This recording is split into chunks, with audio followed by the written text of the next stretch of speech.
It's our romper room time. Yeah. Now I know what that is. I should watch some on YouTube. I'm sure it's on there. Oh, it's very, you gotta remember it was back in like the 70s though. Oh, trust So me. you're if you sure saw it's very some of the on British theme. TV shows. I was showing Mike the other night. I was like, I watched this as a kid. And he's like, is this like really what you watched? I'm like, yeah, it was so bad. So bad. The innuendos in it and things. I'm like, oh God. How did that Oh. But it did. A Magic Mirror. Did anyone ever see The Magic Roundabout? Does anyone remember that as a TV show? No, I was like, I watched this as a kid. That was so that was in England, but it was actually French, and then they put English voices over it, and all of it, like there's Zebedee, I think, who's high on ecstasy. There's the dog who's high on, no, he's high on ecstasy. The bunny is stoned. No one else is on LSD. Like all of them are basically on drugs. That's the whole thing. Yeah. Yes, Lisa, it is recorded. If you have VIP access, you have lifetime access to this. My Lisa will drop the link so you can sign up to be a VIP as well. But yes,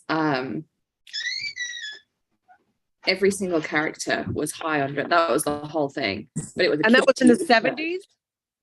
Yeah, 70s, 80s. But it's they did a movie of it maybe in like when Maddie was young. It's maybe like 2005, 2006, something like that. They remade it as a movie, and like Kylie Minogue was in it, and all sorts of famous people. And I loved it. It was so much fun. But yeah, the whole premise was they were all high on drugs. They're on the Magic Roundabout. So yeah. Yeah, there's some crazy stuff that happened in the 70s when you look back at all the TV shows, but we were thought they were normal. Yeah. You look at them as an adult and you're like, wow. Yeah. And how did our parents let that stuff go? Right? Yeah, exactly. Even some half the jokes. Even some things in like Bugs Bunny, I'm like, oh, okay, that means something totally different now that I'm older. When you look at your kids' glasses, you don't see it. As an adult, you're like, wait, what? Yeah, like how did that fly? How did that make it on TV, like regular TV? Yeah, crazy. But anyway, I guess we're all still here and we're alive. Yes, Amy, today we're going to be coloring with alcohol markers. I'll give it just a couple more minutes because I usually give it to like 10 past to make sure everyone can get in and we can get started. And I just want to check one thing. I also just got a surprise package, which I'm going to open with you all here. I didn't open it, Lisa. I'm restraining. Oh, really? I'm restraining myself. Which, you know, I'm not very good at that. So. Hi, my northern neighbor, Jen. Why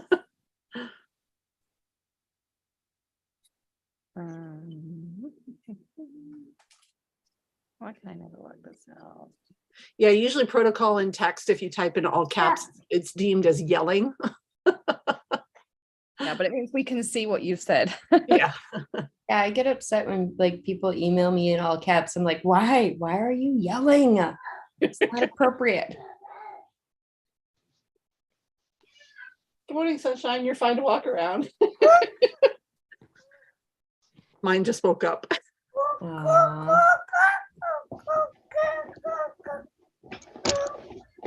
Okay. Yeah. So many words.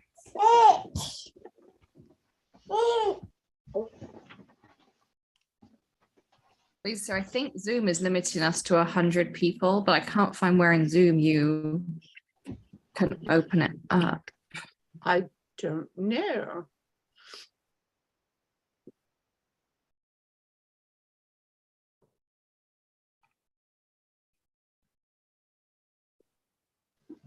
Try this. I did this once before. I found it. Yeah.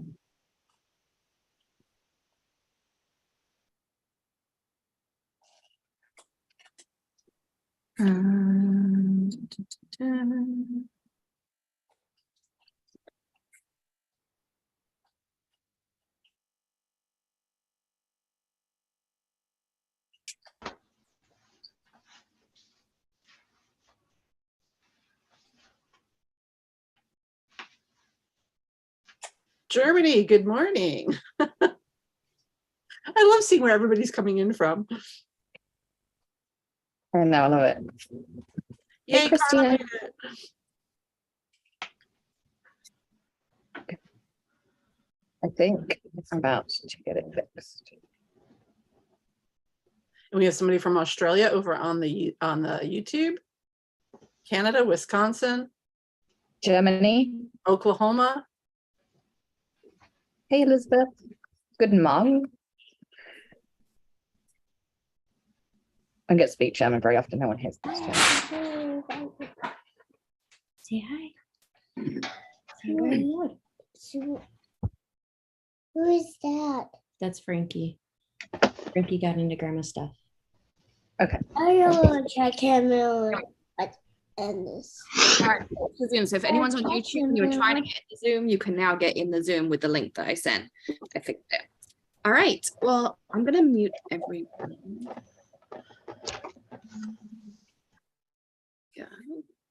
Good morning. Welcome to Alcohol Marker Coloring 101 Part 1. There's going to be 3 parts to this. So this is the beginner section. Next month, we're going to have the intermediate, and the month after, we're going to have the kind of more advanced. So each time we're going to build on what we did in the previous one.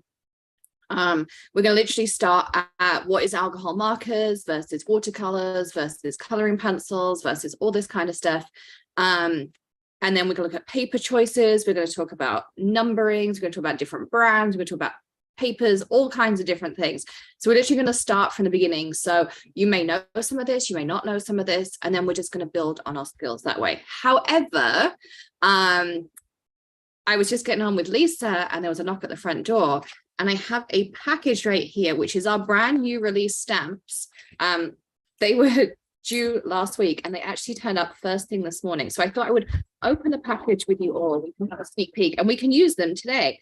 Lisa just put them live on the website when I said the stamps are here. There's some other stuff too, but we'll get to that later. But we're going to be using some of this in our coloring. So we could go through this first. I can get it over.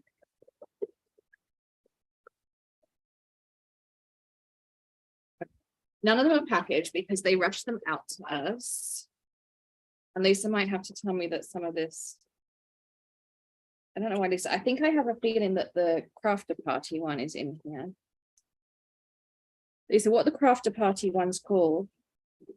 Those would be Beautifully You and Party Egg Hunt.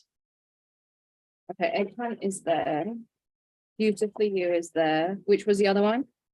There's just the exclusive Handmade with Love. Okay, I got those out. So we should be good. All right. And put those to the side. So these are all on the website. Yes, we need a drum roll. We should, shouldn't we? So sunflower. 1 second. Have you got one, Lisa? It helps when I actually add the collection to the new tab. You know what's up. All right. So the first one, and we're going to be using lots of these today. So this is Sunflowers and Sentiments. So they're not even packaged. They're literally just like as they make them, so they could get them out to us. So that's the first one. Well, I can't wait to do some coloring on these. We have Easter is for Jesus. So these are all sentiments you can either use on the front of a card or you can use them on the inside. So a lot can happen in 3 days. He is risen. Easter is for Jesus. Hear him. By his wounds we are healed, as he promised. Because he lives, we can face tomorrow. Then we have, okay, this is probably one of my favorites. I designed this one. It's called the Hippie Hippie Hop. And it's got the, I said a hop, the hippie hippie to the hip. You know what I'm trying to say. And you don't stop. A rocket to the bang boogie, stay up, jump the boogie to the rhythm of the boogie beat. And then you've got this cute little rabbit at the top here. You've got the happy Easter, have a hippity hoppity Easter, happy Easter. And then hanging with my peeps as well on that one. How cute is that? I really like this sentiment though. It's perfect size to go on a card front too. More coloring. We've got daffodils to color with, Daffodil Delights. So again, we'll be coloring with lots of these today as well.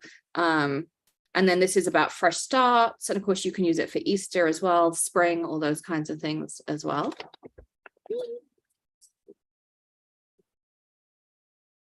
Then we've got layering bunnies. How cute are these? So you stamp your bunnies down and then you stamp this. Oh, sorry, you stamp this first, which we'll do later. And then you stamp your bunnies on top and they all sit inside these cute little pieces. And it creates a lovely little card front on here as well. And it says, follow that bunny, has the chocolate, hoppy spring, hoppy Easter, hoppy spring, hoppy Easter. Somebody loves you, have a hoppy Easter, and there's no bunny like you. And then there is a bundle with all the stamps in and you get an extra discount. Plus you can use your VIP code as well. For those of you VIP, you get extra 15% off the store today, and everybody gets free shipping today as well. So all of that is on there as well. And Easter sentiments, you've got bunny kisses and Easter wishes. Happy Easter, have a blessed Easter. Happy Easter to you. The egg hunt is on. Easter wishes, happy Easter, happy Easter. May your Easter be a happy one. The great gift of Easter is hope. Have an excellent Easter. And I just love this egg on here. I think it's really pretty the way we can stamp that out a few different ways. We'll be playing with them later. We have a Passover stamp set. We always do a Passover stamp set. So here is this one here. Passover inspires us to believe in miracles. Happy Passover, and a couple of different things in there as well. Ethan gets to watch the reactions. I can't see that far. My laptop's too far over there. This one is Let God Prevail. So you have carrying the cross. You've got him carrying the cross on here. This is the line art similar to we had before in a couple of other stamp sets. Lift it up so you can see. And then we've got faith as the cross as well. Praise him, let God prevail, hear him. And that one is on there as well. And now we have a cute little critters. We have bunnies and deer.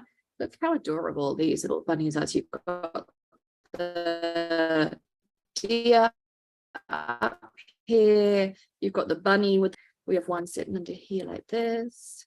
We have the deer with the hair, and then we have the little bunnies hopping over as well. And then I have two more, one cute and one is called Just As He Said. So this is a whole card panel. It fits perfectly. Great for us to be maybe doing some coloring later.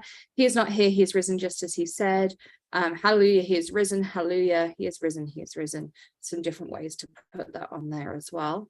Okay, so big and small for inside and outside. Yes, I'm glad you're loving the Passover set as well.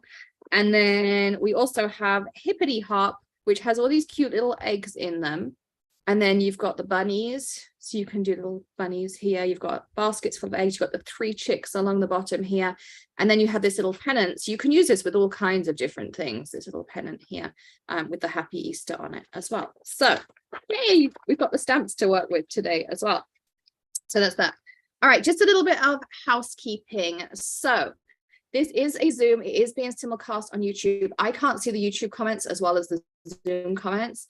So that is on there as well. There was the option to become a VIP, which means you get 15% off the whole store today. You can still sign up to be a VIP. And when you sign up, you get access to a special Google Drive, and your coupon code for VIPs is inside that Google Drive, that link, and we send you that link in an email as well. If you have any issues and you can't find it, just email ecom, ECOMM at makerforte.com. Lisa is here, she's dropping links, she'll try and keep on top of that as well, but you can sign up still to be a VIP. She'll drop the link for you for that, and it gives you lifetime access. You can come back and watch this video anytime you like. You can you'll get access to the workbook we're going to be using today as well. You'll get some extra shipping all weekend as well at makerforte.com. So there's all of that stuff too. Okay, all right. Ooh. So there is kind of a rough agenda, which if you all follow me, you'll know is a miracle that we, maybe thought that little bit through. Oops. That's not what I meant to do.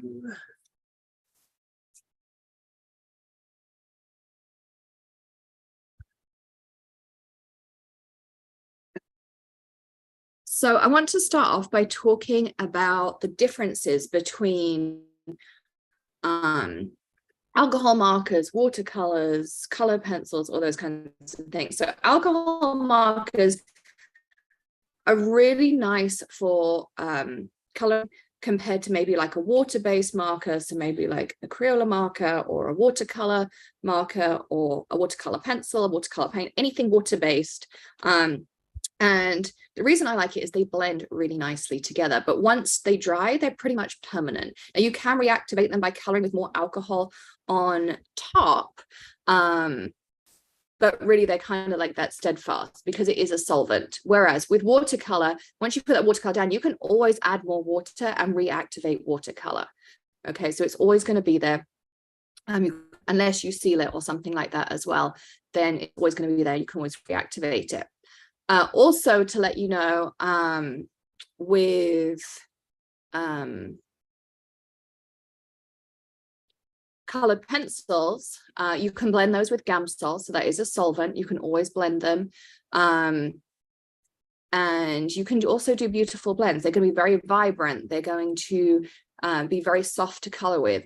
Alcohol markers are going to give you more of a blend. You're going to get kind of seamless effects to them, and there's some really cool stuff you can do. So today we're really going to focus on paper choices, the basics of alcohol marker coloring, what inks to use, and then we're going to build on those skills. And over time, we're going to do no line coloring. We're going to do no line cheats coloring. We're going to do fur techniques in future classes.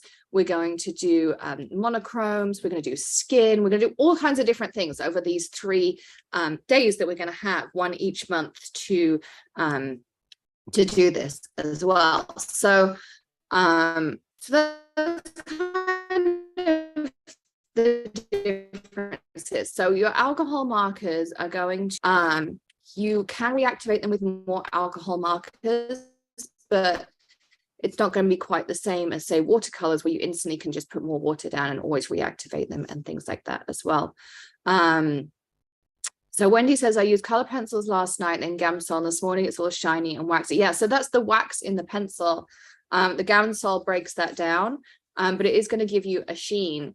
And it might just be, Wendy, you lay too much color down with the color pencil. Sometimes that's what it does as well. Yes, Misty, you'll need to register for the next 2. I'm going to tell you about that later on. So we have everything ready to go, but we'll talk about that this afternoon once we kind of get into everything a little bit more. So yes, so each one will have a workbook. Each one will have the option to do VIP, so you can have lifetime access. So they are all individual classes, so you can pick and choose. And the agenda for the next one will it'll be a little bit shaped by any questions and things you want to know from today. I have a rough idea in my mind, but I want to make sure that we do today first, and then we'll put the agenda out for the next one. And of course, the workbook and everything that goes with it.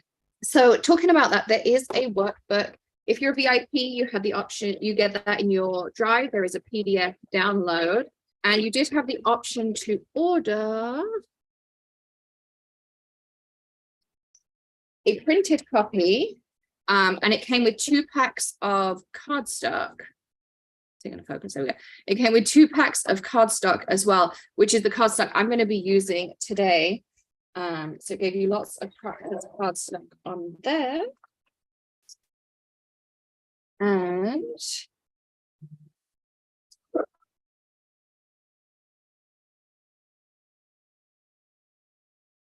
this is the cardstock I always use, and it's what I'll be using throughout the day. So I'm just going to put mine to the side here. And then this was the workbook. And I didn't staple it or anything because I didn't know, like, I'm going to put mine in a binder, I think. So I kind of wanted to just make sure that you had the option too.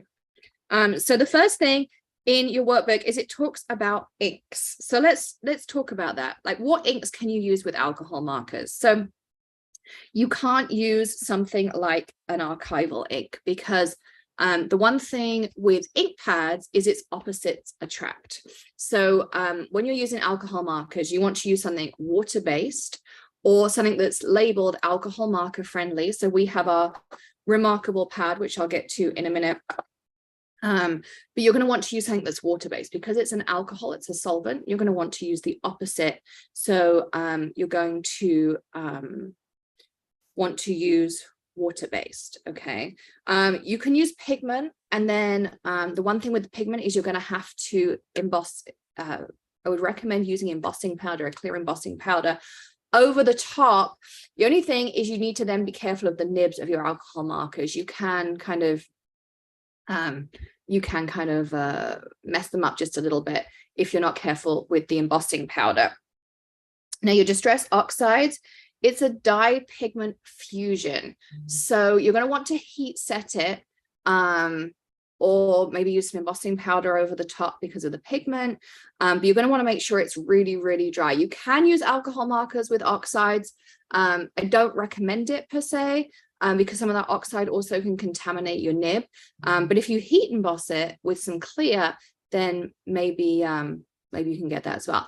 Yes, Therese, you can still get the workbook. You can go over and sign up to be a VIP, and you'll get instant access to the PDF.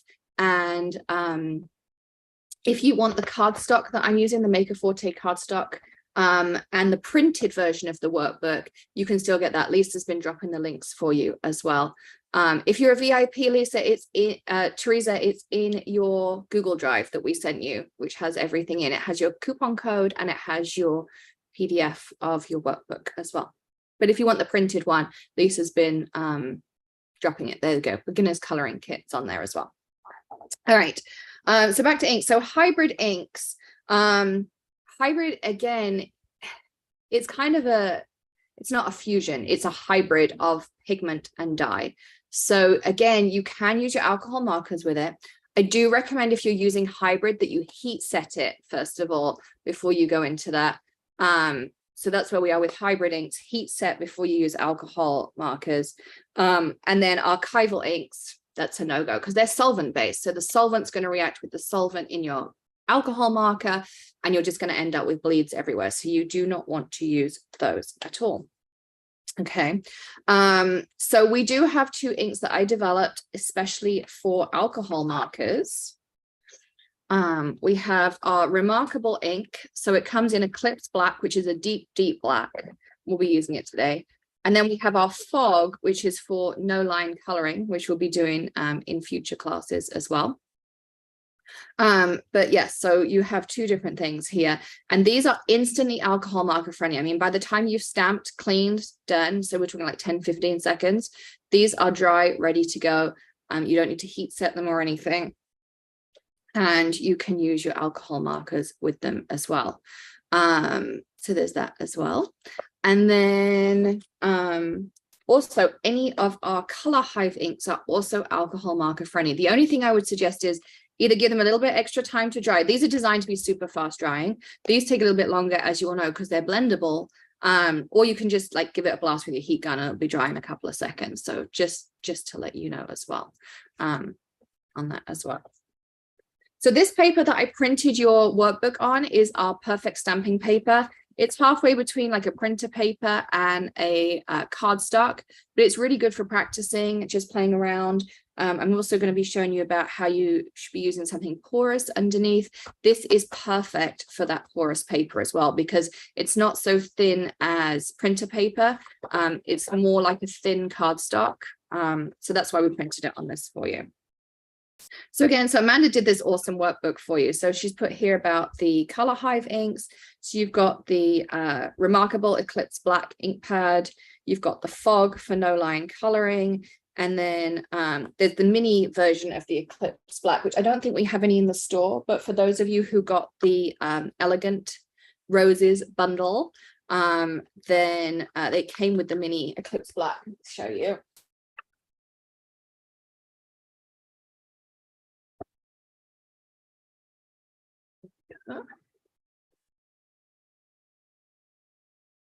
So this is just the mini version. So it's exactly the same ink as in here, but it came in here, and it comes with two really nice stamp sets. So again, we can use this as our practice. This is a really nice practice flower.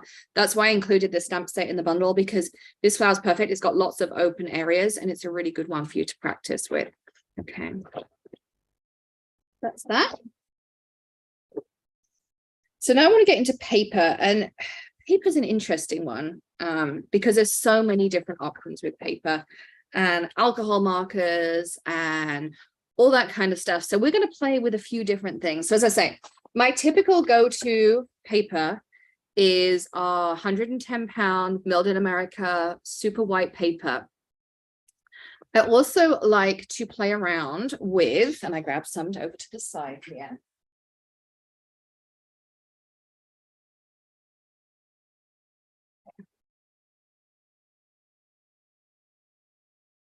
Geminio paper is really great for practicing on. I'm going to show you in a minute on that as well. Alex, do you prefer the mini pad for Eclipse? I don't really have a preference, Bethany. We were asked to do a mini one, so lots of people said, you know, when they travel and space and that, but I don't really have a preference. Sometimes for more detailed stuff, I'll grab the mini one just because I think it's easier to get in there. But yeah, so Geminio paper, it's a really cool paper if you've never seen it before. It's something we developed, and on one side it's super glossy and on the other side it's matte, but both are alcohol ink friendly. On the porous side, so on your really glossy side, this one here, you can also use your dye inks and blend on them, and it's super, super cool. It also works really well with the Snow Flurries re-inker that I've shown you before. So it's a really great paper because you can use it in so many ways. And Geminio is the Harry Potter word for doubling. That's the curse that they use.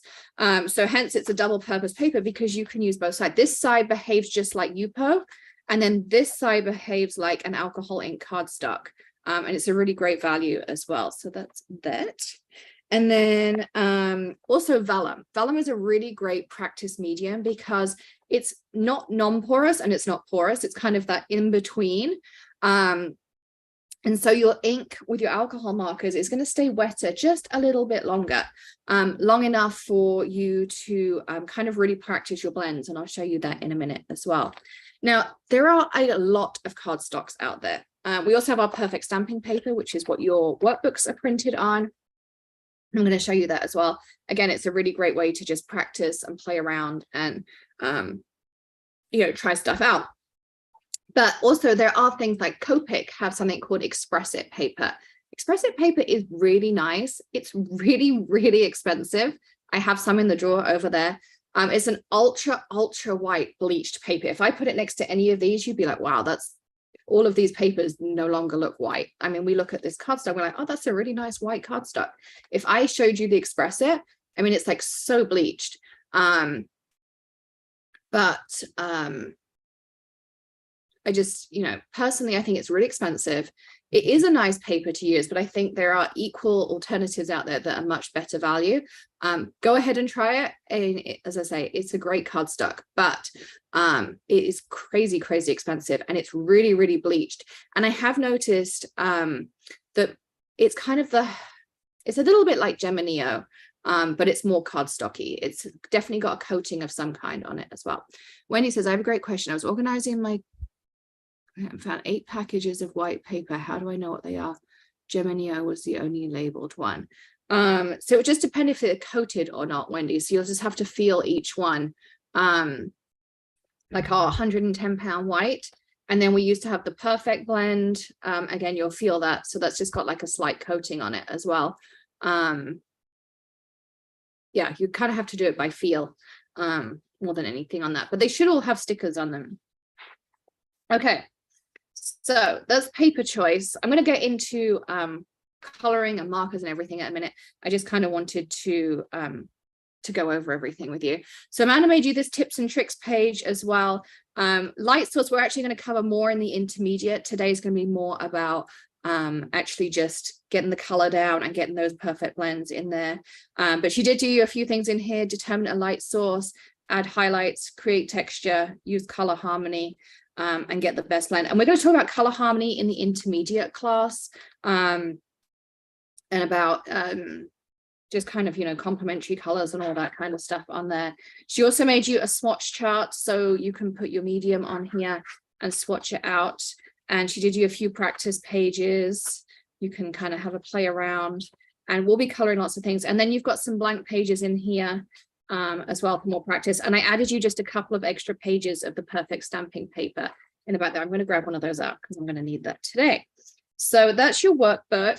We'll be working in here and separately as well. So I'm going to put mine just off to the side here. I'm sure I'm going to forget where I put it, but it's going to be okay. So the first thing I want to do is talk to you about the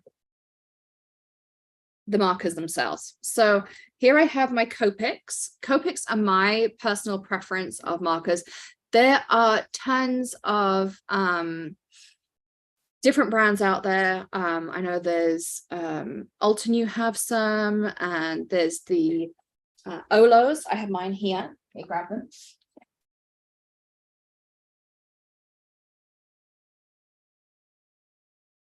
I lent these out the other day, so they're all in the box here.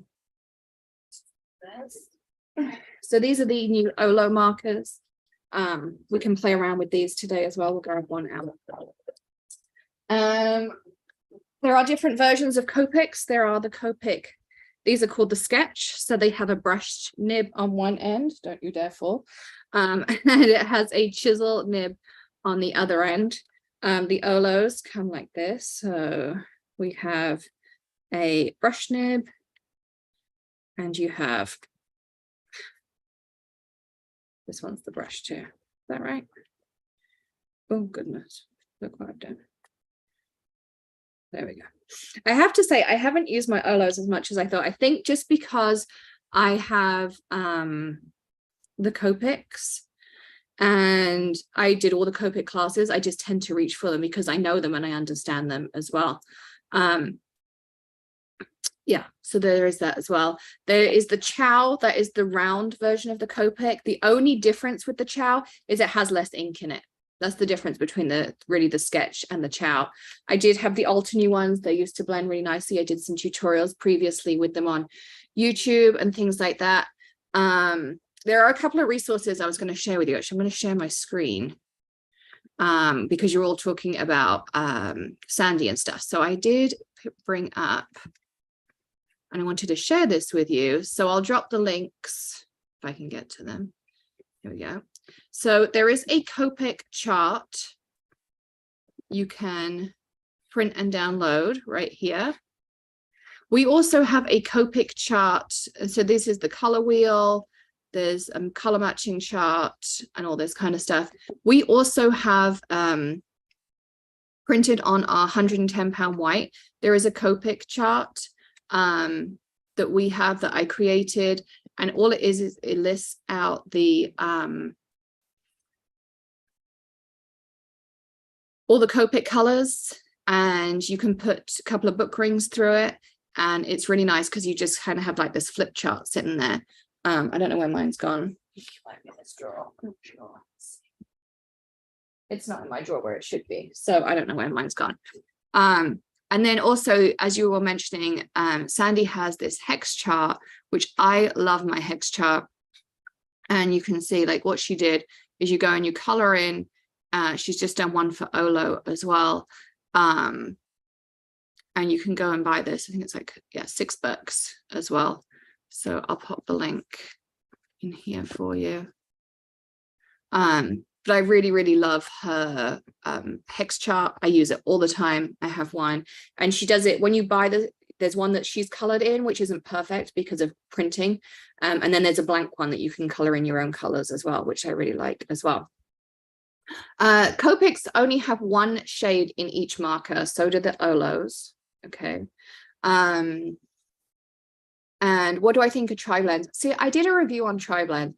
I think they're okay. Some people love them.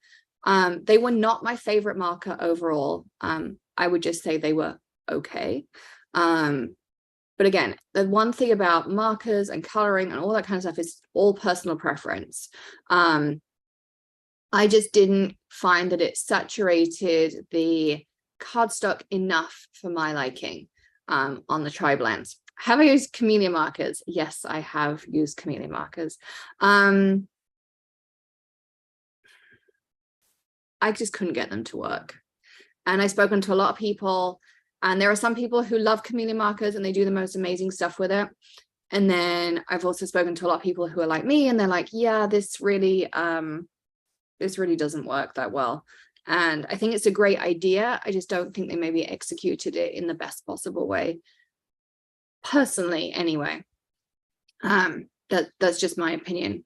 Chameleon markers are not my favorite medium to work with on that. Yes, Copic have an app as well, so you can carry your inventory. So if you are collecting the markers, you can add it in your phone as to whether you've got the sketch, the chow, the refill, and then there is one that's like, they're like this big, this wide. I can't think what they're called, and it's just a chisel nib. It's like a really big chisel nib. It's for manga drawing. So there's that as well. Jen made a good point. Tri-blends ran out of ink insanely fast, and I don't know if it's still the case, but it was really hard to get refills for them at one point.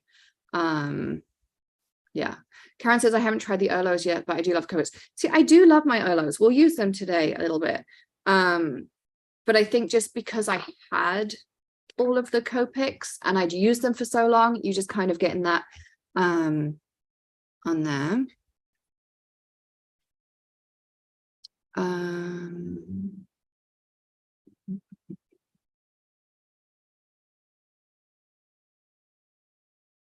Sandy says she got set off Amazon. I've heard some really good things about some of the Amazon ones. I think, is it Ohana, something like that, I think it's called. There's a brand on Amazon, and I've heard amazing things. I personally haven't used them, but if you're looking, that's it, the ones that Bethany just put down. They are I've heard really, really good things, like really good things about them. The Nuvo alcohol markers are good, Sheila, as well, and they come in trios. That is a good point. There's Nuvo do alcohol markers. They have a chisel and a bullet nib. I wish they did a brush rather than the chisel, but it is what it is. And then one nice thing about those is they come in trios. So they come in blending trios, and we're going to be working in blending trios when we start working and coloring and all that kind of stuff as well. So hey Francine, good to see you, safe travels. Yeah, Bethany says she really likes them. I don't know how you pronounce it, but the color numbering is funky, but with practice they're a good product to start with. Sandy says Call Art has markers and brushes. See, personally I like a brush nib, and I'll show you why today, because we have lots of control over it. But yeah, it's just kind of good to talk about the different options and stuff like that. So so let's dive in a little bit into this. Let's stamp something out.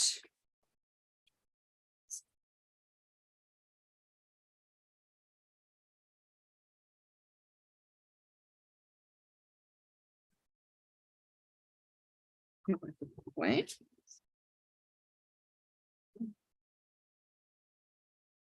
I'm going to use these daffodils, I think, for this first one.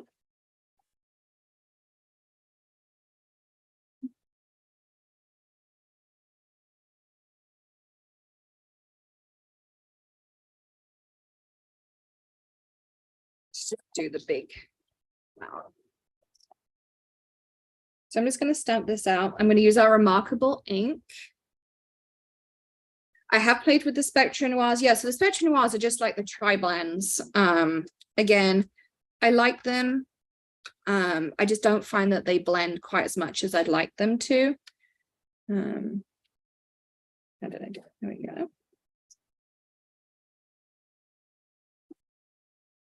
Karen said she started with the, I really wish I knew how to pronounce it. Ohus? I'm not sure.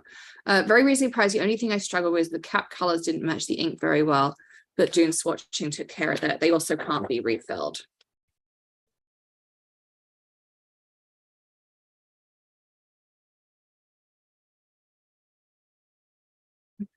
Ohuhu. Ah, thank you. I will try and remember that during the day. All right, so I just stamped this out using our Remarkable Black. Let's talk a little bit about numbering. So every set you get from different companies is going to have a different numbering convention.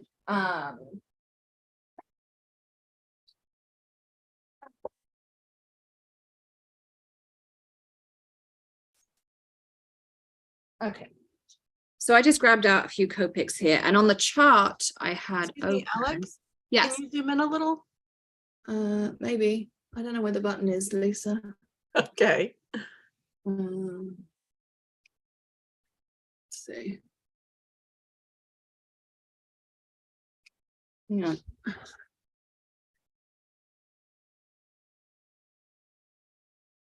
There. This one. How's that? Beautiful. There we go. All right. So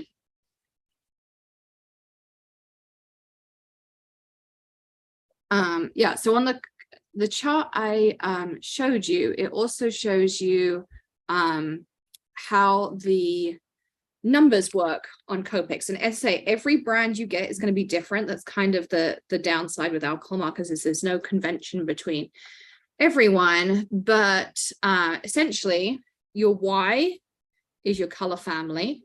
So for instance, BG is blue green, B is blue, RV is red violet, R is red, E is under earth tones. Anything that begins with an F is a fluorescent. They have 4 different grays. They have a cool, which is your C's, so it's going to have lots of blue in it. You have your toner, which is your T's, your neutral, which is completely neutral, is the N, and then your warms, which have more reds in them, are going to be your W's.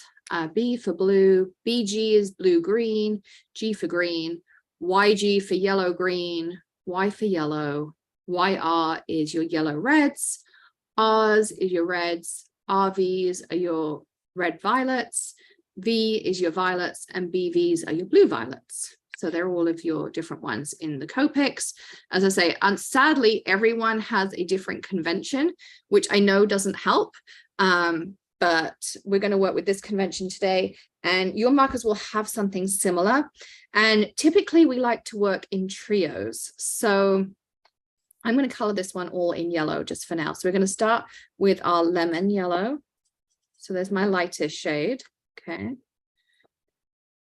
Then I'm going to do, so this is what I like to do before I choose my trios, is I'll just either at the top, if I'm going to cut my image out, or depending on what I want to do.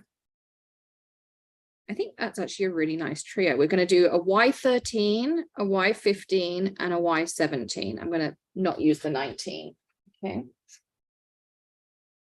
So the first thing I did, so I stamped this out with some Remarkable Black. The one thing that's nice with sketches is wherever the gray band is, that's where your brush nib is. Okay, that's where your brush nib here is as well. So that's what I like to use. Now, the one thing with Copics is people often complain about them splodging, and the same with any of the dual tip markers. So there is a barrel in here, and there's obviously pressure because of the way that your way the ink is held in here. So if you have a pen that is brand new or you've just refilled it, take off both nibs. Even if you start to see a drip of ink come down and you've forgotten to take this nib off, because I forget all the time. Like, you'll watch me color today, and sometimes I'll remember to take both nibs off and sometimes I won't. But I'll be coloring away like this, and then all of a sudden I'll see this drop of ink come. And the second I take this up, the pressure will pull that back in and it won't splodge on you at all. Okay. So there you go. So just as an FYI. So there is that as well. I'm trying to think if there's anything else on here. So I'm just using our 110-pound cardstock for right now. We're going to do some practice stuff. I'm going to show you some different things, but I love a brush nib for this reason, because I can go and I can color, and I can color a nice area pretty quickly. But the more vertical I hold my pen, the thinner I can get. Let me do this with a dark color so you can see how thin I can really get. This is my C8.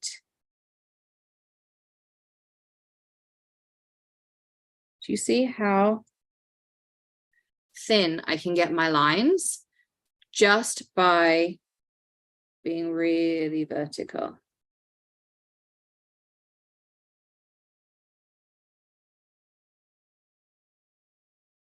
Just like that. Okay. All right, so we're going to start off just with some £110 white, and then I'm going to show you some other paper options. This is my favorite everyday stamping coloring cardstock. This is what comes in that kit with the printed guide, and it's definitely my absolute favorite. Also, when you are coloring, here is my biggest tip, is put some paper underneath. You want something porous underneath. Now, printer paper will work, cardstock will work, but ideally you want something in between. This is where this perfect stamping paper is like just the perfect weight. The reason is it will help stop bleeding, okay? And we're going to talk about bleeding and things like that in a little while. But the one thing is it's going to help stop bleeding and things in there as well. And help like avoid mistakes and all that kind of stuff as well. Now, we are coming up to the end of the hour. So before we start coloring, we need to pick some winners. So let me grab out my winners lists. So we always pick 2 winners every hour, one from the Zoom participants and one from our VIP list. So I'm going to download a quick updated VIP list because I know lots of you have been going in and getting that as well. Laurie asked for the link to the kit of cardstock, please, Lisa. Margot said, will this be taped to be seen later? Yes, Margot, if you are a VIP, and Lisa again will drop the link to become a VIP, you have the option to watch this anytime you want. And also we send you a PDF wrap-up. Amanda goes through today's whole video and she takes screenshots and notes from everything I've taught, and you get a PDF wrap-up that you can put with your workbook ready for the next one, and you can build that up and do that as well on there as well. Yes, VIP of those ones who paid, that's correct. Let me find master your coloring, and I'm going to do a VIP list.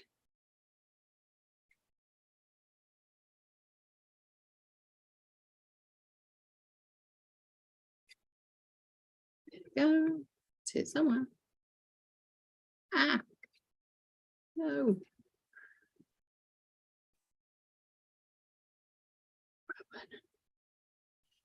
Okay.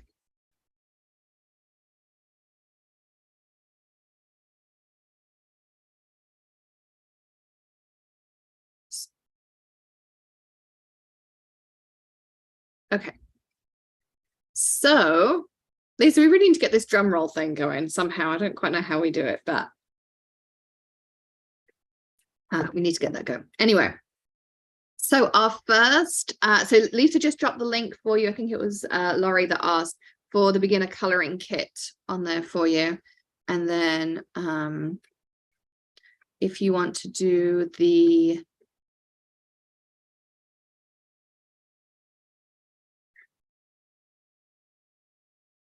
VIP,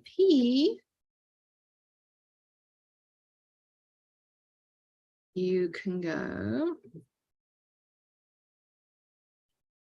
I'll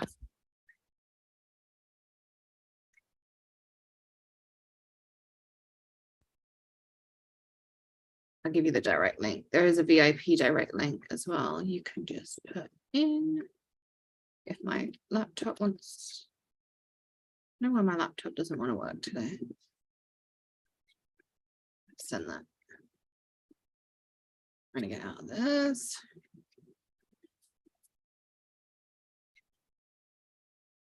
There we go. So that is the link. You can go straight to that to get VIP. Okay, so winners. Our first VIP winner is Jamie Schultz. Congratulations, Jamie. And I'm going to pick one from Zoom. I'm just going to do a random scroll through. Is Juliana Harris. Congratulations, Juliana. So you'll both get Maker Forte gift cards sent to you next week. When we're back in the office again, you'll get them before the end of next week. All right, so who's ready to actually dive in and start some coloring? And we'll put pen to paper and start learning some of these techniques and the basics on that as well. So we've talked through so far about the different brands of markers, different types of nibs, a little bit about paper choice, ink choice, all that kind of stuff as well. So hopefully you've already got some knowledge that you can use in your alcohol marker coloring. But now I want to kind of dive in and talk about paper choices and really like pen to paper, all that kind of stuff. Okay, so here is the daffodil I stamped out from our new stamp set here, Daffodil Delights. Here it is. So pretty. Yeah. Okay. And we're going to start off. So as I said, we usually pick a trio. And I like to kind of pick, rather than like 13, 14, 15, I'll usually pick every other or every 3. So like 13, 15, 17, or maybe if there was a 12, I might do 12, 15, 18, like something like that. Something along those on there as well. What's the marking? Oh, it's just washi tape. So when I used to take these to classes, I knew that these were my pens. That's the only reason they're on there. Yes. So I'm going to start off with my lightest color. So this is stamped with our Remarkable ink.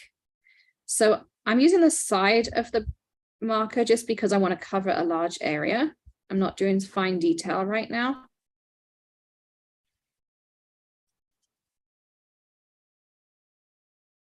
And we're going to be coloring lots of images today. So this is just our first one. And then I'm going to talk about paper in a bit more depth because paper is really important. So this is our 110 pound white. This is the one that's in the kit. And it also, you can get it in card bases, full sheets, cut down, not cut down, all that kind of stuff. And you can see this black is not budging an inch on me.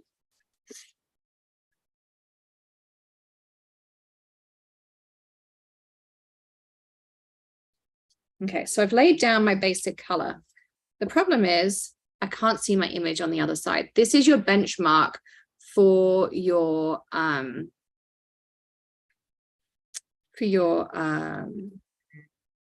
base. Okay, so you want to go over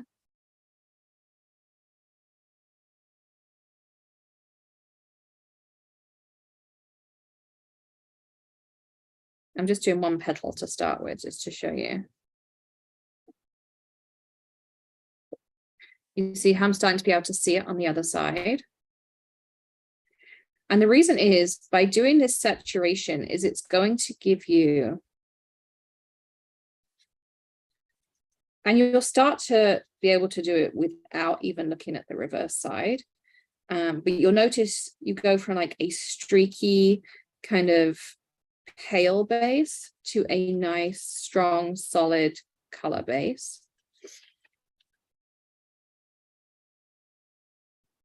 And it's kind of like an even tone. You want this base to be even, and there is a point where you can get too saturated. You don't want it to like soak all the way through into here, but this is here to catch anything that might over soak.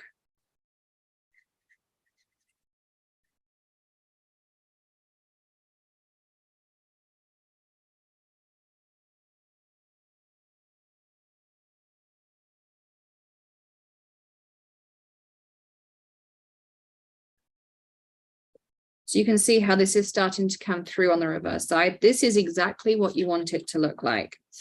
And this pen is not as juicy as it was. Normally I would just have to do a few strokes over it like this, but a lot of these do need re-inking or refilling.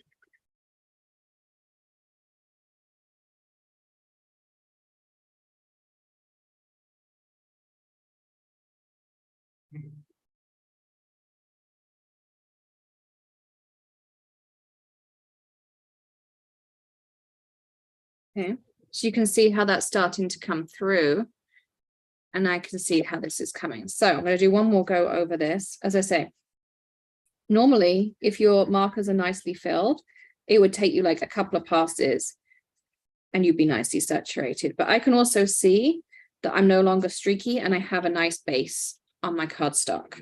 Okay. Then I'm going to go in with my second color. Now, there are lots of ways. I'm going to show you the opposite way of doing this after lunch, because some people go in with their darkest and they go to lightest. I went to a Copic class and they're the ones who taught us to do it this way. And once I've colored this image, I'm kind of going to roll back and teach you some exercises that you can practice at lunch. You can practice just sitting in front of the couch. But what you notice is I'm taking my second color and I'm just flicking some in. And flicking is how you're going to get this beautiful blend.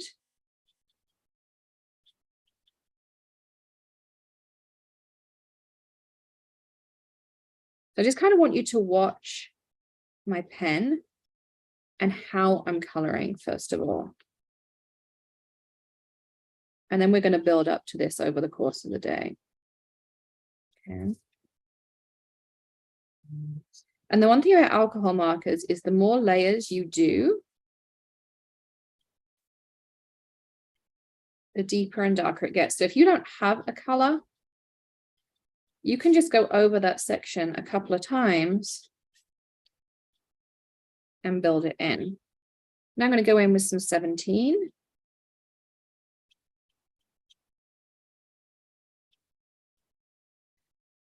I'm going to lift this up in a second so you can see.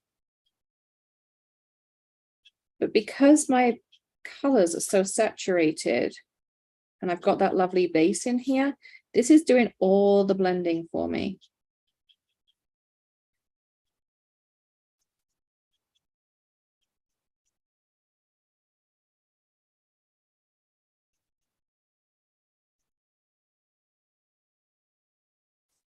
Actually, I'm going to add a splash of orange into this, just like for the center and things.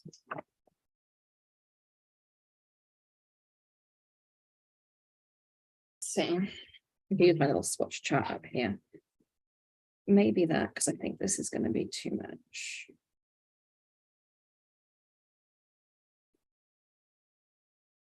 So this is the Y18. And I'm going to just use that in the center. And we're going to go in with a YR15. So this is YR15. And I'll come back to questions in a minute. I can't color and do question. So I'm just going in the center and I'm not adding much.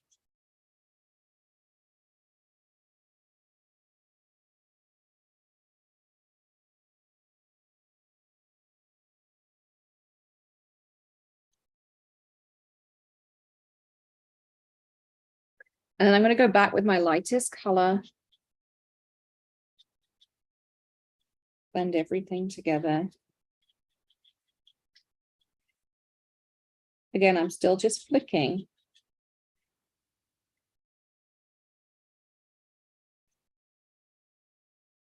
I think I want to be brave today. And I'm going to add some extra detail with this really dark one.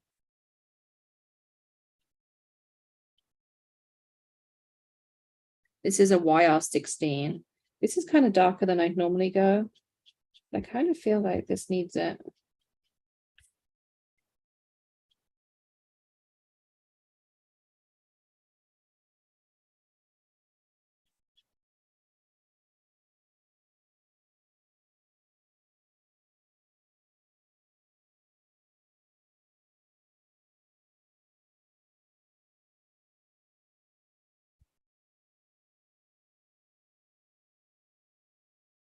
Yeah, I feel like that really kind of made it come to life. Just that little bit of extra.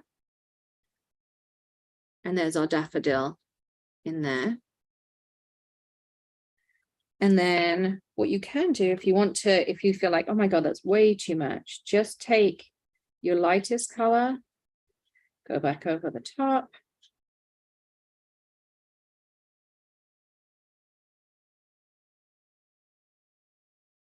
Actually, like a little bit of that YR16 in the middle here.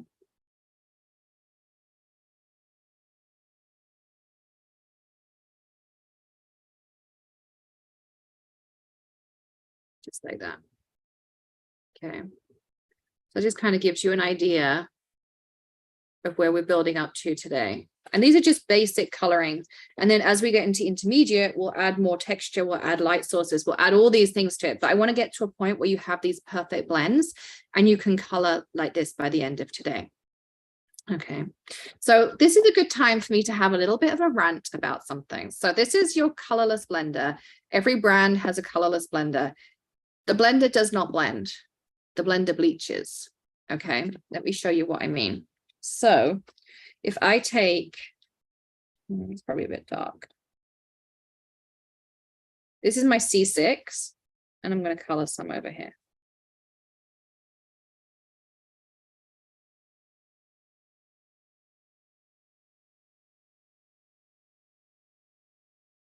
And I'm going to put next to it some C4.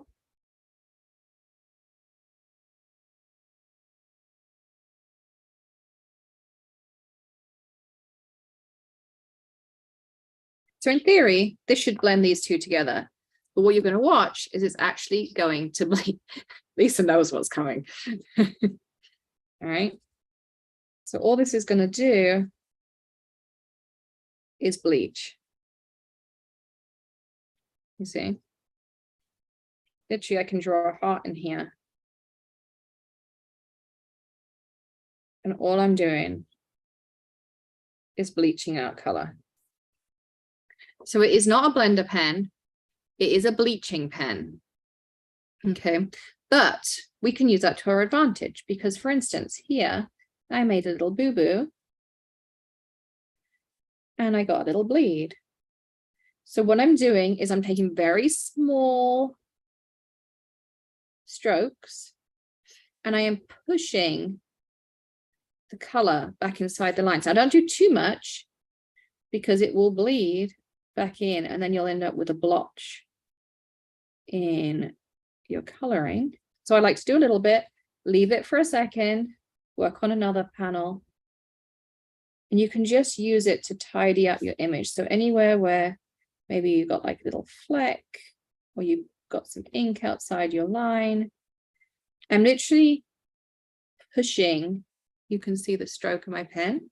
I am pushing the ink back in, okay?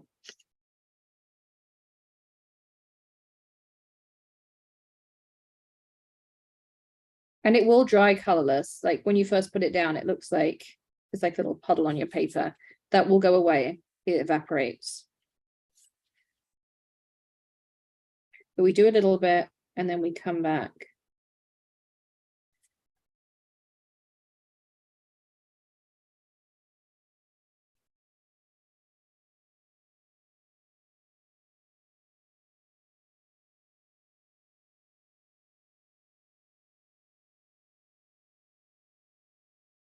And then you can see there's that as well. So Teresa asked, would it blend through an embossed image? Now, it may do because it's actually bleeding through the paper rather than over the ink line. So you can still get that bleed come from underneath. The other thing, as I mentioned about embossing powders, it can ruin your brush nibs. So just be careful how you do that as well. Let's see if I miss.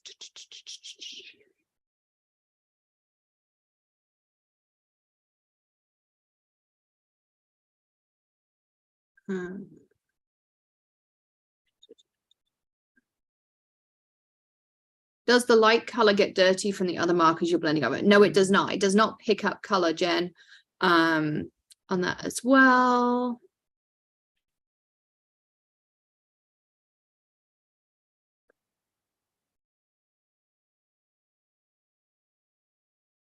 Will a heavier paper like a 140 still work to make sure the markers don't run through? Yes, but you're going to have to still lay down more color, Laura. So the reason that we do this is you want the paper to be saturated. That's what gives you this like seamless blend. So actually the 110 really does matter as well. So does stroke type matter? Yeah, we're going to cover strokes in a little bit, Emily, as well. So stay tuned on that one. The other thing you can do with the blender, and there's all kinds of stuff you can do with the blender, but let's grab out another piece of cardstock here.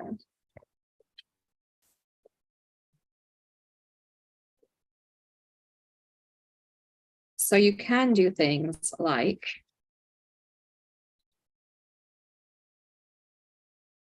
you can take your blender pen on here, and I'm doing this on the chisel end.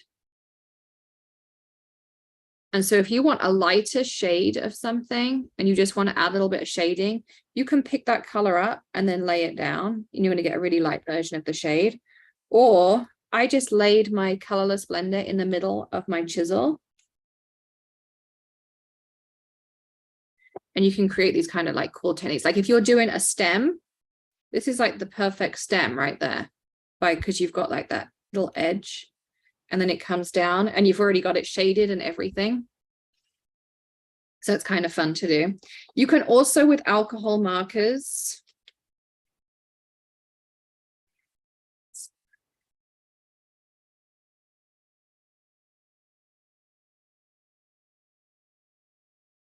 so I'm using two blues, B41 and B37. So I'm taking my dark onto my light.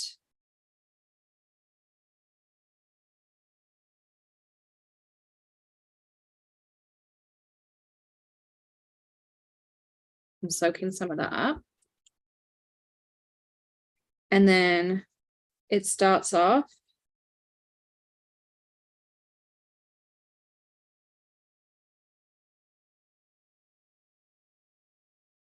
And so it kind of gives you this like natural ombre.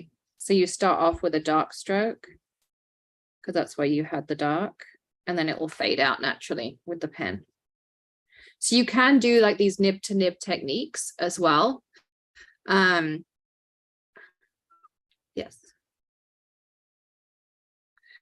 Yeah, I mean, everyone's called it a blender pen, even like outside of Copic. Everyone calls it a colorless blender of some description. But they are not blender pens. So again, I could come in here and I could bleach this out. A little bit more shading in here. And you can see like all of a sudden it just bleached the center of that out. So the colorless blender is not a blender. It is an eraser, a bleach pen. Think of it as a bleach pen. So it can, you know, tidy up these little lines for you. It can remove, like you know, this is kind of a fun technique. This looks a little bit like a stormy sky. So if you want that as a background, do it and put some of this on it. The color blender we're going to use for some really fun techniques. It's definitely one you want to have in your collection. And I actually had to go and grab a new one. Mine was empty. I grabbed this at Michael's yesterday. So even if you have another brand of markers, I strongly suggest just go to Michael's or wherever and pick up a Copic colorless blender. And you'll really be grateful for it.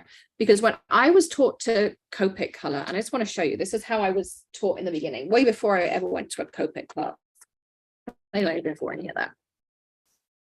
And I always wondered why my coloring looked funky. And some of you may have been taught this way. Whoa.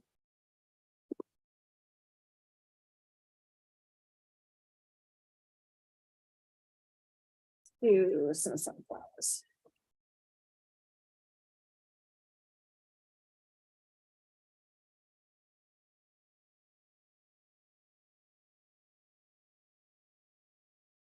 Okay.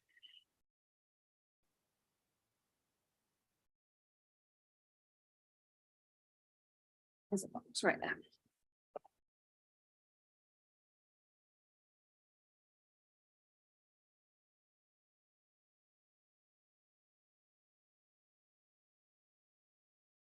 So I'm not going to do this whole image, but I just want to show you like, and for years I couldn't figure out why my coloring never looked right. And then I went to a Copic class and I never got fully certified, but I did a lot of the classes and I learned so much. That's my screenshot.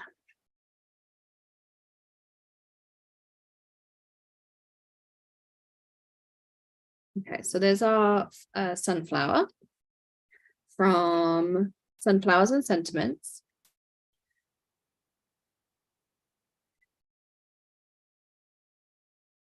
And then once I've done this, I want to show you some exercise because really be great if you can practice these during lunch break while you're chatting, if you can.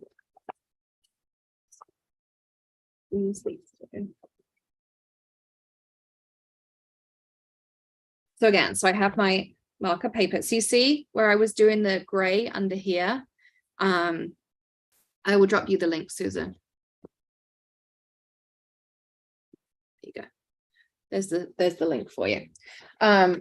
So you can see right here, like where that porous went through and that stopped any further bleeding. So the way I was taught to alcohol marker color, and then I'll do one the way I was taught and then one the way I do it now. I'm just going to do them quickly. So I'm not going to add like tons of detail. So I was taught, and I went to a class at a craft store, I don't even remember where, but was to take my colorless blender and saturate my cardstock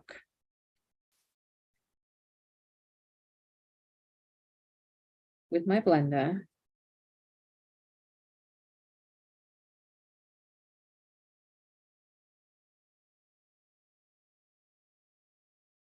Which now just feels so weird to do.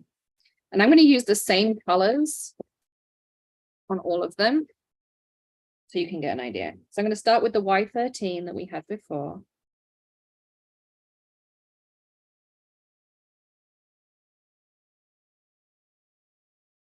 And then they taught us to put our lightest shade down.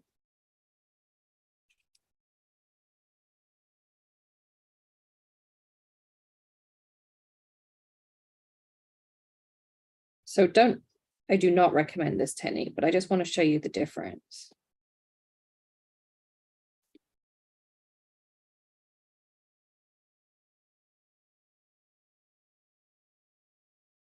Okay. Then they told us to go to our darkest shade.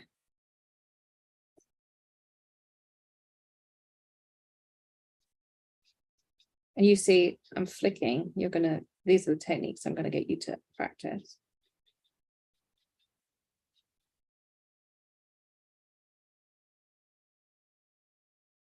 Then go back to your mid shade. I have no idea why you do it in this order. I really don't.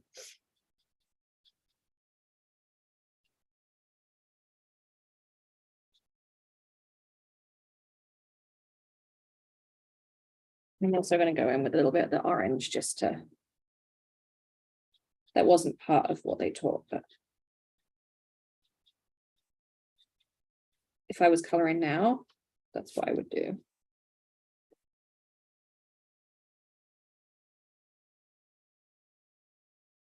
And then here's the kicker, is you then take your colorless blender and you go all the way over it. So all that beautiful color and everything you did, and this was crazy, but you may have seen tutorials. I've seen tutorials online where people still teach this method, but I feel like it zaps all of the color out. Now, I said to you earlier, there are some schools of thought that you don't lay down your base color first, or your lightest color first. You start with your darkest color. So I'm going to color this one that way, and you can see. Now, there is, I guess there's technically no right or wrong way. It's whatever works for you. So I'm going in now with my Y18, and I have to remember this is my darkest color. So this is the one I want the least of, which I find this method kind of hard to work with, but some people like it. And if this works for you, the problem is you don't have the saturation to get the really nice blends. That's like the downside of this technique. I'm going to color all three of these slightly differently. So, each one of the flowers I'm going to do with a different technique so you can kind of see the difference. I'm also going to add my orange at the same time.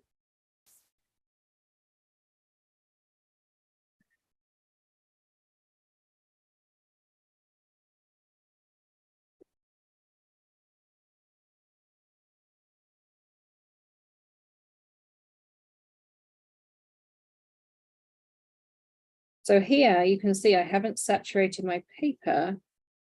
I'm literally just starting with my darkest shade. And then I'm going into my mid shade.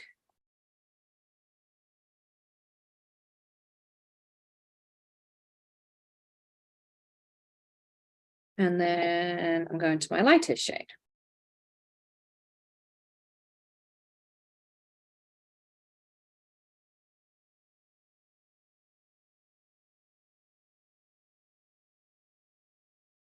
So that's, I'll lift this up. So this is with the colorless blender. This is doing dark first. And then this is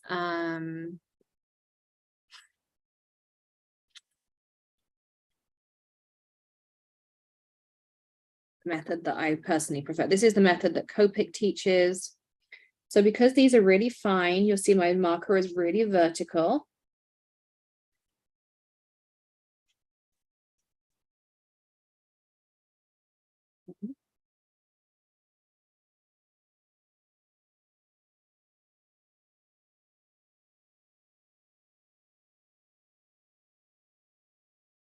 Lisa, if there are any major questions while I'm coloring, just shout them out because I can't read the chat in color.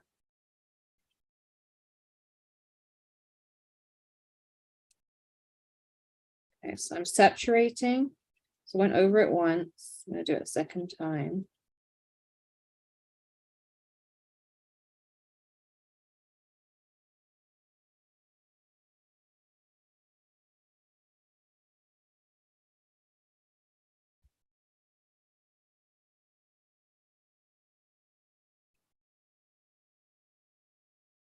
Now I'm going to go in with my mid shade, which is my Y15.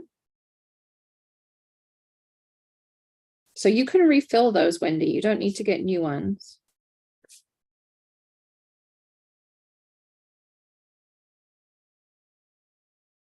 And don't be afraid to turn your image too. That's one thing I learned was when I turned my image, I found it a lot easier.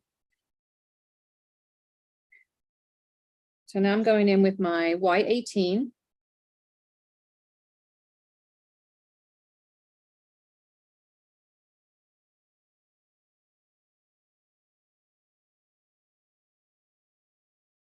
I'm actually going to flick back. I'm going to go back to my Y13 because I just want to soften that out. I really like how it's bursting, but I just want to soften that edge a little bit. And I'm going to go in with some YR16.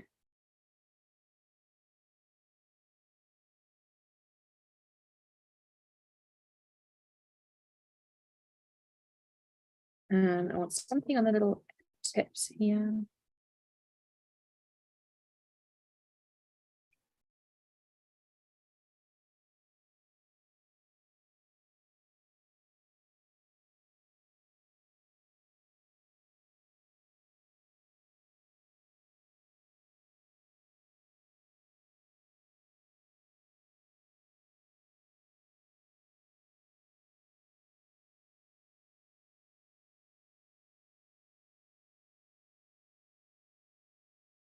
And so you can see there's the 3 different flowers that we did. So this is using the blender pen, and I just feel like it kind of like zaps a lot of the thing out of it. This here is, yeah.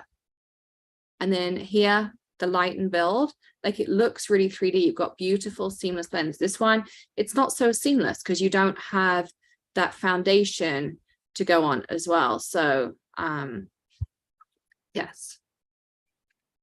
Yeah. So that's the reason I use this technique. And you can see the saturation on the back too. You see the difference. Okay. So there is another one on there. I'm actually going to write on here. Have I got a real pen? No. So this is 0. This is me. And this is dark first. So you can see how that goes on there. So the third way is the way that I showed you, where you lay down your lightest and then you build up your colors. This is going darkest first and coming back. And then this is starting with the colorless blender on here as well. Okay.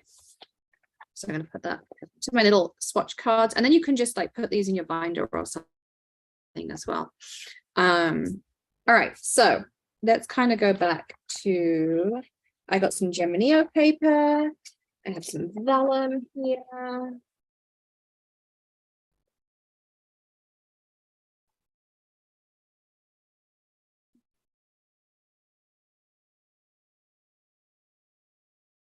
And I have some white cardstock.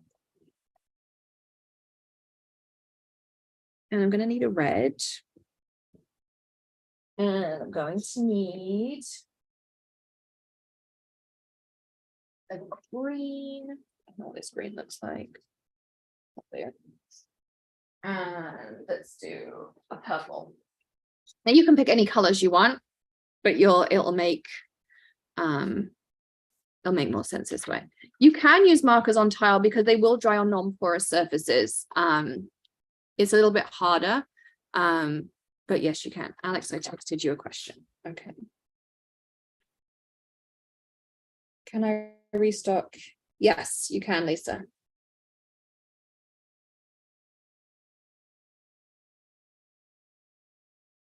Yes, you can. Okay.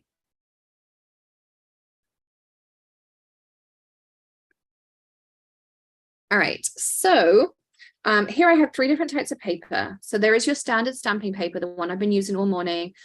This is what we're going to use predominantly.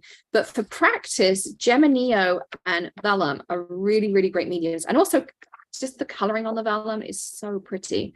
The only thing is you do have to heat emboss or heat dry it in some way. But the foundation of coloring with alcohol markers is the flick. And sometimes, and that sounds so silly that it's just a flick, but honestly, if you can practice your flicks, so I can go from like a really, really thin flick. Look how, like you can see how thin those are. Or I can go crazy and have thick flicks. But mastering this flick, and my flicks can be tiny. I mean, they can be like this. They might even just be almost like dots. So the one thing I'm going to say is practice holding your pen as vertically as possible and flicking.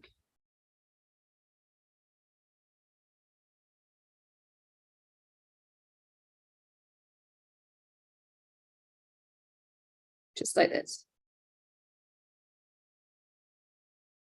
Now, the one reason I like doing it on Geminio is because of this little bit of a coating on it. Your Copic's still going to dry, but it allows your pen to really glide. So while you're practicing,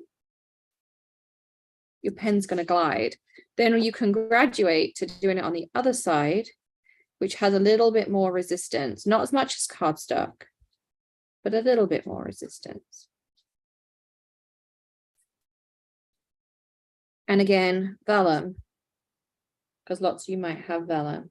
That's got more resistance than that side. It's going to bleed a little bit on vellum too. So don't be surprised. On this, you're not going to get any bleeds. It's like almost drawing on a whiteboard. And then when you're done, you're going to start doing it. And you can go one way or the other. So practice going both ways. And I will show you why over the course of this. But we're going to go down, up, down, up, down. So mine's a little bit splodgy. So to get rid of my splodge, this one must be one I filled recently. I'm going to open the other cap. And now I don't have any splodges. So just practice up, down, up, down, up, down, up, down, up, down, up, down. And then you can also practice on the side. Because what you don't want when you're doing this as well is you don't want a little egg at the bottom. You see when I touch and I get the egg, you want to just go. That makes sense? Let me lift it up. You don't want this little egg. You see when I do this, you just want a nice smooth flick. So that's what you are, yeah, well, we can do that in the intermediate, Nancy. We'll add that to the list to show you how to re-ink and change nibs. So what you don't want is this little egg down here. You want a nice smooth. And the same with your flicks. You don't want a flick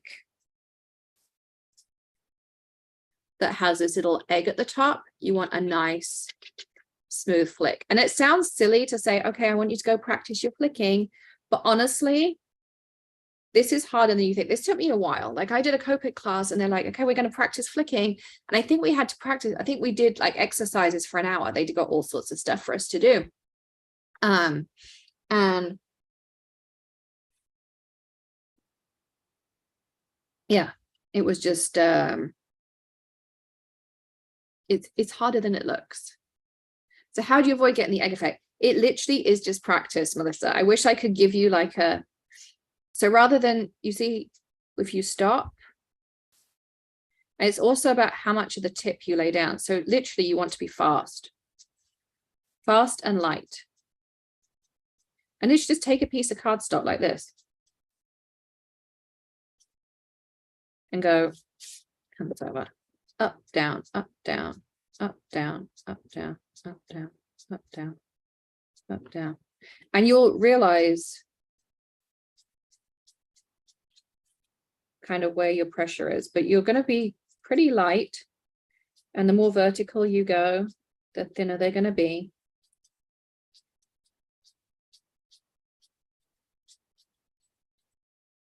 Like this. Yep, so don't press down too hard.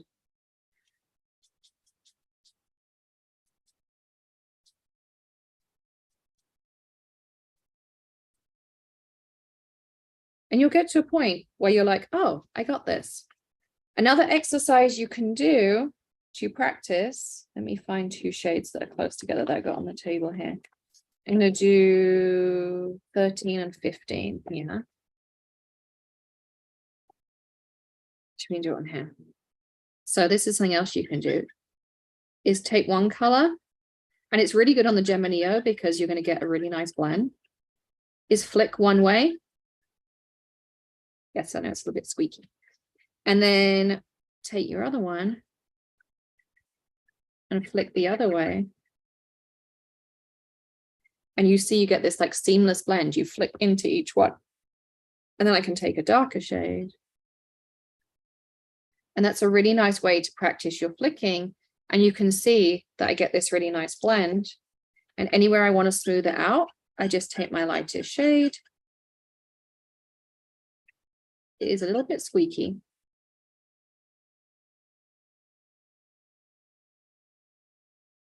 But you can see, I'm going to lift this up.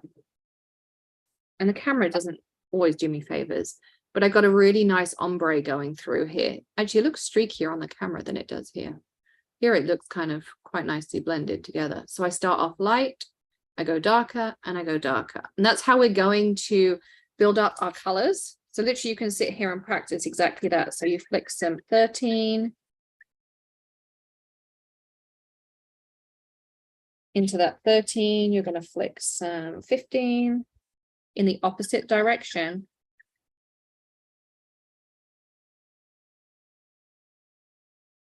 And then you go back.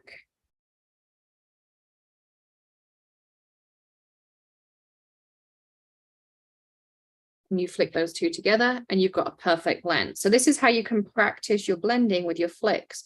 Is flick one way with your light color, flick the other way with your dark color. So I think lots of people have been talking about different places to get the best price for Copics. Simon Says Stamp apparently has 20% off all weekend. Dick Blick's is good. I bought a couple at Michael's the other day. I know Hobby Lobby had lots on clearance. People have been posting stuff about. Yes, you can restock, Lisa.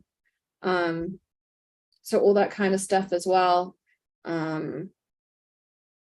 Yeah, so all of those are definitely options for you too. Okay. Also, when we are practicing flicking, I'll get another piece of Gemma Neo.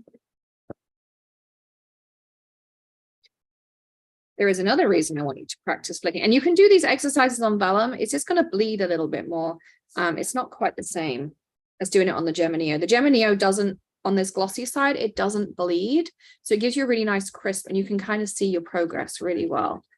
But you can do this on vellum.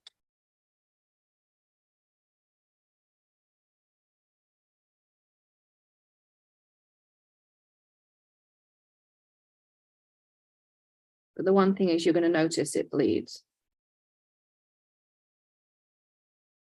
So you can do the same exercise on vellum.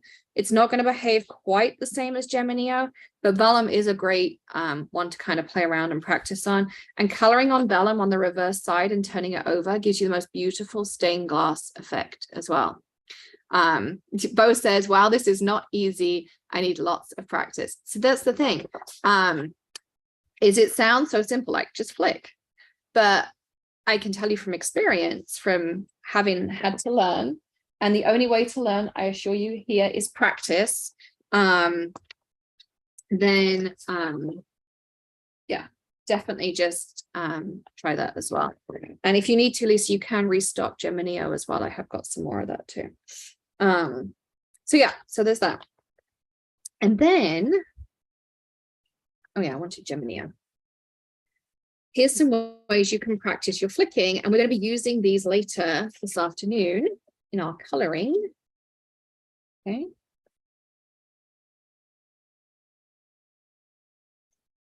So when you practice your flicking, see here I've got some green. You can practice like this. If I get G07, maybe G02. So this is just a lighter green. And I'm flicking in between.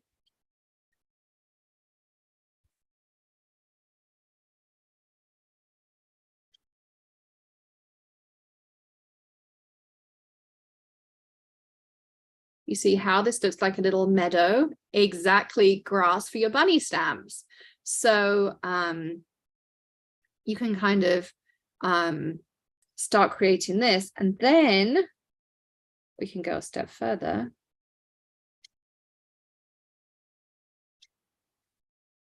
For these larger ones.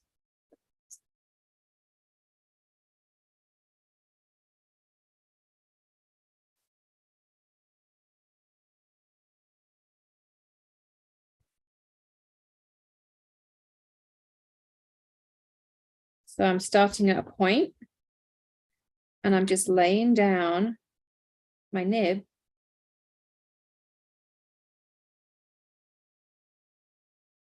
And you can make a little flower. And then we can add some leaves.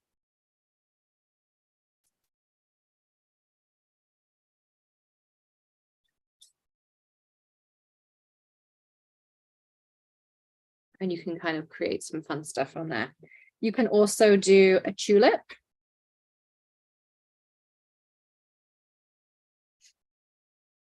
And just orange.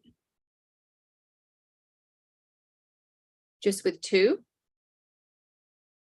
Or you can do some little leaves like this. You can also do, as it's Valentine's, the perfect heart. Just like this. I'll zoom in a second, like super zoomed in, so you can see how to do the. You can even make these into little flowers. Just like that. Like this as well. So here's how you can practice some nib work. I'm going to zoom, like super zoom in if I can. Okay. All right, so this is how you do these. Where am I? Okay, so I'm right at the bottom over here. So to do a heart, super easy. Take your nib, lay it down. Excuse my hand. Lay it down, and you've got a heart. Okay, so again, lay it down, put your nib on the point, lay it down, and you've got your heart.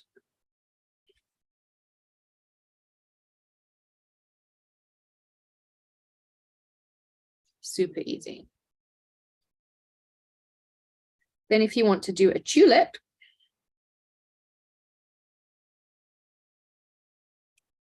I want my pen there and I want a piece of blank paper. There we go. So to do the tulip, you do tip to base. You basically do an upside down like this. And then I take another little complementary color and I just lay the tip in there on that. So do that again. And this is why I love a bullet nib, because you a brush nib, because you can't do this with a bullet nib. But these look like the perfect little tulips. So if you want to add a little flower into something you're doing, you can do that. All right, let me show you how to do the leaves are the same. So the leaf, you literally just do that. And you've got leaves going up your stem. I mean, you can do a whole vine. Do this, get this. You can make it look like a braid.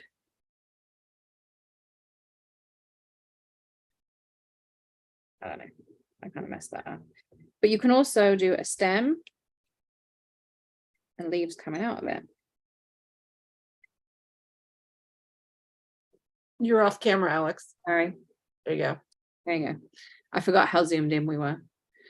So let's find a blank spot here. So you can do a stem, and then just with the side of your brush, you can do big leaves, or you can go in and make like a little cluster of leaves, turn it into a fern. I mean, like there's so much you can do like that. And then this is the flower. This one's a little bit harder and I have to turn. So I'm just going to zoom out a smidge because otherwise I'm not sure we're going to make it. Okay, so I'm going to use this little bit down here. So with the flower, just make yourself a tiny dot. And then you start with a tulip. And you literally just keep turning. And I like to turn my paper. I find it easier than turning the pen because it just becomes awkward. And you're basically laying the center of your pen down on the same each time. And you create a little star, and you can make the petals close together, far apart, however you want. And so you make, there you go, yeah, these little flowers. And then you can take a little white gel pen or a paint pen and fill in the center, and that's it.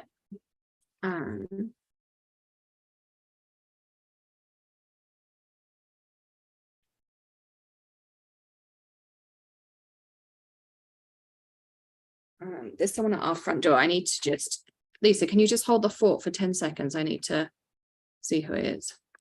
Sure can. Yeah, so for the Copic app, it's really nice because I just looked at mine to try to explain it. So it literally, wait, let me go back to the app. When you open it, it has it all broken out by the color family. So BV, blue, violet. So, and it'll say 16, 0. I have 16, I have that collections complete. So it'll let you know how many you have. And it looks like file folders when you look at it. So when you open it, it has all the different markers. And then you just click on the ones that you own and it highlights. So like if I didn't have the collection complete and I had a good combo of the first 3 and the last 3, but I had one kind of out there by itself that didn't blend with anything, I would build around that marker so that I had a usable combo. Yeah, it's a very cool app. I like it very much. And I'm lucky I have a Dick Blick, their smallest store here in Rhode Island. They have, if you buy 10 at a time, you get a better price on it. But I used to get the bouquets. So, and I would do that every once in a while, and that would happen. And it just, you know, it took time, but I would work with what I had. Yes, the Copic app is free.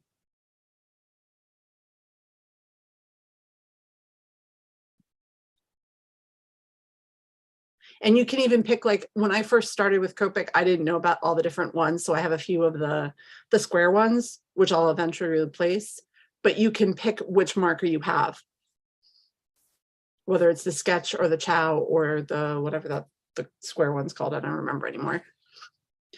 My husband used to give me bouquets of markers instead of flowers. Yep, that's the app.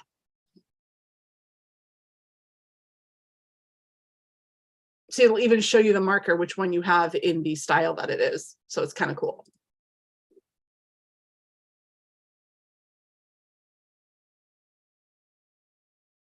Right in Providence, because we have RISD in Providence. We have several art stores. And Dick Blick had the best pricing on the Copics for me.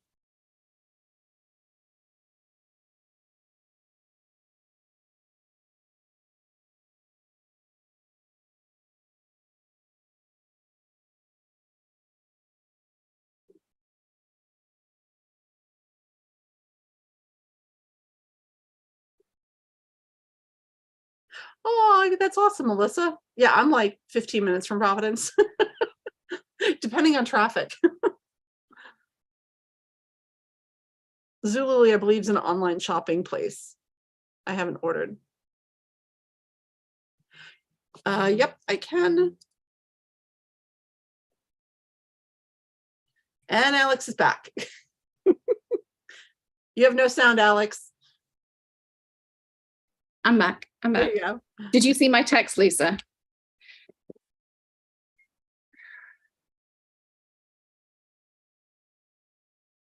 Oh, geez. Oh, great. We're going to take a lunch break in a minute. So anyway, something just happened at the door. I have to go deal with it. But anyway, so what's the difference between the 100 black and the 110 special black? So I've asked this a couple of times. I've been told that they're truer blacks and one contains more blue than the other. Honestly, if I put them side by side, I can't tell the difference between them. Yeah, I mean, the 110 is technically more black. I think they put more blue in it to make it more black. But I just pick out whatever I have in front of me. I'd probably actually reach for the 110 more thinking about it. But I mean, I just really, you know, reach for whatever else is in front of me. So that being said, so we've covered flicking. I'd really love you to practice the flicking because we're going to do that this afternoon. We're going to do lots of coloring. Can you color too much in saturation? Yes, you can. I'm going to show you. Actually, remind me after lunch. I'll show you what happens if you oversaturate. We'll do that first. So somebody remind me after lunch because I probably will forget by then. So yeah, so let's do 2 more winners. And then we're going to take our lunch break. I'm going to unmute everyone so you can chit chat. And then when we come back, we'll do the oversaturation. And then we're going to start coloring some images. We're going to start off really basic, like one color, and get a really nice, smooth, even color. And then we're going to build up throughout the afternoon. And then I will also do some free orders. So if you haven't joined us before, you get free shipping all weekend long over at makerforte.com. And then what I do is at the after like lunch breaks or longer breaks, we do a couple of free orders. So we'll pick 2 random order numbers. We'll just do a random order number generator, and you will get those refunded onto a gift card for you. So you get your money back. You can obviously get more crafty goodies that way. And then we'll do some winners for after lunch as well. Yes, lots of cardstock restocked for you as well. I'm so glad. What's everyone's favorite thing about the class so far? Let me know. I love to hear like what you've been learning, all that kind of stuff. The little heart and flowers, the flicking, light first, Everyone's excitement. Everything. You can still sign up to be a VIP. And I will download a new VIP list after lunch to do that as well, for VIP winners too. And as I say, you get 15% off the whole store as well. So it's a really great way if you are shopping as well. You can do that as well.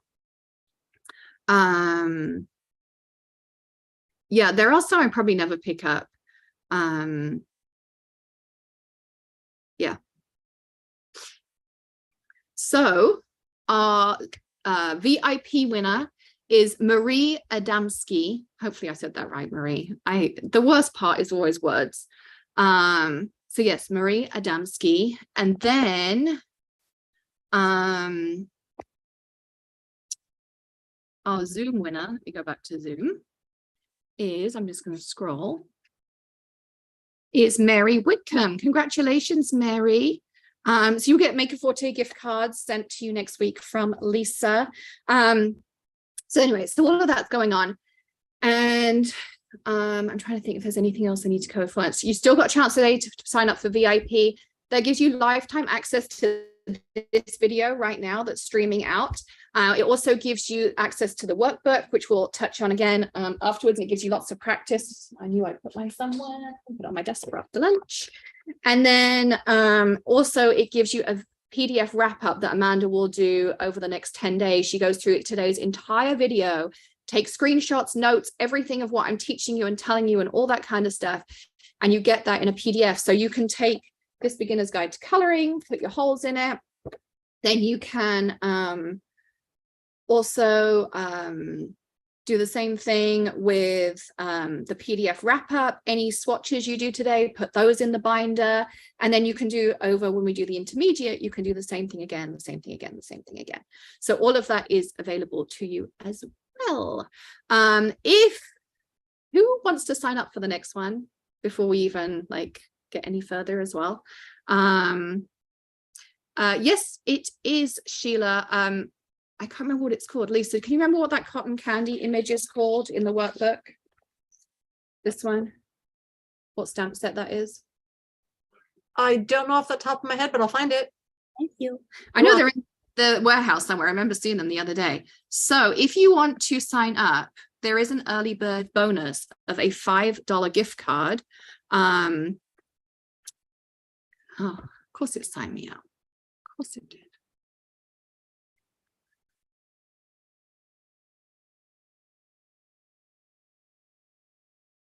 Copy of Master Your Coloring. All right, let me get the link for you.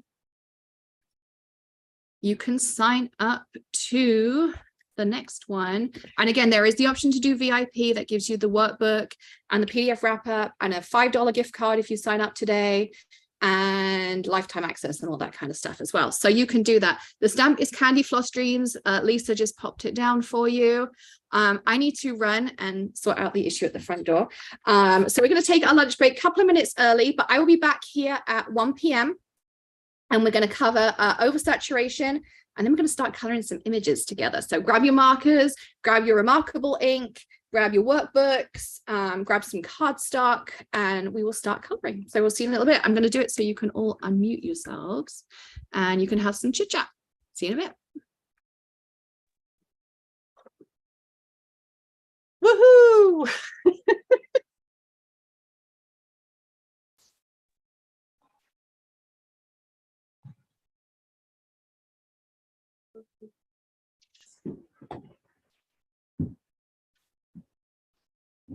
Ah!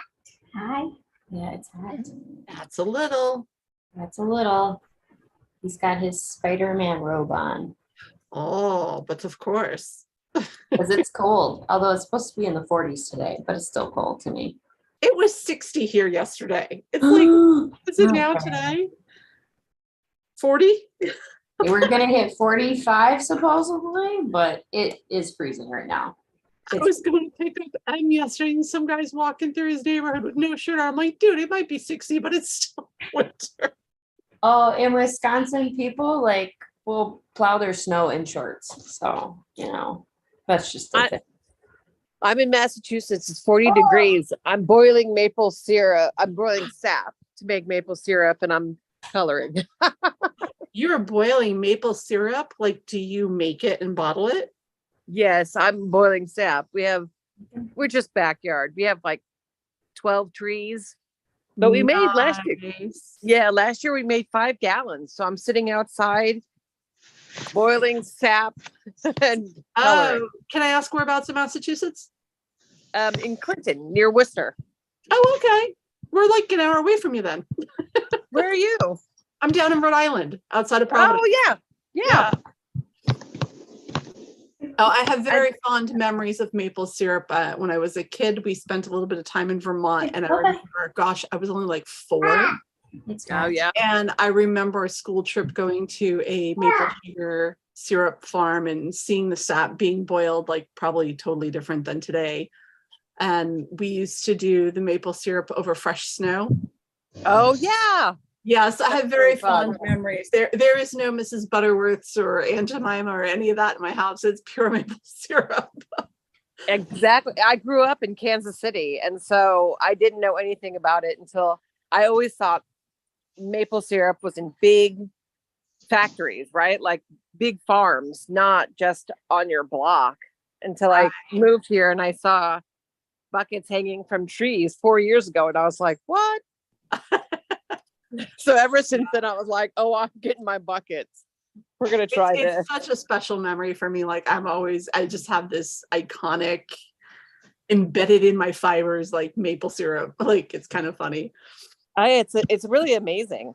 Like it's really amazing. It's very fun. You get the box. It's the Chewy box. It's the big box.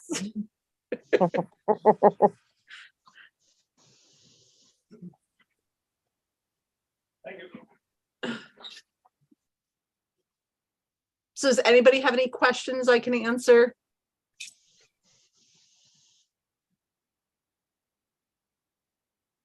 Yep, Canada has very good maple syrup too. No questions, but thank you for turning the cardstock on. Oh, you're welcome. My OCD was Literally 3 killing times, me. we have lots of cardstock. It's one of the things I'm trying to tighten up on the website is the naming conventions. So because it's obviously it's a whole database, it's like I try to have all the cardstock under either cardstock or paper. I don't remember what the beginning naming is, but then for warehouse picking, we have to usually we'll put A2 first or slimline, so it doesn't keep it alphabetically together. So because when the packing slips print, they don't necessarily see the entire word or the entire line of the phrase. So we always put the key item first. Always an adventure. I just love learning that stem technique of taking that colorless blender to bleach out the center and then making that stem. That was amazing. I'm sitting here practicing it now. It's great. Yep. That was one of the things I'm like, it's not a blender. It's colorless would probably be the more apt name for it. It's almost like an alcohol lift because like you could create polka dots with it. You know, oh yeah. Red heart with polka dots or stripes or plaids, you could do that with the blender. Oh, perfect. Yeah. Maple syrup with bacon. Yum. Bacon with cracked pepper. Have you had that? See, all roads lead back to food. It's hilarious. We always wind up talking about food. It's always bacon. Yeah. Every single one of these events, we wind up talking about food. I roast Brussels sprouts and put red pepper flakes in the maple syrup for a dipping sauce. Oh, Delicious. interesting. These events always make me hungry. That's like one of my other passions. It's like my hairdresser long ago, he's like, you have a PhD in stuff. And I'm like, yeah, been around long enough, I know. So yeah, I always come back to foods. Well, when you craft, you end up munching and eating. So when I'm crafting, I usually forget to eat. Oh, yeah, there's that too. I go one extreme or the other. I either snack the whole time or I'll be sitting down here and go, oh my God, I've been here 9 hours. No wonder I have a headache. Oh, thanks, Bo. Yeah, I'm actually working today, so I'm trying to like listen to this and work at the same time. Yeah. Yeah, they one of my coworkers basically quit right before Christmas. Oh no. And there's a hiring freeze on right now, so they're not allowed to replace her. So I've been working 10 to 12-hour days, basically 6 days a week since then. I just got a card in the mail. Oh my gosh, it's so cute. Lisa, even if they didn't have a hiring freeze, I've been trying to hire people and it's really hard right now. Yeah, well, I can't do this indefinitely though.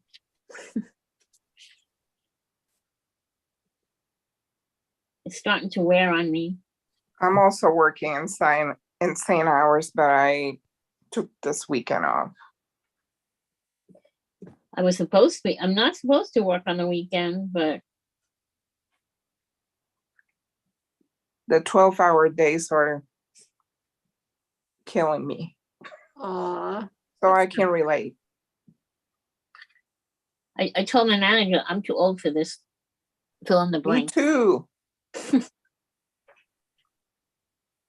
So are people crafting while they're doing this, or are they just watching in awe?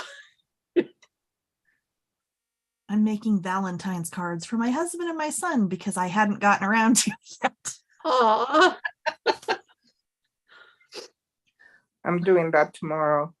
I'm also working on we sold candy grams at work for Valentine's Day to raise money for charity. We didn't think we were gonna get a lot of interest, right? I'm up to 150 Valentine candy grams that I'm making. Wow. Oh, wow.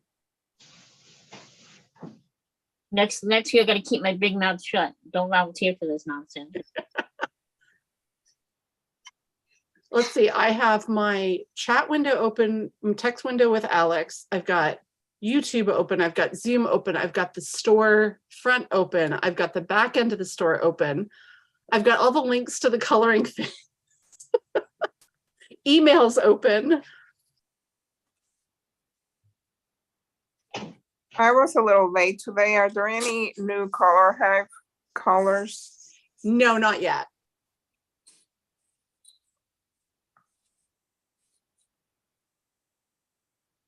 I am gonna get rid of all my close to my heart colors and just stay with Alex's and Tim's.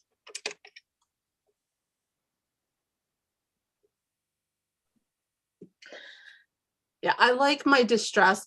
And that's another conversation that always comes up is people are always like, what color inks should I get? Or what company should I get? And in actuality, there's only a couple of ink manufacturers. So I always tell people, pick a palette that you love, that the colors speak to you, because it's all like, I love the vibe of the distress, but then I love the brights and the color palette that's, you know, Maker Forte. And then I also love my VersaFine Clairs. So it depends on what you want. I know there's some people who have like every ink known to man. I'm like, how do you even, like, that's, for me personally, that's too many choices. Yeah, I mean, I have a lot of the Catherine Pooler inks. Yep. But I have not used them probably over a year. Okay. Because I use the Maker Forte inks and I use the distress inks. Right. So when I'm doing something, I always reach for those same two brands. So basically I boxed up my Catherine Pooler because they're just taking up space. And I don't even, like, what am I going to do with them? I don't know. Well, that's the thing is, it's like you pick the things that you love and that you gravitate towards, you know, and then you break it down from there. But for me, the ink has always been what palette. If you have a tight budget, what markers are good? Bethany was saying that she likes the Ohuhu markers. I personally, I started many years ago with Copics. So I just stayed towards that. I'm like, and Copics weren't originally in the paper crafting. They were for artists. They're an artist grade marker. And the paper crafting industry just kind of took it over. And now everybody's kind of made their own.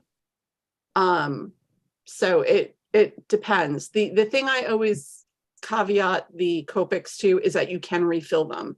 it's not like you buy a marker that's maybe $3 or $4 because it's less expensive, but then when it's dried up, you have to buy another one. As opposed the Copics, you can refill, you can re-nib, you can use the refills for alcohol ink work. But it depends, yeah. But Bethany said she really likes the Ohuhu markers. So I can't speak to the different ones because I don't have them. What I have problems with is I have arthritis, and opening them, forget it. I mean, any of the markers, it's like a challenge, and it's like I wish they would make it easier. I mean, I think they have to that's keep from them. I think they have to manufacturing keep them tight though, because otherwise they'll dry out. Okay, so for arthritis, have you tried the rubber grippies that were used for like opening jars? no. Grab two No. little rubber grippies to hold on to the marker and then pull the cap off. That might help you because I have that trouble with opening jars. I don't have the strength in my right hand that I used to have. And because things are so manufactured, yes, but they're put on by machine, they're tight. But I find with the jar grip, I can open things a lot better. I'll try it with the markers. As for jars, my husband bought this thing a couple of years ago, goes underneath the cabinet. It's plastic with teeth, and you put it in there and everything opens. I haven't had a thing that you there you can't go. open with it. Try the little rubber grippies, so that might help. Okay. I'll give it a shot because it's a real pain in the rear end. Yep, Dick Blick is, everybody's kind of made their own version. And again, I wonder how many actual alcohol ink marker manufacturers are out there. So I'd say, if you have a friend who has a particular set of markers, get together and color and try them out and see if you like them, see if the color, I have heard that about the Olos, that the color palette isn't as robust. If anybody lives in St. Louis, ArtSmart has the biggest Copic display I've ever seen in my life. I live in Louisville, but my husband's from St. Louis, and when I go to St. Louis, I always go to that shop. Judy, where did you send me a message? I was just going to say about the Olos that they're just starting out too. Yeah, they are just starting out.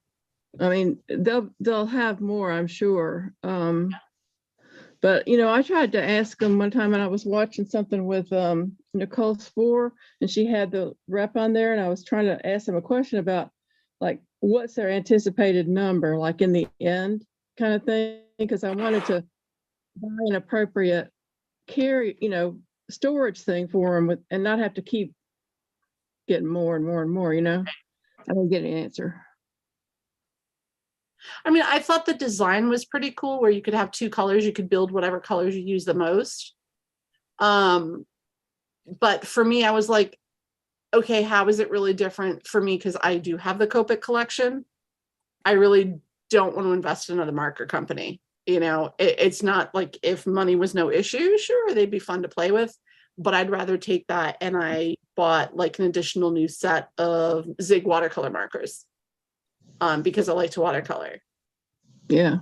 So it depends. I would say if you have the Copics, that's the call you have to make. I personally wouldn't like the Olos. I'm like, yeah, it's a great concept, but how many do you need? Yeah, this is true. I have most of the Copics too, but I wanted to try these, so I went ahead and got it. I just got the brush though. I didn't get the one with the chisel too. I just got like the one side, of the brush because I didn't want to get all the chisel because I don't ever use those with a Copic either. Right. So I've tried them a little bit and, they're nice. But like I said, now if you're just starting out, it'd probably be a good place to start. Yeah. And then you can just add them as they add colors, to their to the palette, to their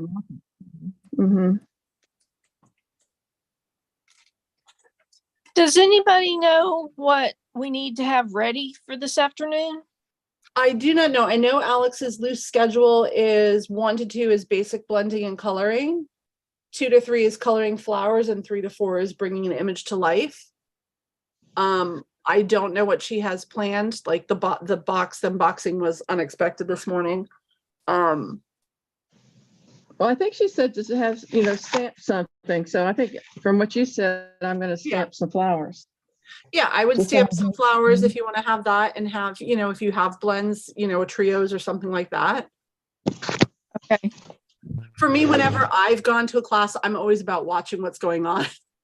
That's just me. I don't I know hear how you all do it. I lose focus on what I'm supposed to do because I'm watching. Yep. Thank you. You're welcome. I have not used the marker match.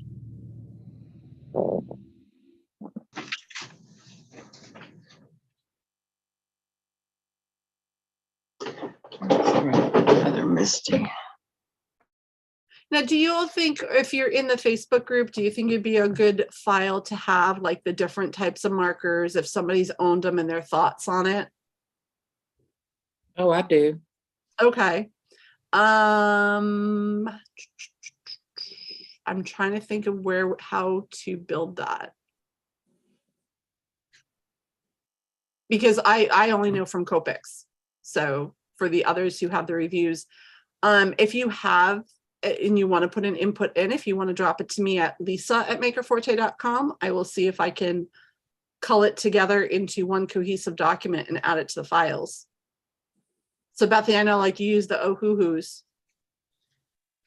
So I like when it's a review that somebody who's used it and what they really, get into it. Yeah, I'm very opinionated about it. I No, mean, and I that's use it for my YouTube channel too. So like, I'm about to actually pull them out now. So Oh, there you go. But coffee first. yeah, coffee's important, especially when there's like migraine at bay and all that. I was gonna say, you look like you just kind of want to, like, put your face in the coffee and just stay there. Yep. This is my third cup of the day. Oh, And I love the usually my smell third of is at coffee. 1, so this is 2 hours early. I love the smell of coffee. Don't like the taste of it. Oh, I have People are like, what is wrong with you? I'm like, I don't know. It's either this or a daily medication, and I prefer coffee over a daily medication. There you go. Now, I wonder, you'll have to let me know, because if you love coffee that much, if I remember, you're like up in Michigan? Wisconsin. I was close. Yeah. It's Milwaukee. You have to tell me if in your market they have Autocrat coffee syrup. Have not heard of it. So one of the items we have in Rhode Island, one of the companies calls Autocrat, and they do coffee, but like how you have chocolate syrup and strawberry syrup and vanilla syrup, we have coffee syrup. So I had seen one of the Food Network people talk about it, so I ordered 2 bottles. That's delicious. Yeah. No such thing. Have to look out for it. It's like, yeah, coffee I'm milk is sure a big thing here too. Okay. I'm sure it's on Amazon or something. Oh, probably. Yeah. No, Frankie decided to pop a tooth a couple days ago, so Oh, poor baby. it's been a little rougher week. And then Ellie has growing pains. So I've been up mostly with her actually. Aw. Like she just can't sleep longer than like a couple hours at a time right now. So Hey, that was my parents' excuse for everything. Oh, I heard that, growing pains. Be quiet. There's She 4 seems more to- for you. she seems to have them worse, but she shot up like 2 inches because now I have to, she's only 2.5, but I have to put all her 3T clothes out now. I'm like, ugh. Oh, that's a lot of growing. Well, and I was just saying that now Danny, she's 3.5. I have to put her in 5T clothes. Yesterday she pulled out 5T clothes without me knowing. And I'm like, hey, this fits. Duh. And Frankie's in 2T now. And I'm like, big kids. Coffee. Yeah. So there's not enough coffee in the world. Just keep me up. But Deborah has raised her hand. You'll have to forgive me, Deborah. I see you have a raised hand comment. I have no idea how to do that on Zoom. Like, Zoom and I are not the bestest of friends. And I have to scroll because I can see that there's 10 messages. yeah, they have to undo it by hitting the reactions and unraising your hand. I don't even know how to do that. I think, Lisa, you can clear it though. There's like on the bottom. You can Reactions, hear all yeah. reactions. Click that. Recognize hand gestures. Oh, thanks, hon. Mm.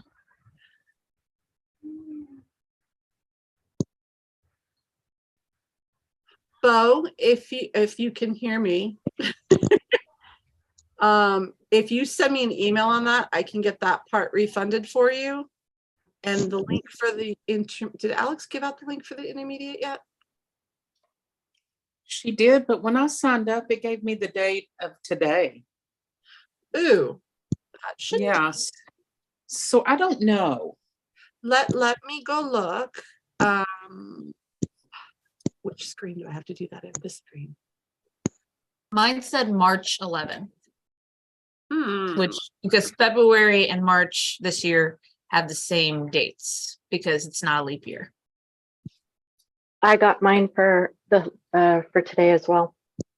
Oh, I hope I It didn't might pay just for- been a program thing. It might not actually affect the class. Okay. You'll have to. Poor Amanda's been sick as a dog all week, so she was setting up the funnel.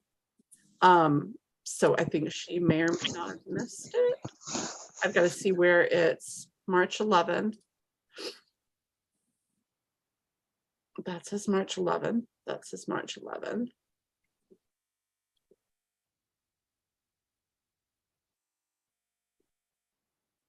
Go through all the pages.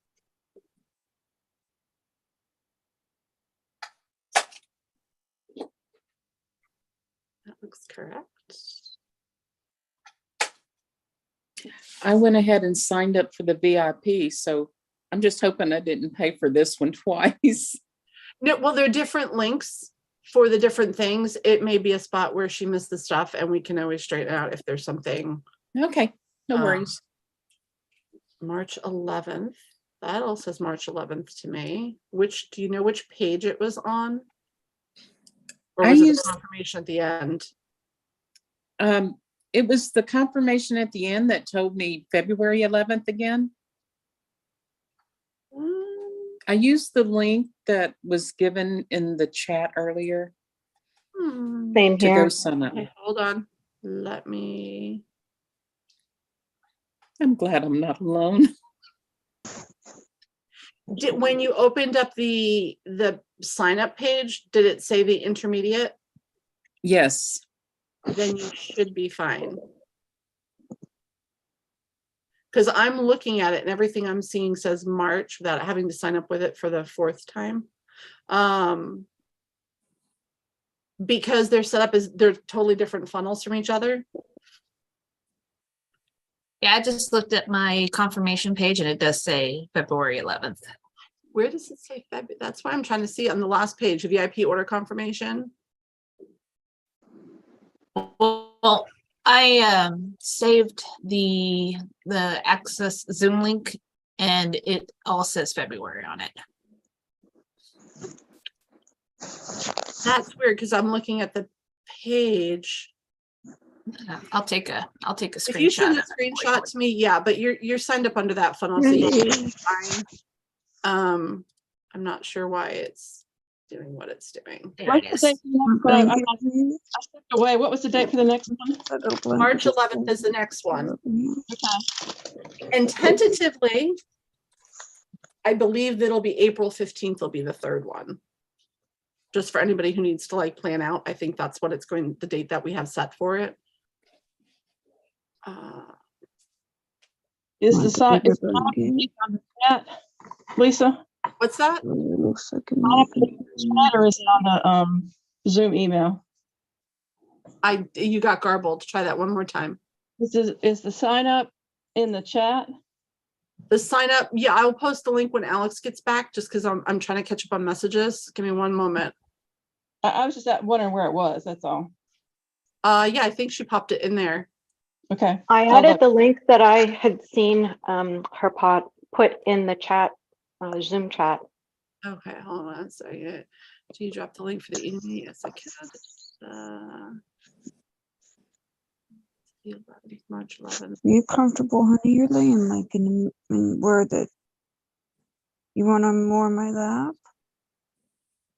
You're laying like. Yeah, that's the beginner class. So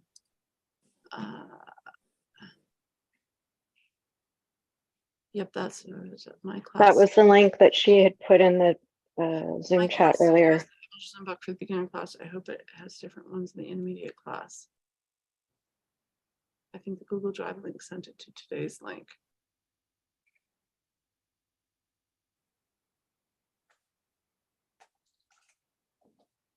If you get up before me.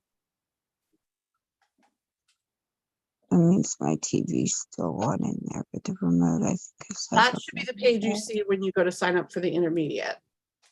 if you happen to go that way before.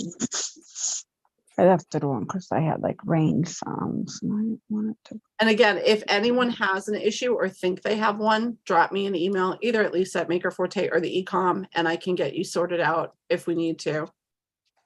I was able to open that up successfully to the March 11th. Thank you. Okay. Yeah, because we were dropping links for those who still want to sign up for the beginner VIP and for the intermediate. Let me just double check on. Where's my Yahoo group? Yeah, I'm not gonna worry until my Google Drive comes back with today's date. I think I lost my Yahoo group. Uh-oh. I lost my Yahoo group or YouTube group.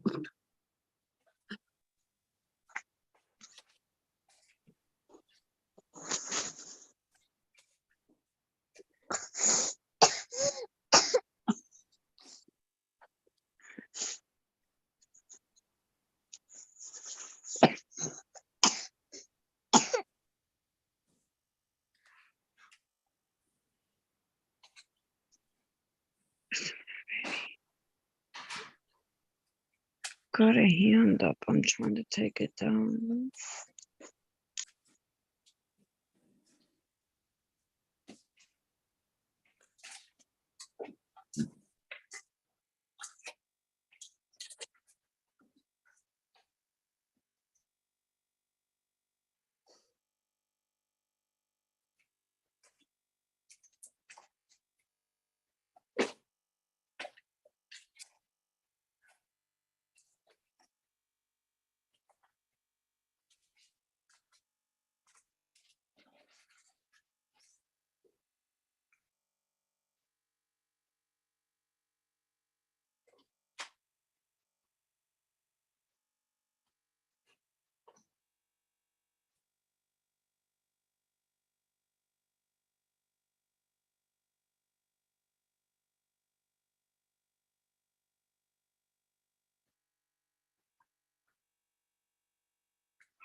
I've got a question for anybody.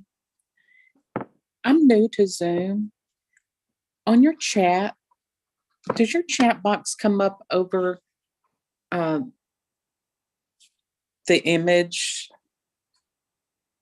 I mean, can you see the live Zoom and the chat at the same time? Yes. Are you using a phone or are you using an iPad or another I'm tablet? I'm using an iPad. Okay. does- If you turn it on its side, so it's not standing in a portrait mode, but rather on a landscape, you'll probably have a better chance of being able to see the people that are talking. Okay, I've got it. See the chat at the same time. You have to go out to go to the chat. I mean, you don't have to go out. You just have to click on the bottom where it says more.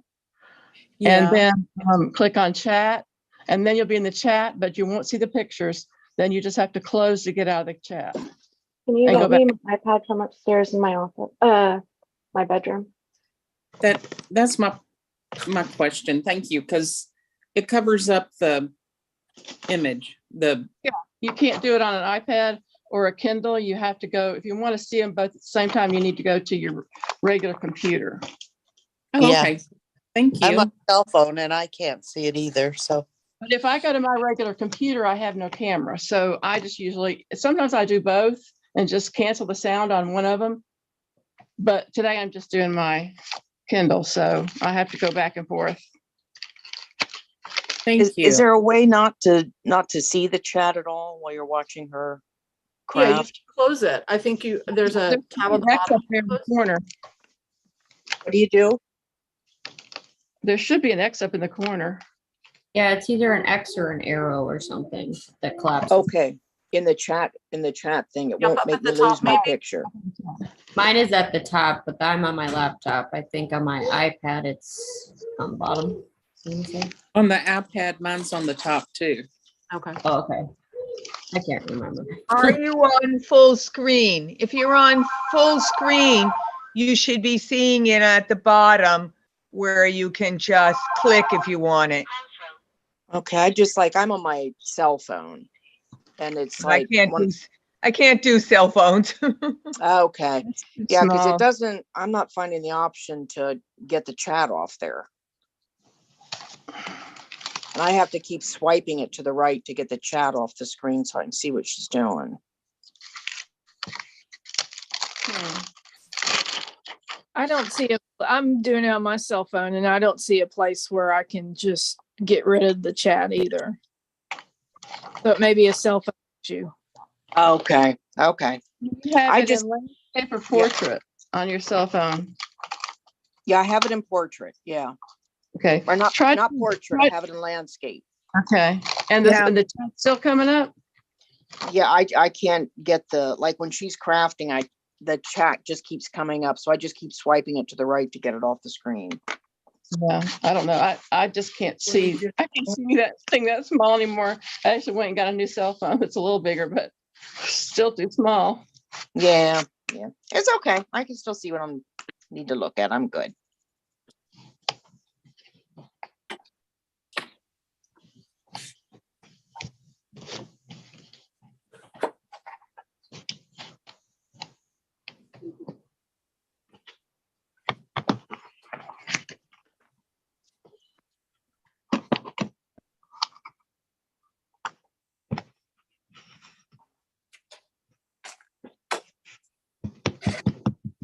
I have a question. What kind of ink should I use for stamping? Should I use an archival ink? If you're using alcohol markers, she told you to use the Eclipse Black. I don't have that. Or use a water-based dye ink. Okay. You have one of those in black or gray or something? I think so. If you have a hybrid ink, those will work too. Okay. Thank you, ladies.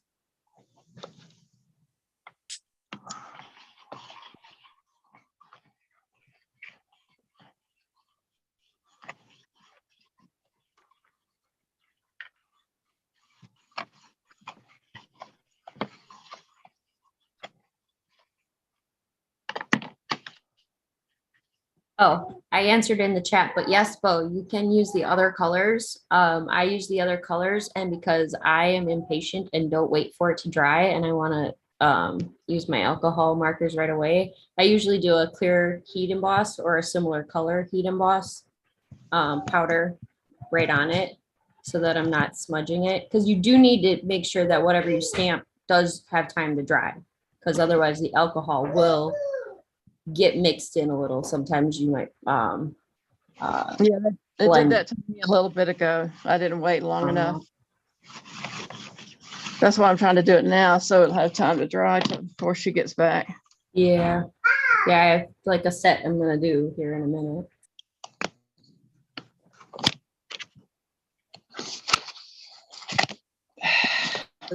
Yeah, you should be fine. The other thing I like to do when I'm using my Copics, and it's just more from how I was taught, is when I'm coloring, is I color up to the line, because the ink will have a tendency You see on that? paper to want to move a little bit. Dove from over here and jumped. So I color up kind of almost to the line and then let the ink try to move where it wants to go on that. And I try not to cross over the lines, at least the outer lines of the ink. You didn't poop, did you, out there? I'm gonna go look. I'm gonna look out there, see if you pooped.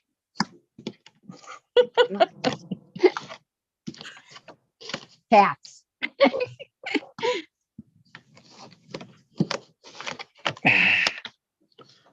These magnets.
You're welcome.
Are you staying downstairs now? Can I go home now?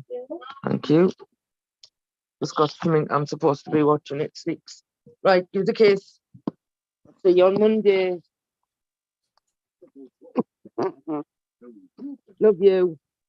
See you Monday. See you Monday, Captain. What? What's the matter? You with your mummy, man? Hey, get your mummy to read your book. Put a light on, read a book. Right, and I'll see you on Monday.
Hello, everyone.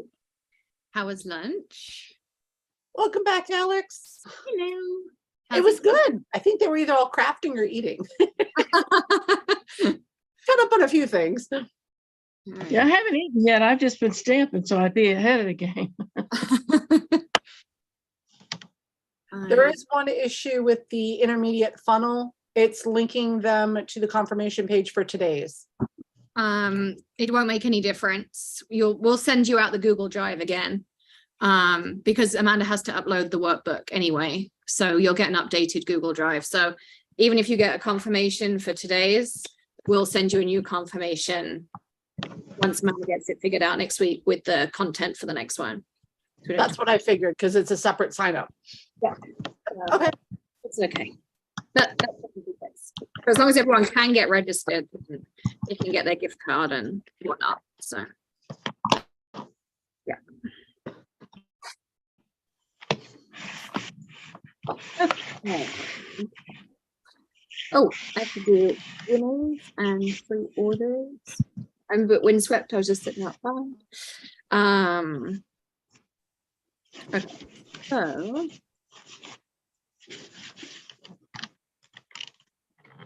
So what did you get in the mail today? Okay.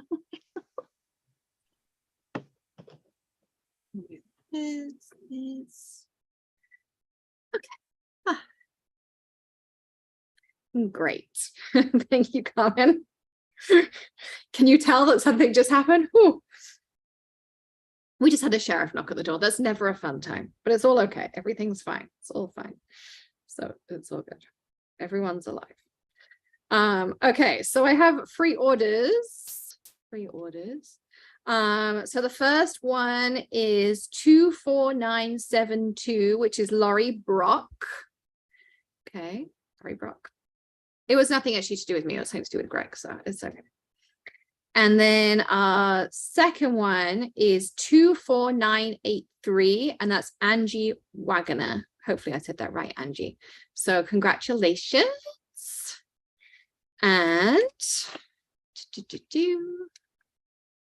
how about we do a couple of gift cards as well? All right, so gift card number one is going to Virginia Palmer. Congratulations. So Mel, we will be doing that in intermediate on the replacing nibs, et cetera, all of that. And I also have a VIP winner is Nina Stringham. Congratulations, Nina. Okay, so go back to my Zoom right here. So I wanted to show you first what happens when you oversaturate. So I'm not going to stamp an image or anything. Actually, yes, I am, because I want to show you the full effect. I'm going to put all my stuff.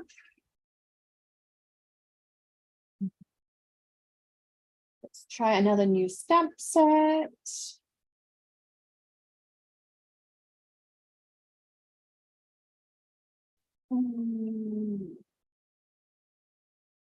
Let's do this button.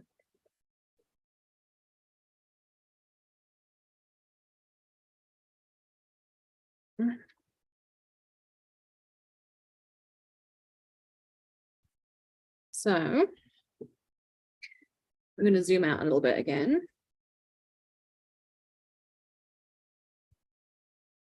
Okay.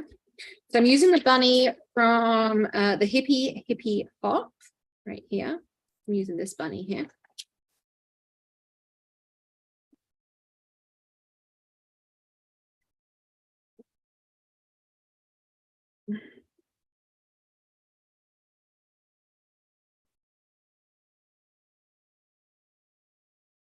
And it's perfect because it covers like the whole card front. So like literally you can just do this.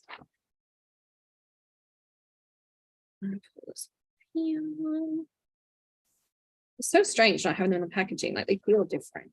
I don't know. I'm trying to use every stamp set.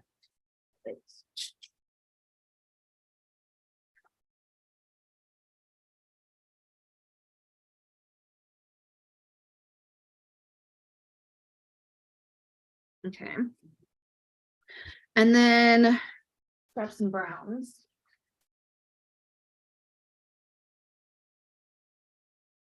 So I'm actually going to do my bunny much darker just because I want to show you what happens when you oversaturate.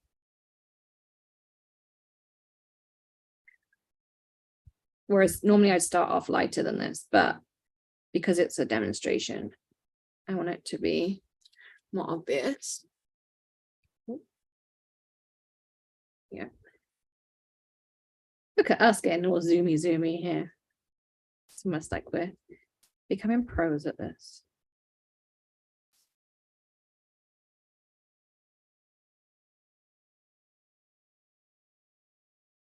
When I get the feeling he forgot. Tilly, tell Mike to get your pizza out the oven. I put it in too late and he's like, all right, I'm on it.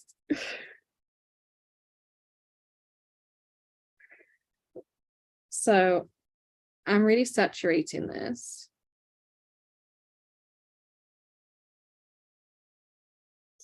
Okay.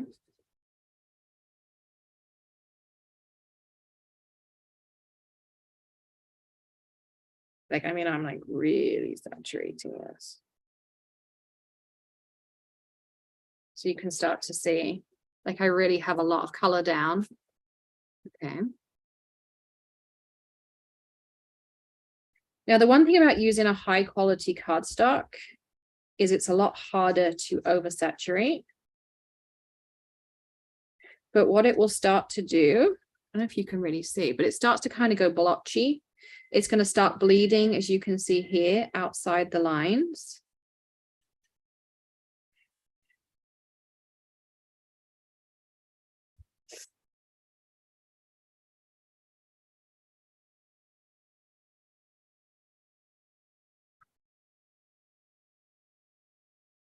And so you can see, now the other thing it's going to do, if I keep going, is it's going to pill my paper. So I don't know, it's kind of hard to show on a video, but like the paper itself is starting to kind of bubble up, and you can see like here it's no longer even. Okay, and you can see how much it's soaked through. So if it's soaked through this much, you've really oversaturated. Like it shouldn't be as dark as that. You want it to be more. This so Helen asked what color. I'm using our 110-pound white. You can get it in a bulk pack, or you can get it in lots of different sizes. Lisa will drop a link down there for you.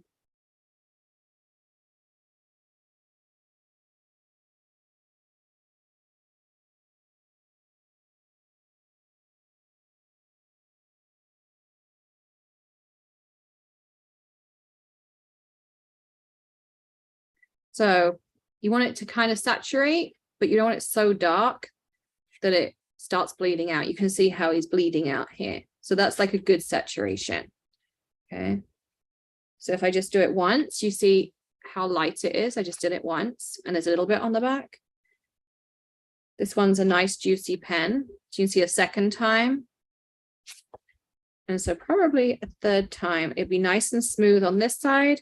And you can see I've got a good saturation coming through on the other side. So that's what it should look like. Okay. Yeah, so the paper kind of peels, it bleeds, and it's no longer even. Like here I have a little bit of light, and then I got dark. And so it no longer gives you that nice foundation to blend with. And then when you start putting more colors on, they're just going to all bleed out everywhere because there's nothing left in the paper for it to work with on there. So that's why we don't want to oversaturate too much. Okay, so that's what happens with oversaturation, to answer the question on that. All right, so let's go back to our workbooks.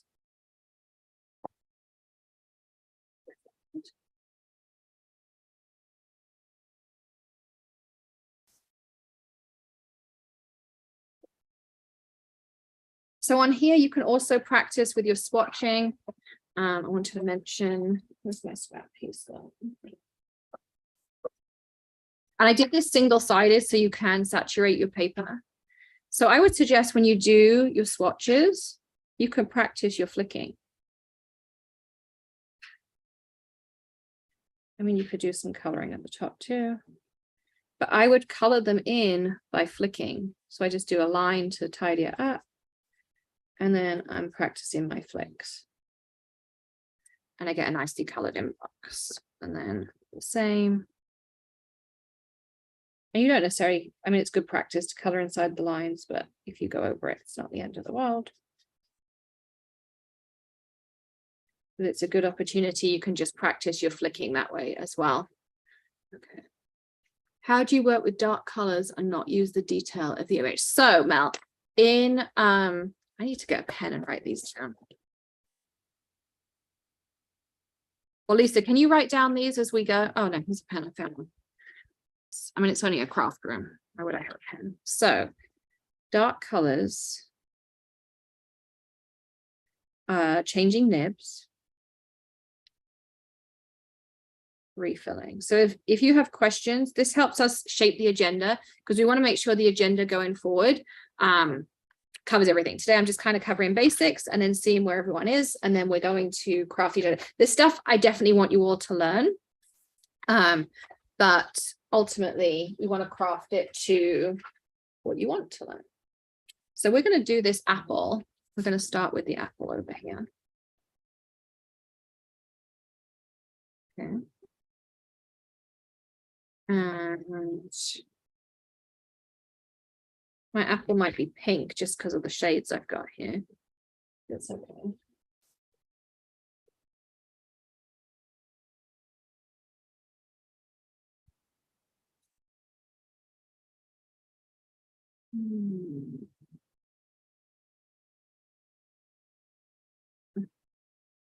Trying to pick out all my reds and see what we've got a few of. I have 20 and 24. We have 22.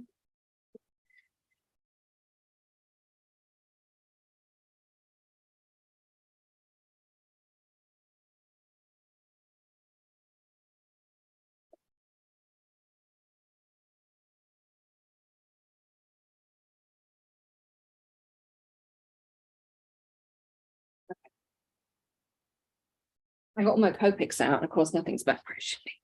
So I want you just to start, if you have your workbook or any image, take your lightest color. I'm using R20, okay? And just color in the base of the image. And we're not really going to work so much on light source today. Actually, I want to do light source in the next one because it's a big topic. Today, I just want to work on blending and shading. Okay. So what you're going to notice is when I lay down my first coat like this, so I'm literally just going over and laying down color.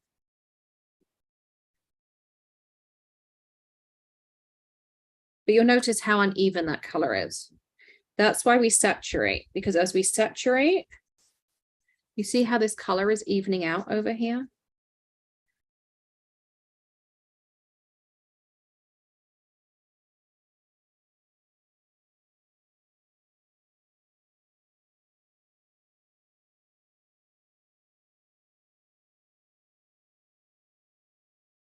Got something dark under there because it's shining through. So that's when you know you've saturated your paper, is when it looks really flat.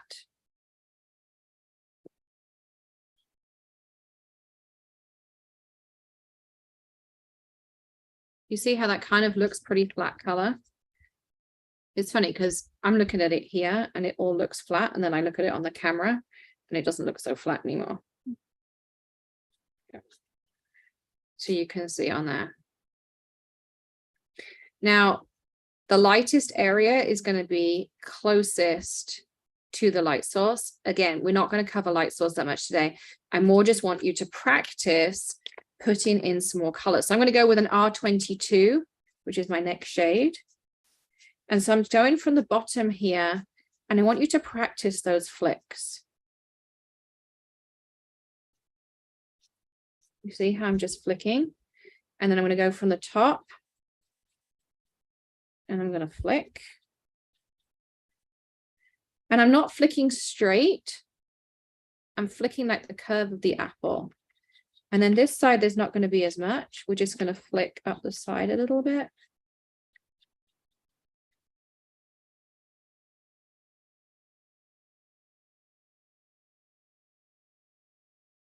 Maybe a tiny bit at the top here. But not much.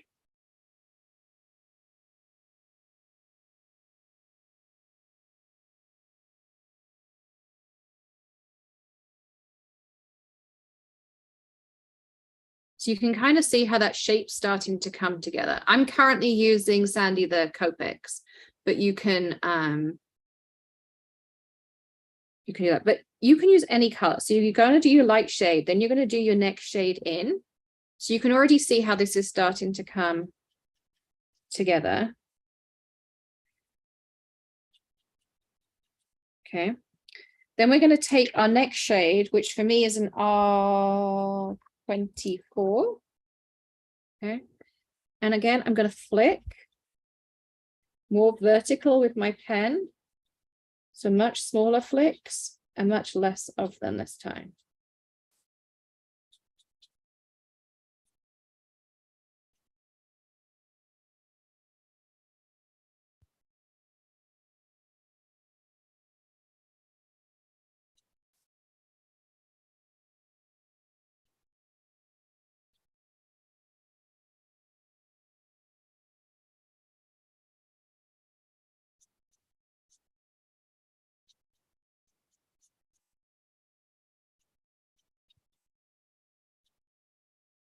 And so again, you can kind of see this shape coming together, and it is a process.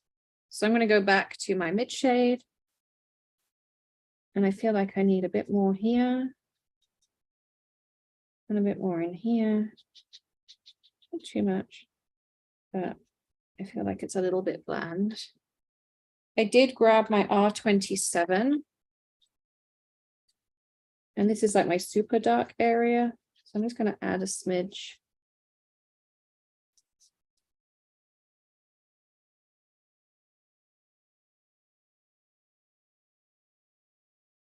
And then 24.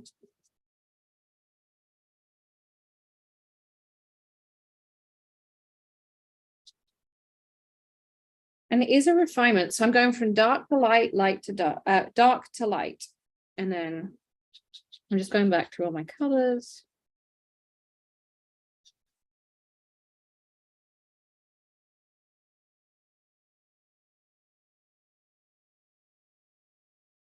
And now I'm going to go over this more with like long strokes, more like a coloring stroke, just to blend some of this out. I feel like it looks a little bit streaky. And this is with my lightest color.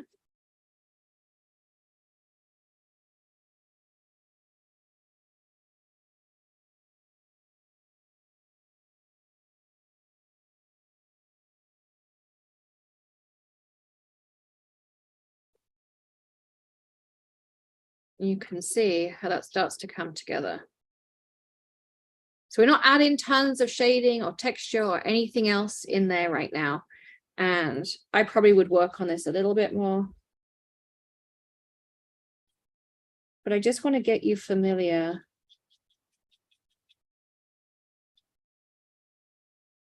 with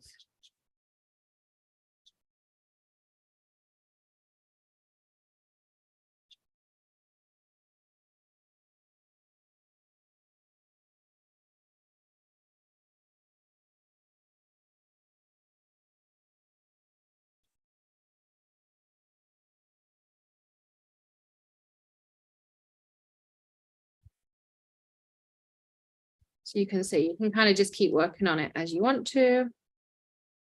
But this edge would be a little bit darker.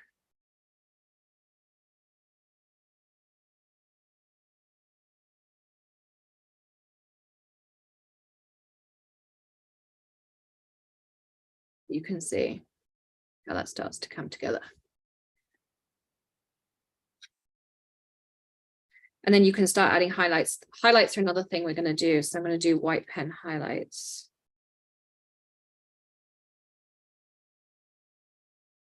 In a future one. Okay. So that's my kind of base apple. So do we want to do that again together? Do you want to do it alongside with me at the same time? Or do we want to move on to a different image? Because we've got another one over here. Yeah, we'll do it again. Okay. So let's zoom back in. And here.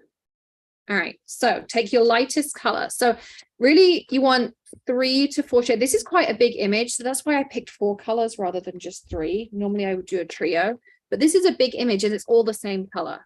Okay, so that's why I picked that. And again, we can try our blender pen. So you see we have a few bleeds here. We're going to push this color in. And red is the hardest. It's going to take you a couple of goes with red.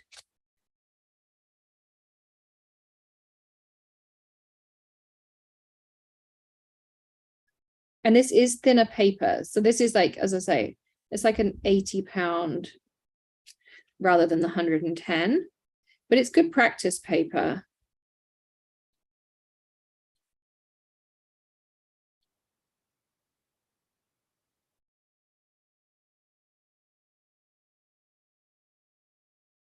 We can keep tidying up those mistakes and you'll see this all evaporate and go away. So start with your lightest shade, color all over and saturate so it looks flat. I know it's nice to think like, oh, I got some really good shading in my base color, but that's not going to help you get nice blends, okay? So take your lightest shade. They're going to be the shades you refill more than any others because they're always going to be your bases. And you'll find combos you like together too.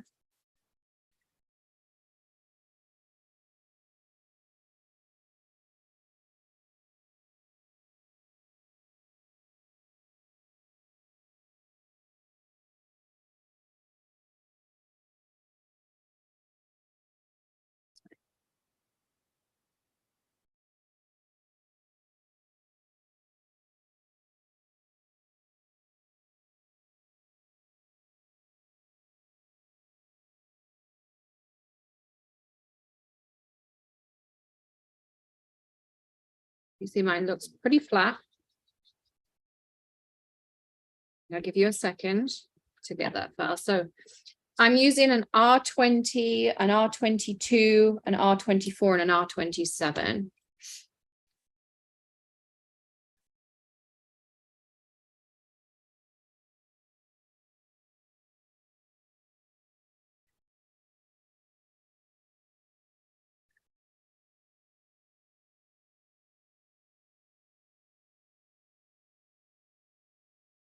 It is not too late with it. It's not too late, Deborah, to get VIP. I just dropped the link for you. No, that's not the right one. Ignore that link. It's not the right link. If it's not that tab either, I can't find it.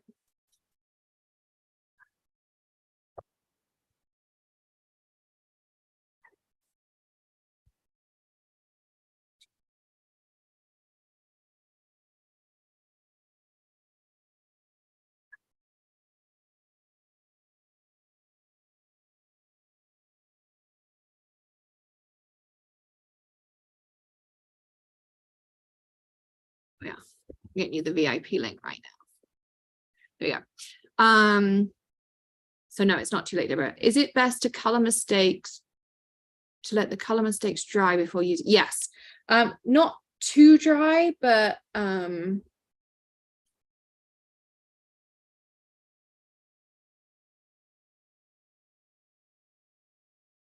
yeah, not too dry, but you know, dry enough.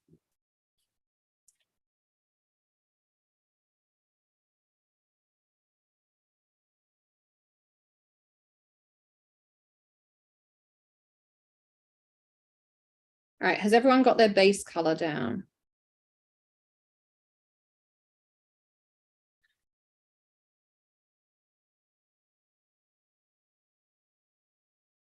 Yeah. Okay. So I'm going to do this one a little bit slower so that we can, you know, do it alongside me. So now we're going to take our R22 and we're going to start at the bottom here. And I'm going maybe like, I don't know, just under halfway. And just use the edge of your apple as a guide. And I'm going to do more on the right than I do on the left. because again, that's where our shadow is. Okay.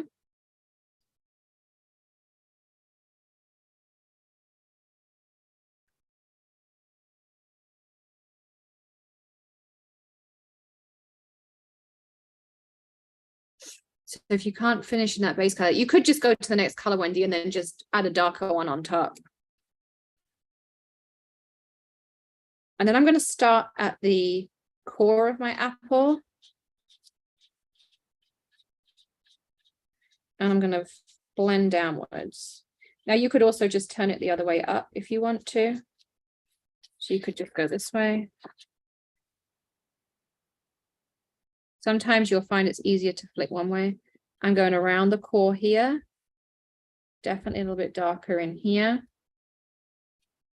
And then I am doing some flicks, but notice they're a lot smaller on this side.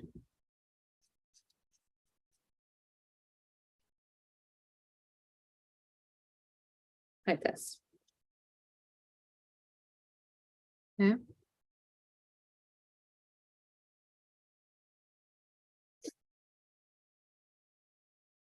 More on the bottom, less on the top, more on the right, less on the left.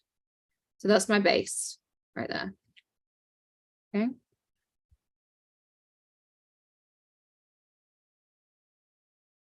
How are we all doing with that?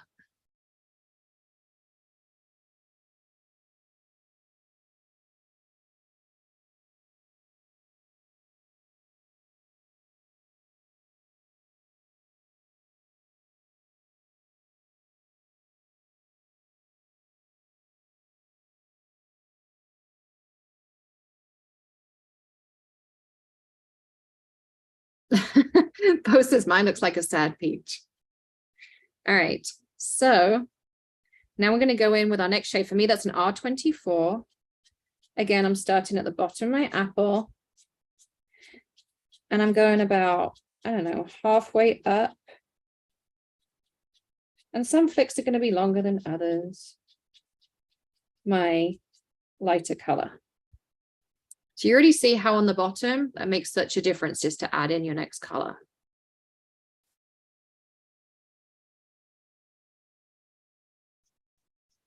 I always do my edges. I don't know, something about it just makes me feel better when I do the edge like that.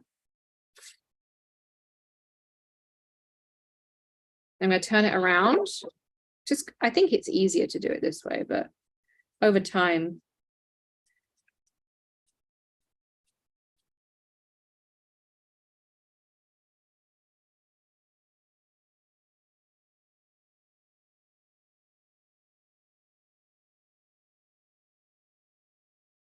I'm doing exactly the same thing, about halfway down my other ones. So it looks something like that.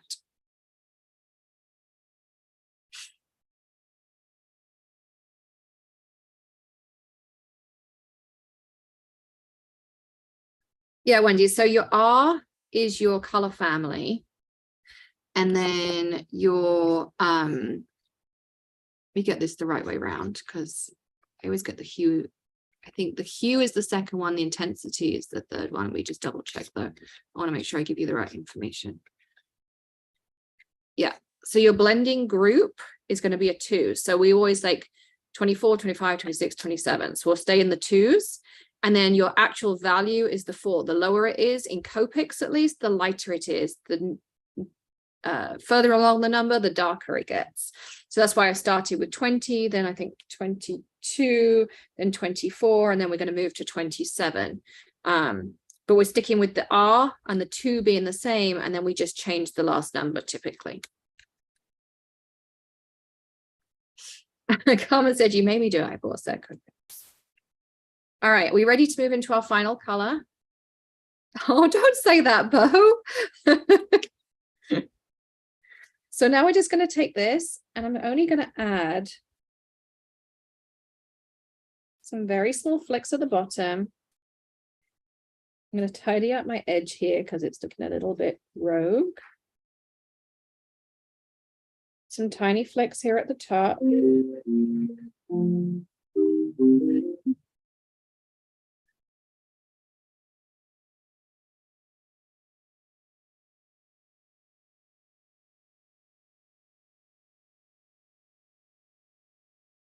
And then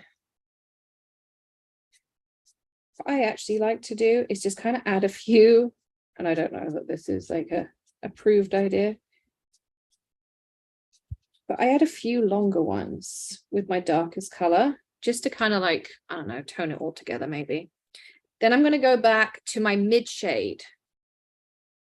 Okay. And I'm starting at the bottom, and I'm not going all over, but I'm really just going over those dark areas. I'm just trying to pull it all together a little bit more. And then I go back with my lightest color, and this is where I'll be pretty heavy-handed.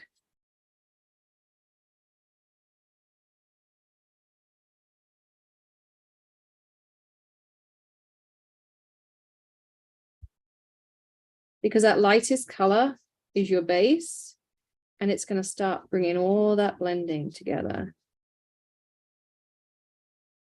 And I feel like even my apple got better the second time. So it is just practice. It's just practice. So I'm going to give you just a couple of seconds to catch that up. My peach turned into a tomato. All right, I'm going to give you like, I don't know, maybe like 2 minutes to catch that up.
All right. How is everyone doing? Will the darker markers mess up my light color markers? No, they will not. As long as it's on the paper, it's not going to mess anything up. If you touch the two together, like I did earlier, then yes, you'll get some different things. But yeah, I think I actually like this one better. But it's all just practice. All just practice. This one I think needs a little bit more. Yeah, this one. Everything's back to front when I look at it on the camera.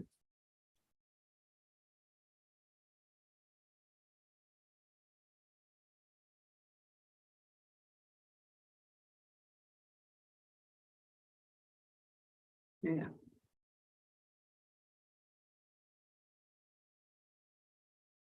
A fat tomato. I love it. But it got better.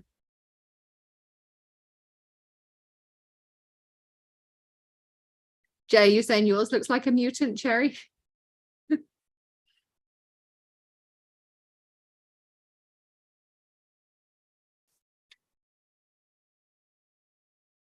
All right. So it's just a little bit of practice on there for you. All right. And next time we'll work on adding highlights and lowlights and all that kind of stuff. But you can practice these, print them out. And I gave you some of the perfect stamping paper that you can print on too. So you can practice. You've got lots of practice pages on here too. So now let's try doing this, but on a flower.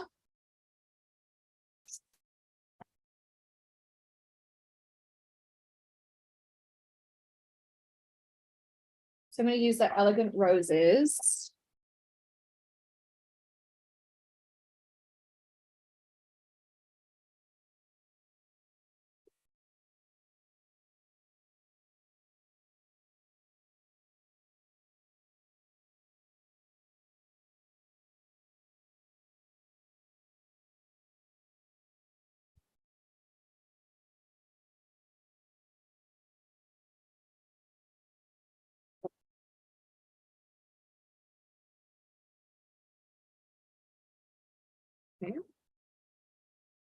And this is a really good flower to practice with because it's nice and big. So if you want to try out blending trios or flicking techniques or saturation or anything, the one thing I'm going to say though is we're going to work on one petal at a time. Okay, so it gives us like lots of opportunities to practice.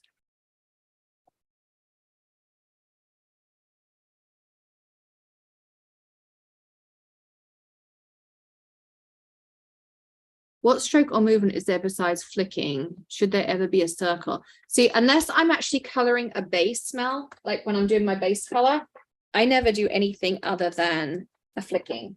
I'm trying to pick some colors out to do this and what we'll do.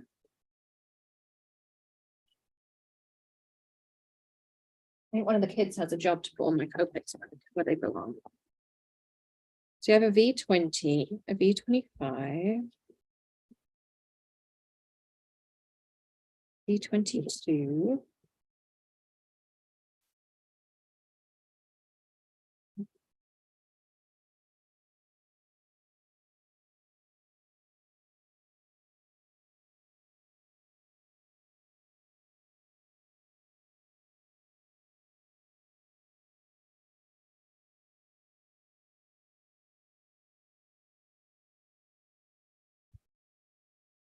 $28 if I want to leave that highlight. We'll go there. If you can't flick, it is hopeless. It's but it's not hopeless. And I promise you, it is just practice. Like when I did my first Copic course, they literally sat us there for an hour and made us do flicks and create grass. And like they just gave us images and it's just like add grass, add grass, add grass. And all that kind of stuff. So it's not hopeless. And I promise you, you can do it. Like I absolutely promise you can do it. If I can do it, anyone can do it. If I honestly wish I'd,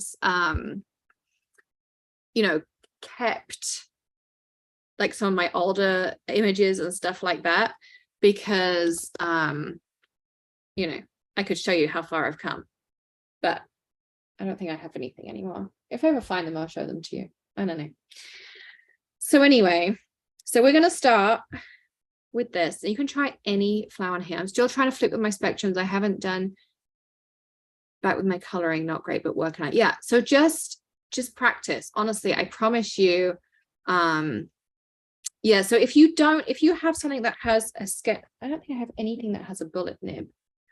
So if you have a bullet nib, say for instance, you've got the Nouveaux, I would do my saturated layer with the chisel, if you have a chisel.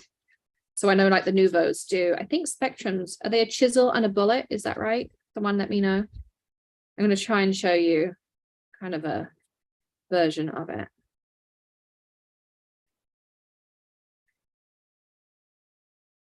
So I would do my saturated layer with my chisel.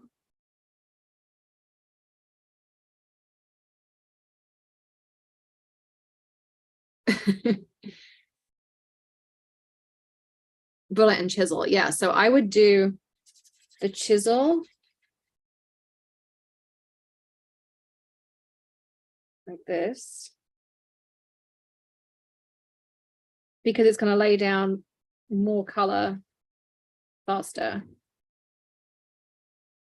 And you can see I can get a nice saturation on the back by using your chisel. Now I'm going to use the end. You're going to have to pretend that my point of my chisel is my bullet nib. That's as close as I've got to a bullet nib. So I'm going to do the same thing. That's not enough of a tone. Let's go to 25. So you can still do the flicks like this, but you're just going to have to do more of them.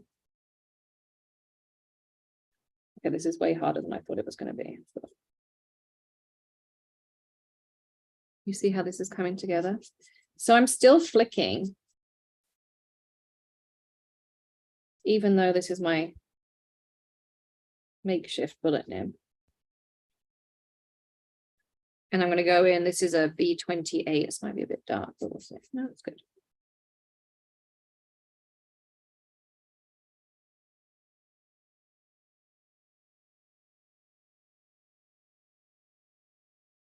So it's still a flick, it's just a slightly different,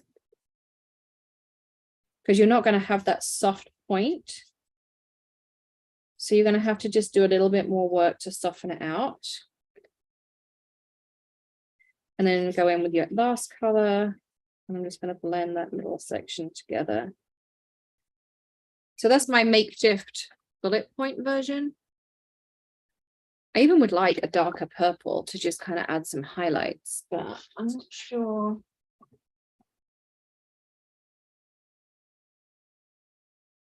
I'm actually going to use BV08, which is not typically out in the color family, but I just want to add like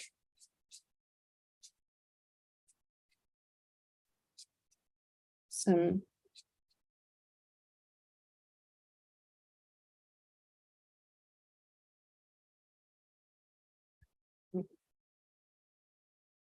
chisel.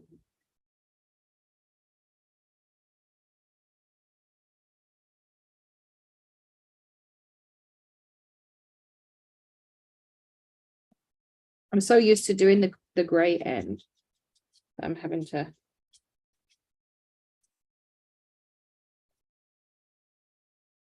correct myself to get it right.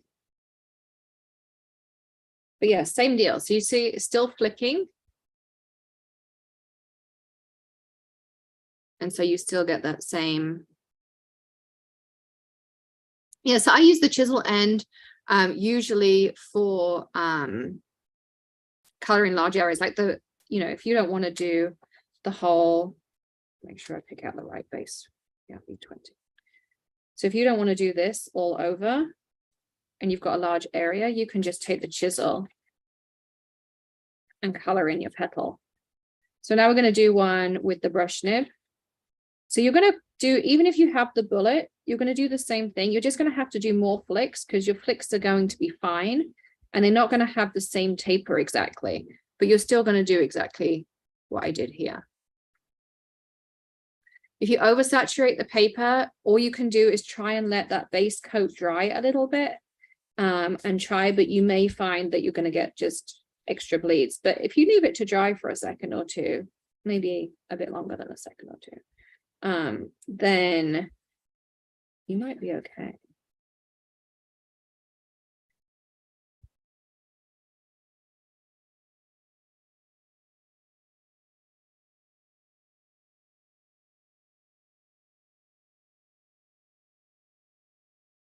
So let me know when you've got your base coat down. And then what I'm going to do is we're going to color this in together, and then I'm going to give you a second to finish yours and do your flower, whatever you're doing. And then what we'll do is we'll do like a 10-15 minute Q&A type thing. So if you've colored an image and you want some advice, or you want me to kind of like show you some stuff, then you can drop a comment. We'll figure out an easy way to do it, just for like a couple of things, just to try and give you some live interaction feedback on that as well. So do you have your first color down on your next petal, for those of you who are coloring along with me?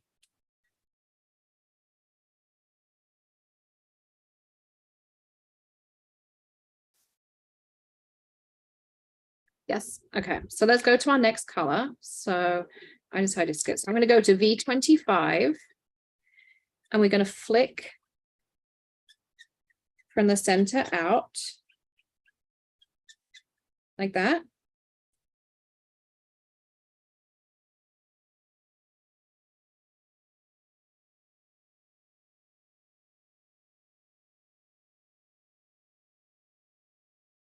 So you want your petal to look something like that.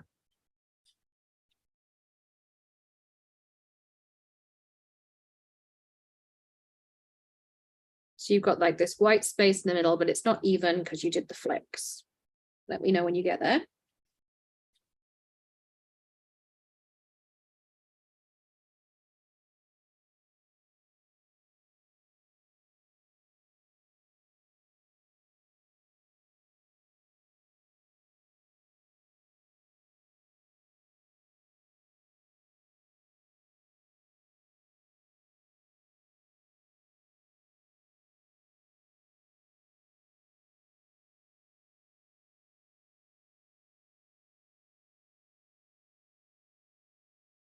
We good? And make sure you all have time to do it, okay? Okay. If I see a couple of okays, I'm going to go on to the next one. So now I'm going to a V28. I'm doing the same thing.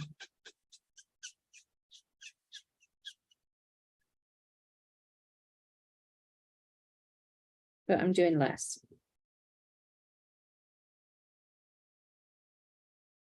And I'm also coloring over these lines in my dark color because the artist has given you a clue that that should be dark. You see how this is coming together here. And then I'm going to go in my BB08. And not much, very straight pen, you see. I'm going to do this little fold on the edge of the leaf because there would be shading there. More from the center because it's going to be dark with those stamens.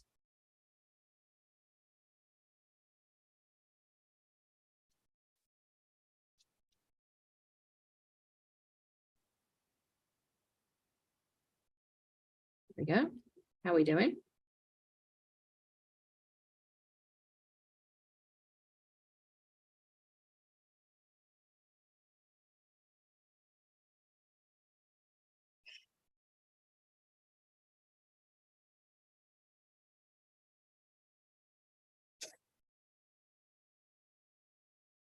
Don't worry about staying inside of the lines right now. We can practice the control of the pen. Try and get those flicks.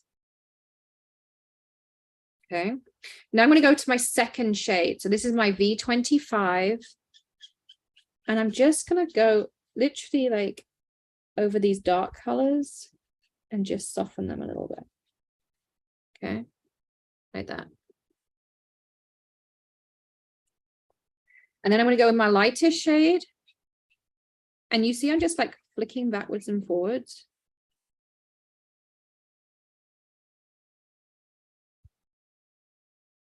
And it's just going to pull it all together.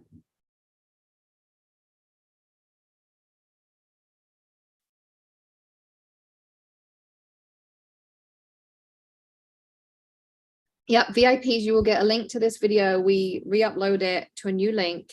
And you also get a PDF that goes with it, with all my tips and tricks and all the stuff I tell you today. How's everyone doing on that? So I'm going to do one more. And then I'll give you a few minutes to catch up on your flower. I'll leave this on the screen so you can see it. And then we'll do a little bit of like a Q&A, because if it was a live class, of course, I'd be walking around and I'd be giving you tips and tricks. So I want to try and incorporate that. So if anyone wants to show their coloring and get some advice, then we can do that. We're going to make it work in a virtual way.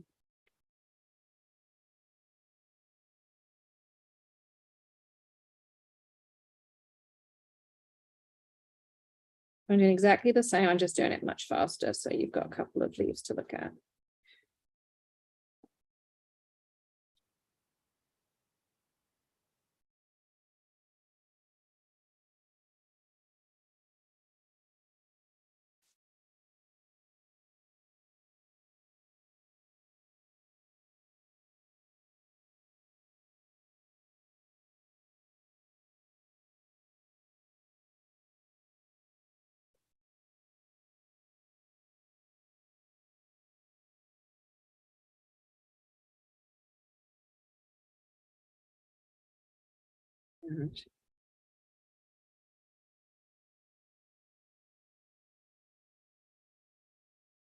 Yep.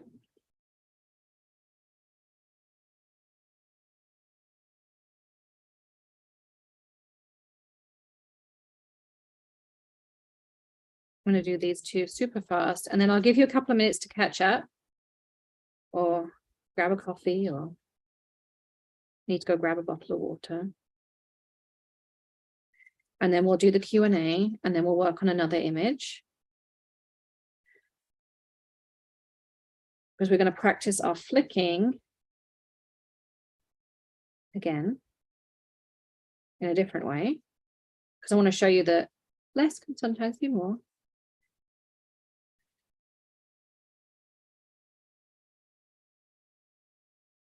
But today's just about getting practice. Okay. And then you can take this away.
Thinking of things.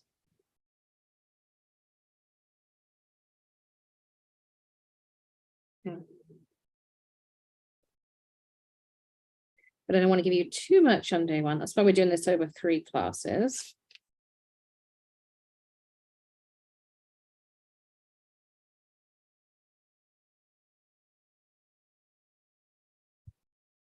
So that you have time to practice and apply, and it's not all too much at once either.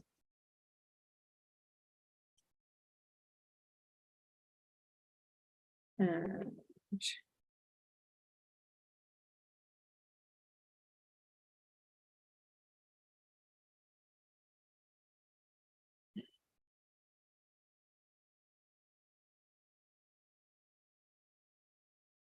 then this is the point where normally I would add some gel pen highlights, but we're not going to get onto those today. I just want you to practice the base coloring. So we need more lives. Our hubby's making things. So I'm going to give you like, it's 1:55. So how about like 10 minutes to do some coloring? Should we take the medium color down to where the dark color will go on the lines? Yes. So you want to do all over with your light, then you apply your medium everywhere that you're going to build on, and then you apply dark a little bit less and darker a little bit less again. Okay. Oh, don't say that, Bo. I don't want to know that. That's terrible. No tears. This should be a tear-free zone. We may do a pencil one. But honestly, try. But I wish I could find my first ones. I'll have a look. All right, I'm going to give you 10 minutes. Okay, I'm going to leave this here so you can see it. I don't know if I can zoom in anymore so you can see detail. Is that zoomed in enough for everyone? Makes me see how blotchy some of this is. Now I need to blend.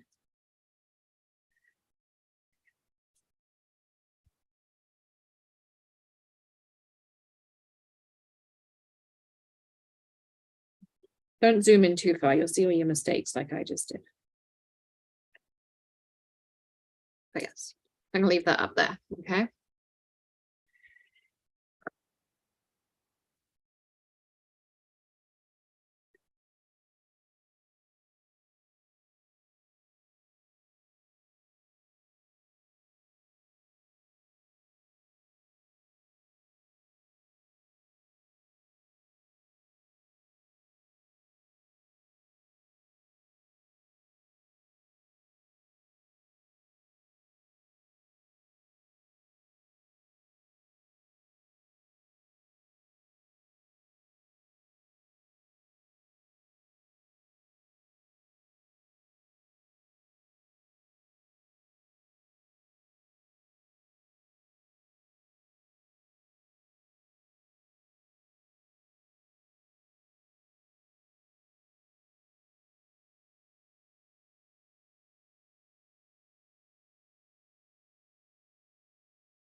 Crystal, Alex was giving everybody about 10 minutes to catch up, get a coffee, all that, so they can finish up their coloring. I know everybody's kind of quiet today. You're welcome.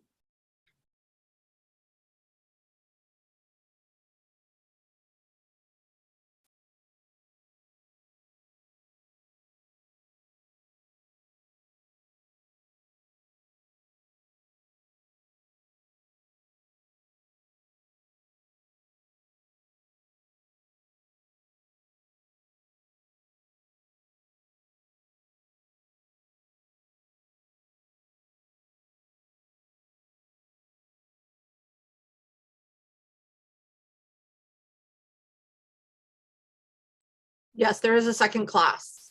I'll grab the link for you.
All right, how's everyone doing with their flowers?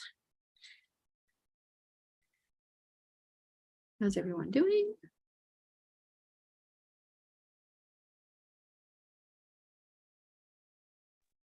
Bo asked if you can use VersaFine with Copic markers. And for the life of me, I can't remember. Okay, let me check what the base of VersaFine is.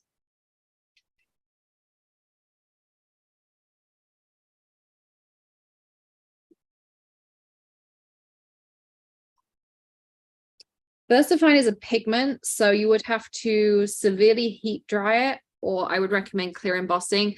The only downside is with the clear embossing, it can hurt your nibs. So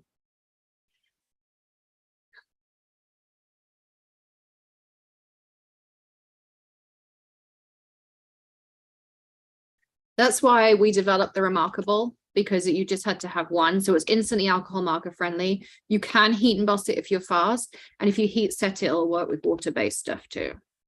So it's a special formulation. Yes, you can, Lisa. I just saw your text. Yes, and I just had to say, okay, can what? I will take care of that. So, yeah. Okay. Does anyone want to do a Q&A? Does anyone want to show their coloring and get some tips or?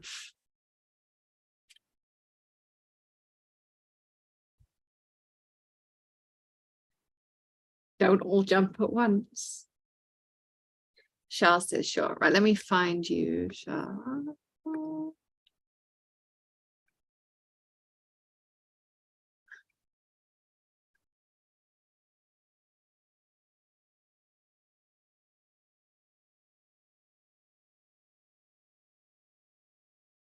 Can you turn your camera on for me, Shah?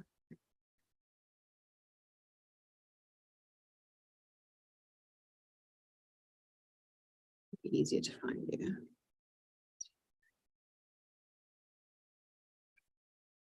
There we go. Hello. You can unmute too, or you should be able to. There we go. Hi. How's it going? Good. This is the one where this was just me just playing around. This is your technique right there. I really like that. So I would say you've got a good base color going down. But I would just put less of each color, the darker colors down. Okay. And then you can always add more to it, because otherwise all your colors there are bleeding together and you're not getting the light and the dark. Yeah. So right. So when you're doing it, you find a small flower and I'll show you one. I'm going to use a small daffodil. There's a really small one in here. Yeah, I'm going to pin mine back for a second. Okay, so I have this. I think also because it's a smaller flower, it was harder for me to. Yeah, so when you're practicing, bigger areas definitely make it easier. Okay. But I'm going to show you a small one. So this is the small daffodil.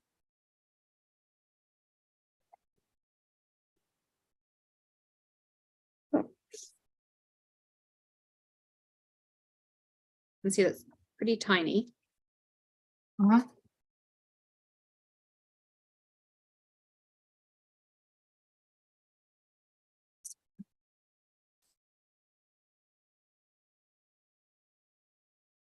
We got 13, 15, 18. My oranges. So let's start with this 13.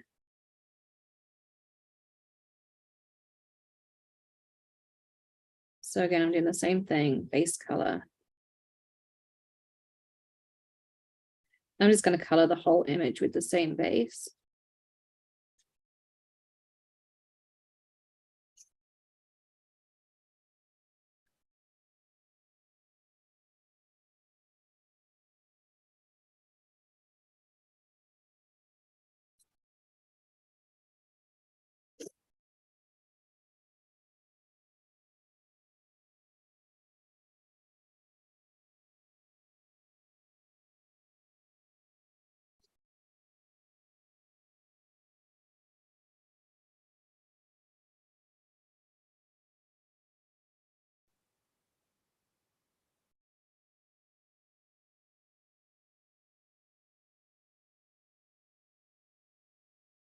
Okay.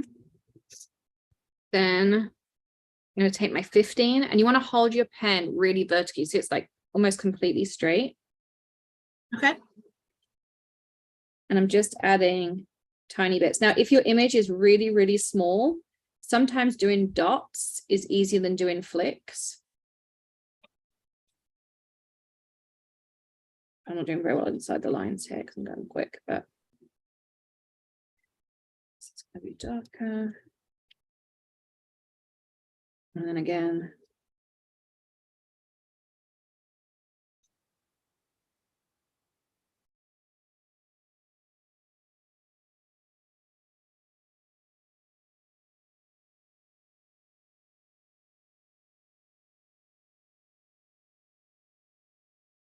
And then we go with my oranges.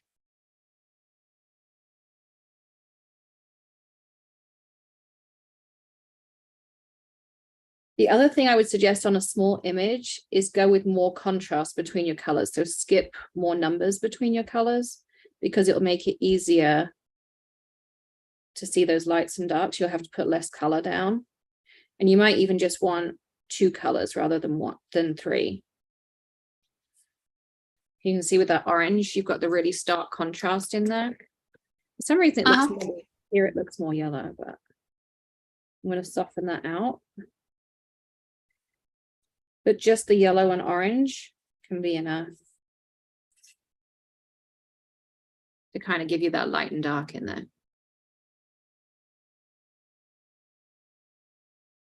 So, does that help? Yeah. Did another one. I think it looks better. Can you see it? There it goes. Place spotlight. Yeah, exactly. Perfect. Yeah. Awesome. Thank you. Anyone else?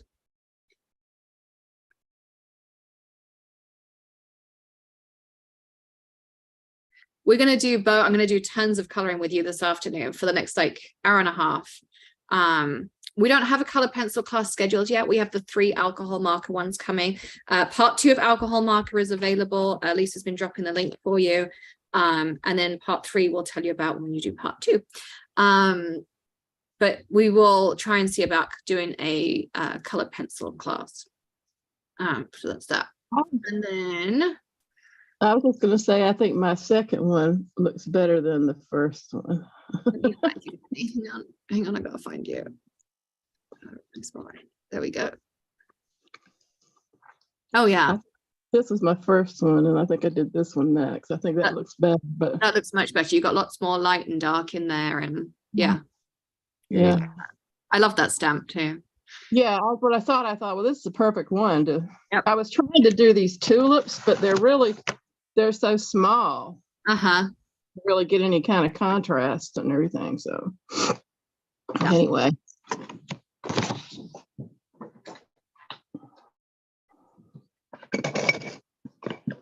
Anyone else?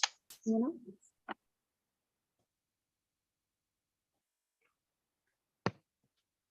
gonna go out some stamps. This one. This one. Alex, Up in Seams would like to show you hers and ask a question. Who am I looking for, Lisa? Up and Seams.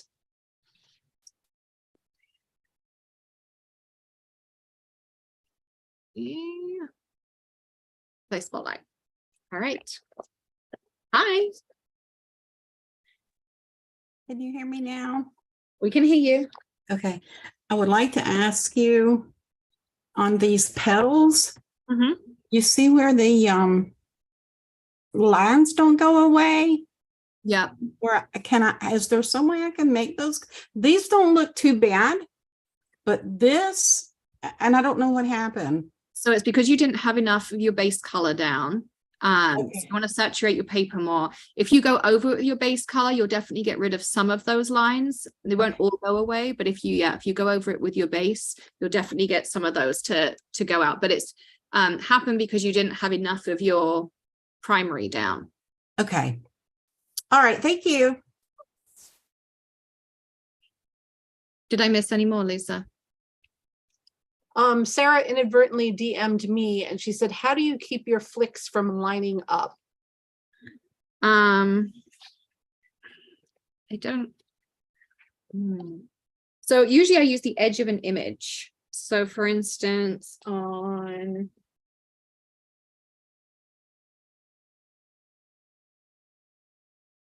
I'll show you on the next one. So I usually use the edge of my image, and then that's how I kind of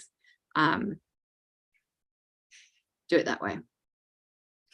But I wanted to show you on. And the coloring again is light, middle, dark? Yes. Your order? Okay, because Bo was asking. Yes, light, middle, dark. So I wanted to just show you that sometimes, and this is a great way to practice your flicking again. I'm going to be all about the flicking, and Lisa's going to be laughing her head off probably all afternoon. I literally just busted out laughing. See? So I'm going to zoom out for a second, because otherwise it doesn't work.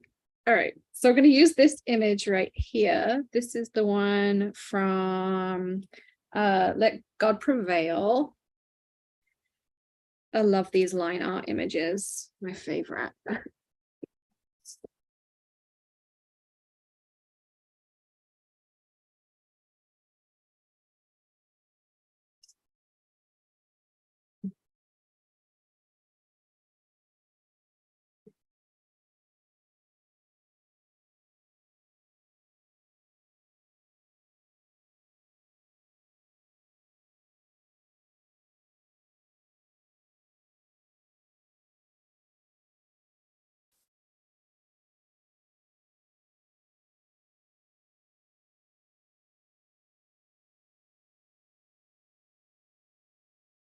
So this is the image, and you see it fills up your card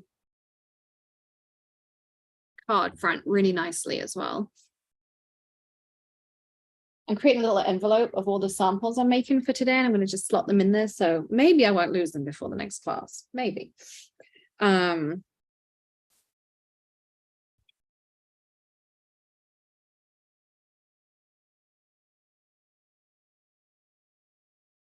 So what we're going to do is practice off it. And then this is really, I was actually going to cover this at 3 o'clock, but I'm going to just cover it here, and then we're going to use it in other stuff. So what I'm going to do is just, you also want to, I mean, you can do the up and down, but flicking side to side.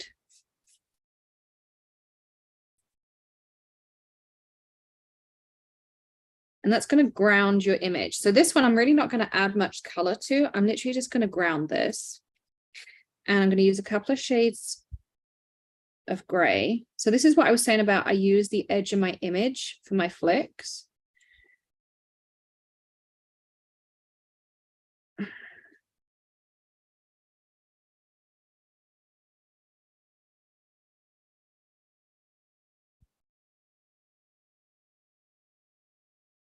Just like this.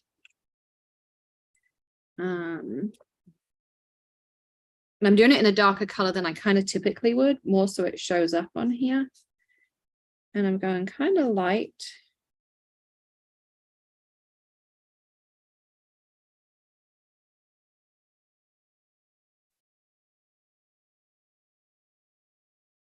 But you can see just by grounding that image, the difference it makes.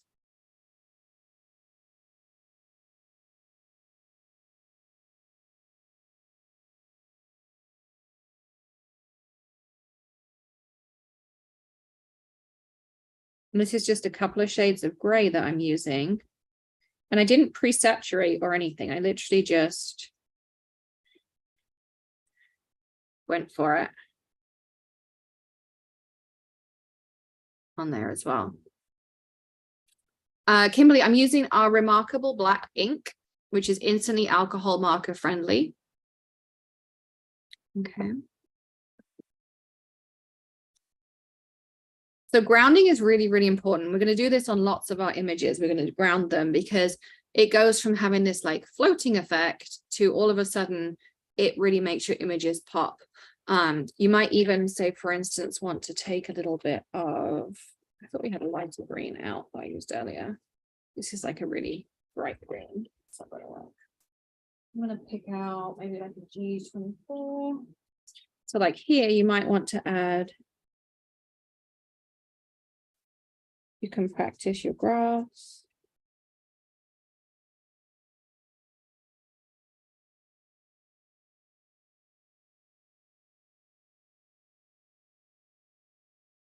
You wanted to, you can kind of make it look at the color. I like the black and white. I'm a monochrome girl, but if you wanted to start adding little touches of color, you can definitely do that. And again, it's just about practicing your flicking. Where's my zero gone? I know, Lisa, I know. You're probably in hysterics at home. Your husband's probably wondering what on earth is going on. This is 110 pounds, Tammy, the ones that you got from us. If you got the package of them from us. I mean, I might even go with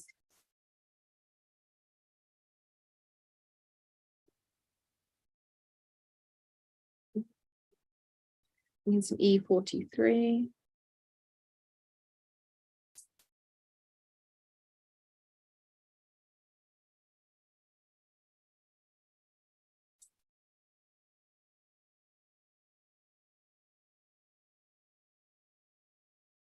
You could even just add that little bit in there. Just a tiny little bit of brown. Zoom in. You can see not much coloring, but you can kind of just bring an image to life just by adding these little bits, like kind of almost creating like a halo effect around it. You can use with any stamp. I'm just kind of picking out different ones from our new release to play around with and show you. So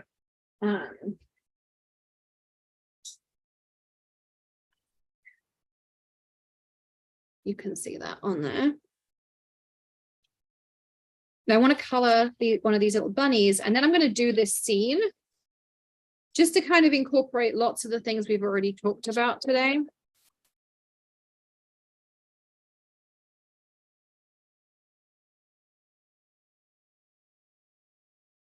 So if you have a little critter, I'm using bunnies and deer. They're cute.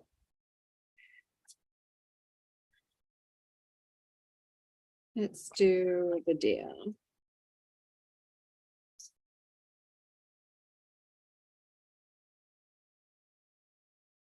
And I'm not going to really do true fur because I'm going to save that for another one because fur is fun, but I want to practice our blends before we get to that. And there's a couple of different ways you can do fur and that kind of stuff.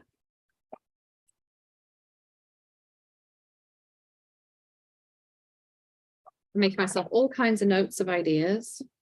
Then this might end up being more than 3. We planned on 3 parts to it, but it might be more than 3. So here's my image.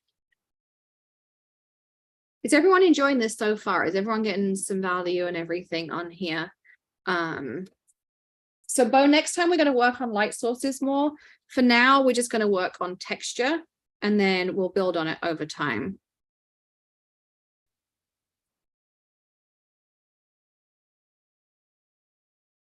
Because it is all just time and practice. And I know none of you want to hear it's time and practice because none of us ever do, but I'm afraid that's what it is.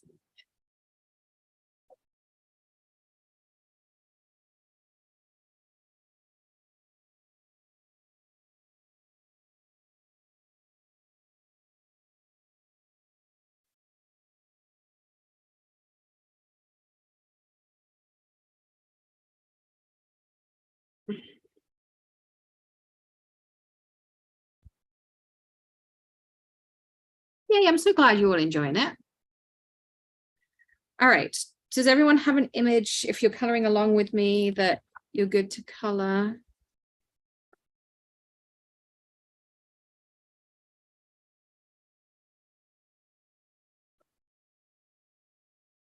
I need to find some ease to color with.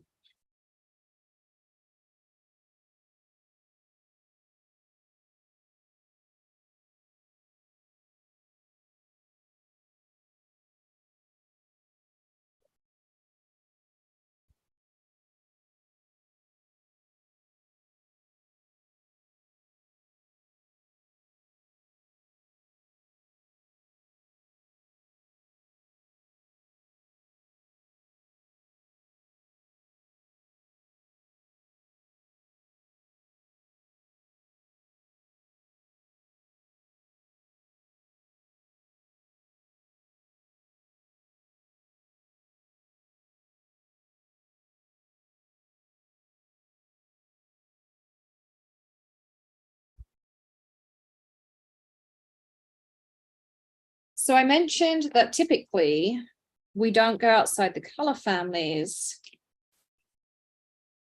Like if I was going to do all 4s or all 3s, so like E30, 1, 3, 5, 7. The only exception is with your E's, because some of them kind of cross over a little bit. And if you do Sandy's hex chart, you'll kind of see that a little bit more.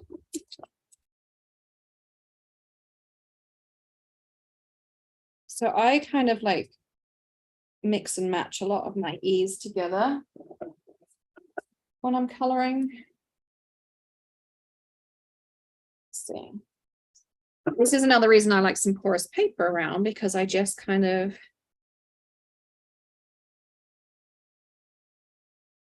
can swatch out down here if I have the kind of tones I want.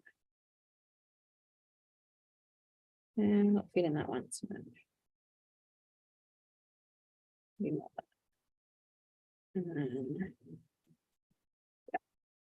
So I'm actually completely mixing this up. So I'm breaking my own rule, but it's a Sandy Allnock chart. I put it down earlier. It's a Sandy Allnock's hex chart. Yes. So I'm using E30, followed by E42, followed by E43, followed by E23, and then 25. So that's all E's, but it's 30, 42, 43, 23, 25. Okay. And so we're going to do our little deer down here. So again, I'm going to start with my base. And I'm probably not going to use all of these colors, but I want some options down here.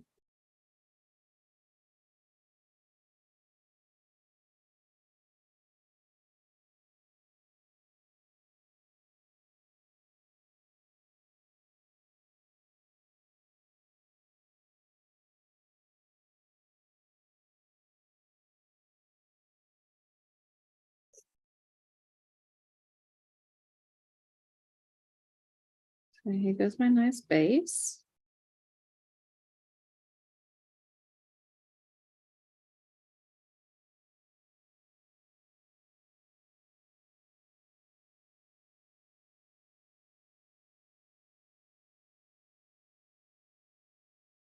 And then I'm going to keep this section of her face here and this little section of her tummy quite light. So I'm just going to use some of the E42.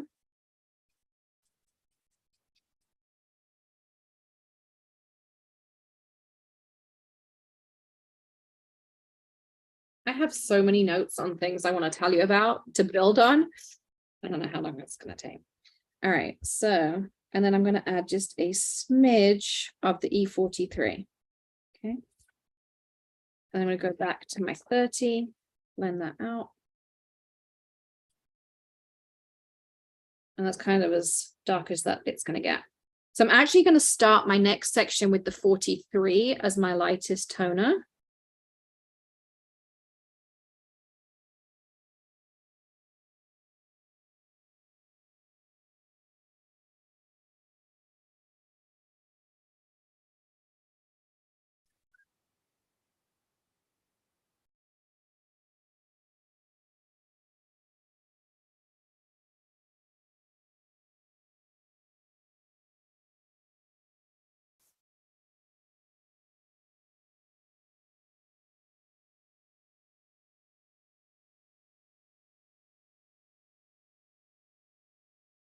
And then I'm going to go with some 23. And some of these places like in here, I'm actually just going to dot. You know, like kind of how deers have those little like fawny dots.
And then I'm going to go back to my lighter shades.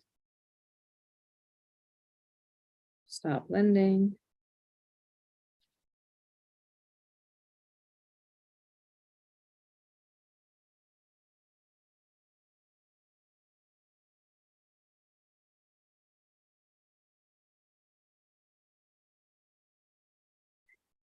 I'm not very good at talking while I color, so I'm trying to have to do I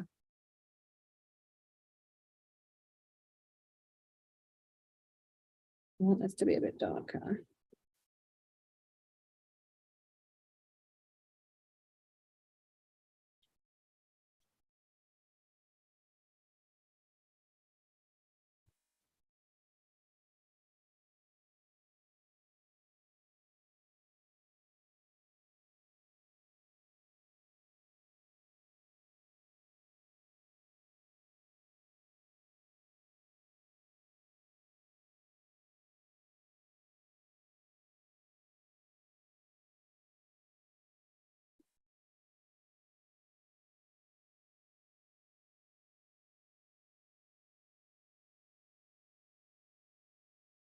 All right, Tils. I'm coloring.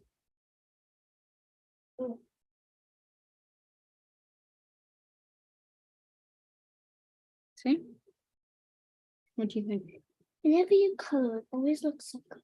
Aw. Thank you, Tils.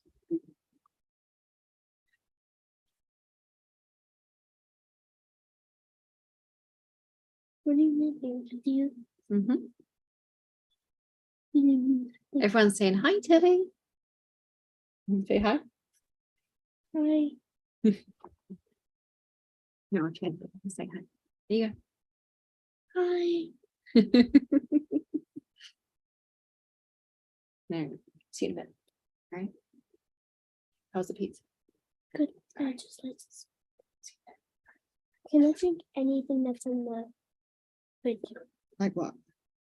Well, except for Maddie's drink. You have some Sprite. Sprite? It's the Coke. Don't open the cup. You have some Sprite. Depends what else is in the fridge. That's what I'm thinking. I'm like, I know there's wine in the fridge, so let's not say yes to everything. It's so nice to see Miss Tilly again. Nice to have her home. I'm going to do this flower in pink.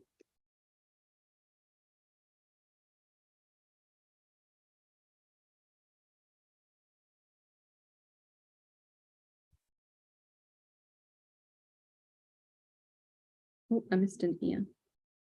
I thought that was a petal.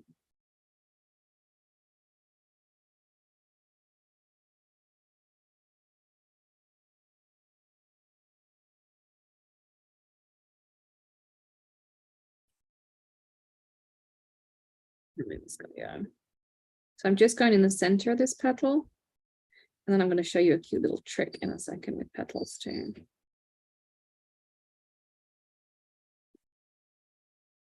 Go at the center being yellow. And I'm just doing some dabs of orange to give it texture, not even flecks. Let's finish that ear that I missed.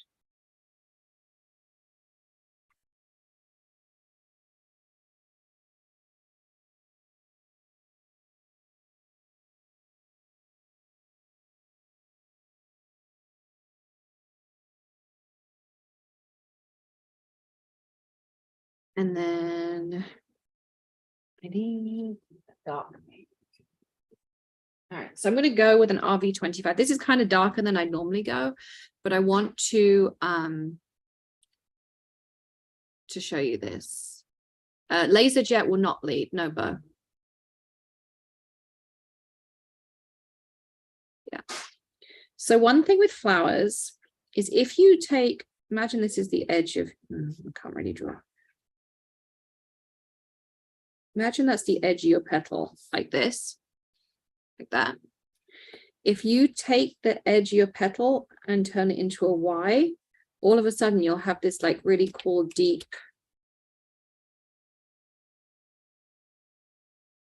you see how it just like adds this. So literally we're going to draw a Y. So I'm going to go to the edge and just add a Y. Okay. Y.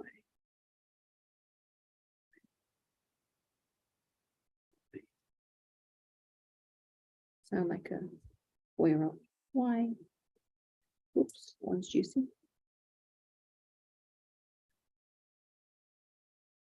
Add the Y.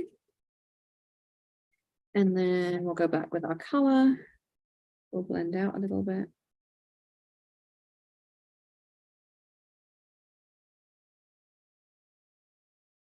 You can see there. See how all of a sudden it just brings those petals together. I didn't have to do any flicking. I just added a Y. So literally on the edge of your petal, just add a Y like this. Just follow the edge and turn it into a Y. Sip and color. Maybe we should do like practice sessions. You can come, we'll just practice. We'll sip wine and color.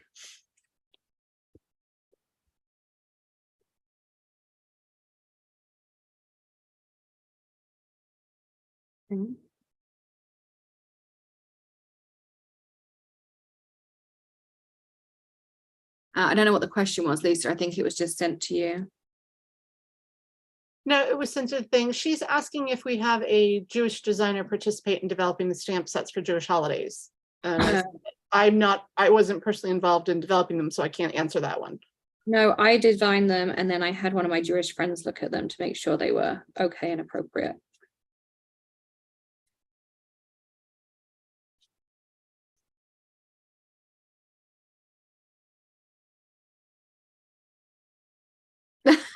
I love Carmen's comment.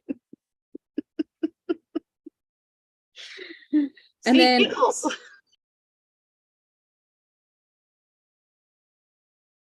I'm going to use my little leaf technique here. So I'm just using that nib, you know how I showed you earlier, because I don't mind if these ones go outside the lines. And it gives me a nice little leaf shape. I don't have to color or worry about little tiny areas. So I'm literally just touching that nib down.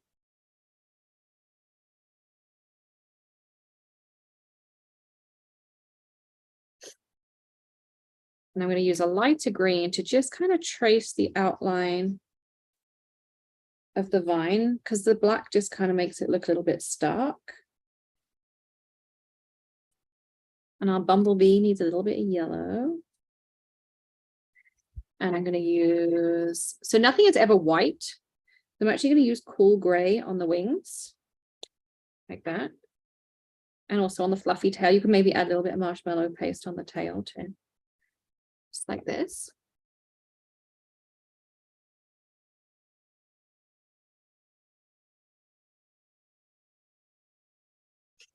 And then I'm going to add a little bit of grass. So we're going to do the same thing with our flicking. And this is going to start our grounding.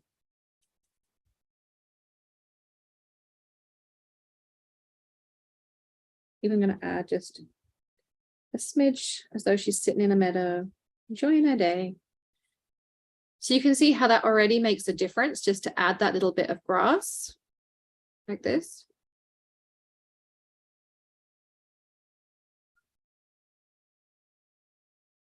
So the spots I just did with my darkest shade. So I took my E25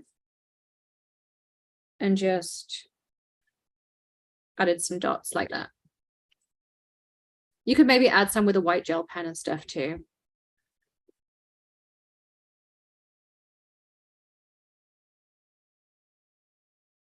And then we're going to finish off our grounding .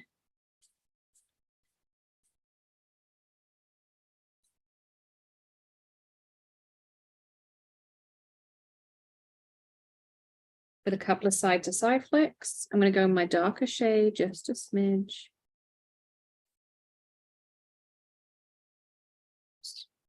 And a little bit of, I like C0, or sometimes I'll do a W0, but I just find the C is a little bit, I don't know. It's a personal preference thing. The W0 is nice. I've got mine to hand.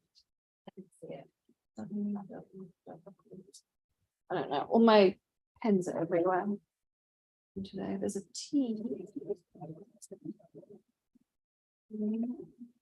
N0 might work. Let's try it.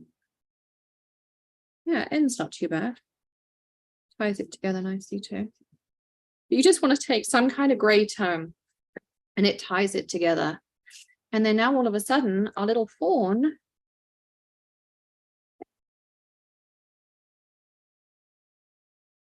looks like she's sitting somewhere and not just randomly in the middle. Now you could even go further. You could add sky, you could add clouds, you could blend something, you know, you could take her to a whole nother level on there. Does anyone have any questions on this image that we've done right here?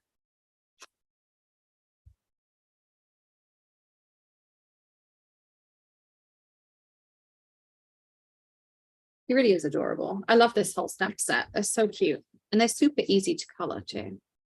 This is the one we just did. There's the bunny with the little bird singing. There's the bunny under the flower. There's this one here. And then you've got the hippity hoppity here.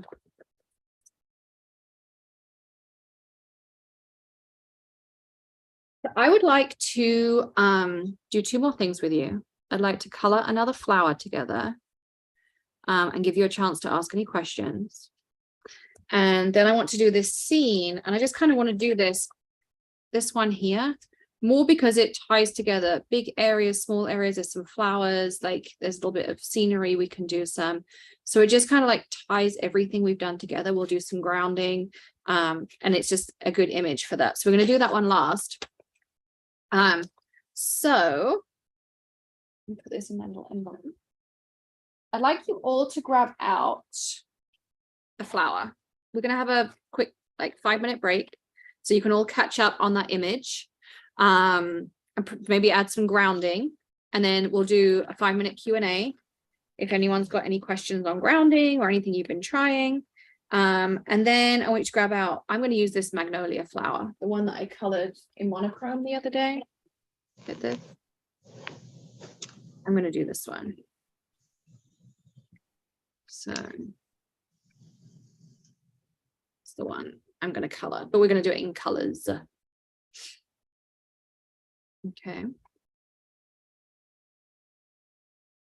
So grab out your favorite flower, and I'll give you like 5 minutes to grab that out. You can stamp it out on a piece of 110-pound white, and remarkable if you've got it. And then finish up your grounding, and we'll do the Q&A, and then we're going to do a scene, and I'm going to color through the whole scene and kind of just talk through everything we've covered today. I'm going to get this stamped out, and then I'm going to give you 5 minutes to catch up. And we need to do winners. Did I do winners last hour, Lisa? I don't think I did. Nope. You were in the coloring groove. I really was. Look at me. And someone asked if you could show the Y move again too. Yes, we'll be doing it on these petals. Okay. I'll add some Ys on here. All right, let's do some winners, and then we'll give you 5 minutes. Okay, so we need 2 from Zoom. All right, so let's do some scrolly. So number 1 is Pam Zonka. Congratulations, Pam. And then the other is, it says Jocelyn's, Josianes, Josianes, I think it says. iPhone. Don't lose the laptop, Alex. And then I'm going to just. Pam Zonker with a Z? Yes. Okay, and then Josie's, can you please email me so I have your correct email? There we are. And then my eyes are not that good. You can see I got. And those are gift cards? Gift cards. And I got 2 VIPs, and I did a new VIP list and randomized it, so I was ahead of the curve. It's Valerie Harrison Boyer and Carol Coots. Congratulations, Carol and Valerie. And I have their email addresses, Lisa, for the VIP. Cool. I've Thank you. highlighted them in a spreadsheet for you and everything. You're like on the money today. I know, look at me. Girl. I do think I have my shizzle together, which I really don't, but you know, it's good. All right, 2:46. So what do we say, like 2:55? Does that give everyone time to catch up? Grab a stamp it out. Grab some of your favorite colors, trio, perhaps. I'm thinking. I don't know why I'm in a yellow groove today.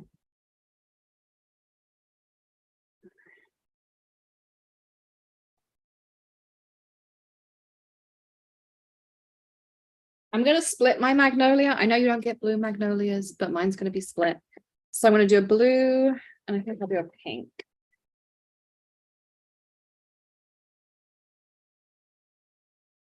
Well, red. Unless I can find some pinks.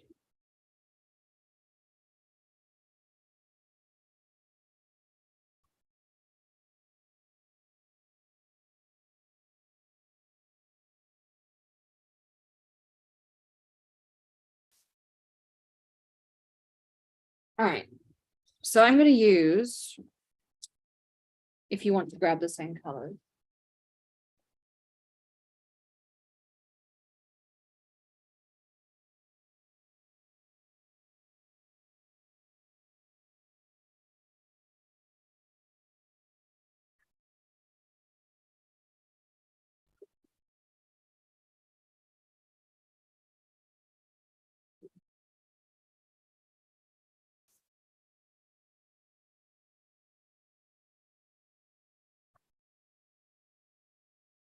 I'll type them in chat for you when you get there. Yeah, I was looking for.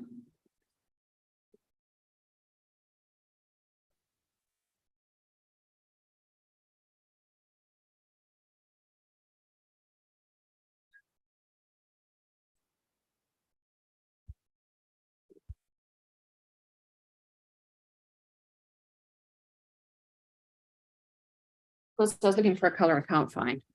So I'm going to go B00, and these are all B's. Yep. So it's 0, 21, 23, and 26. Okay. And then I'm going to do RVs. I got 10. I don't know how close these are together. 10. I should do it. So I'm going to do 10, 11, 13, and maybe 14 if I need it. And then for greens, we'll do.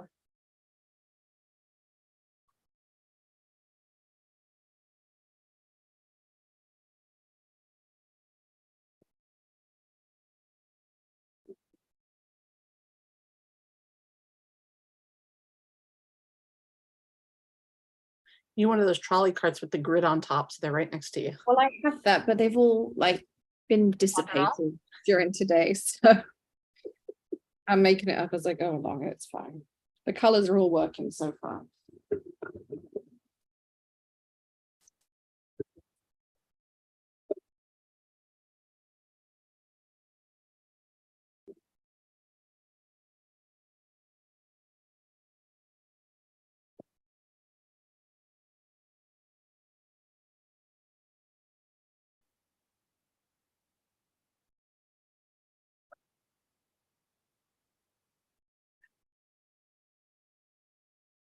I think this will work.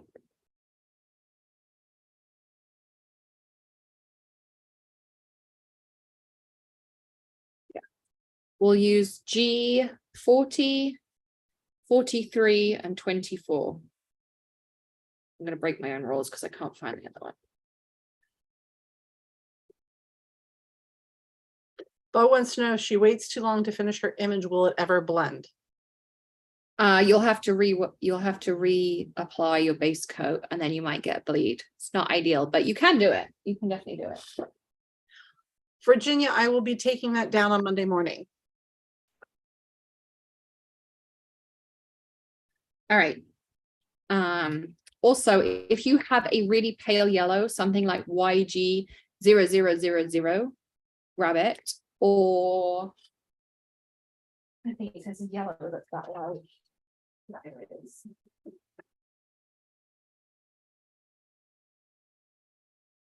Yeah. YG00 might work.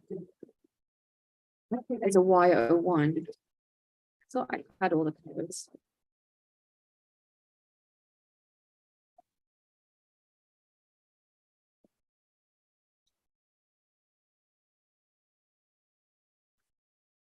Thanks, Patty. Have a great afternoon. Bye, Patty.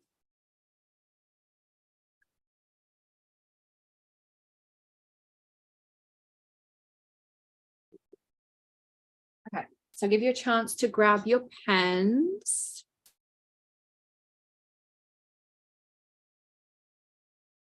What color are you looking for, Judith? I'm just gonna go grab a bottle of water. I'll come back. Let me know the color, Lisa. I'm just gonna grab a bottle of water.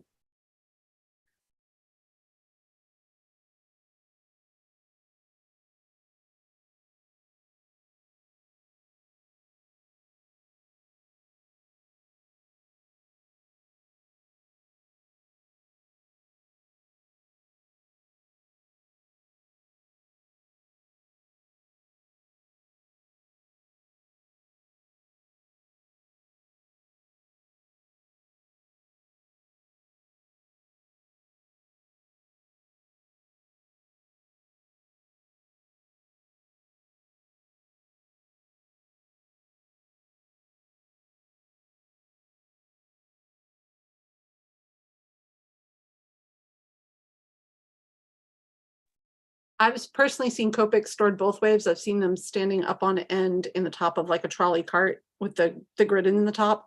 I have mine laying down in trays that I got off of Amazon.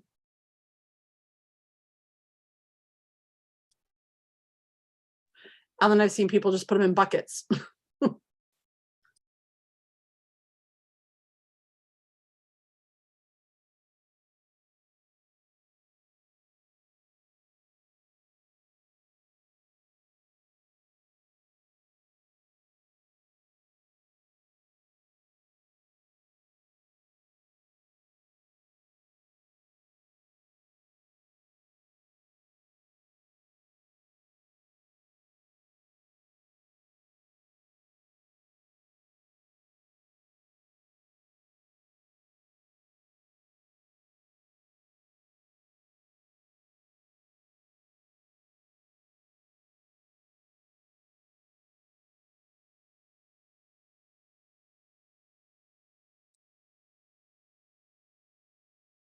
Narissa, what should we do if we've invested in a different alcohol marker? Well, if you enjoy playing with them, then play with them. If you're not happy with them, then, you know, is it not happy with them because they're not working the way you want them to? Or it depends which markers.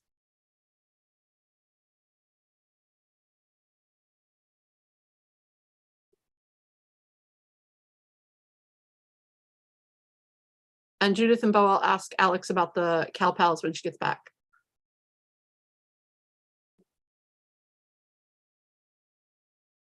Yep, Art Bin does a nice grid.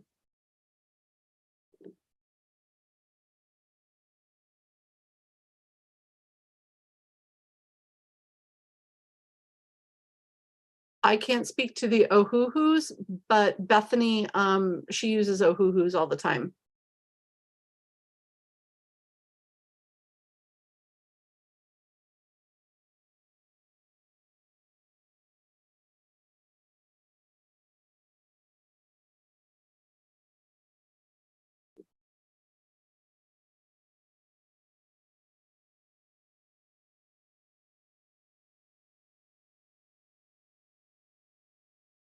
Yeah, there is a lot of alcohol markers on the market, which is why I suggested if people want to email me their own experiences, I'll try to cull them together so people, and it's not going to be anything particular. I'll like look and see what the price point is and what people are saying about them, which is what usually happens. People ask others.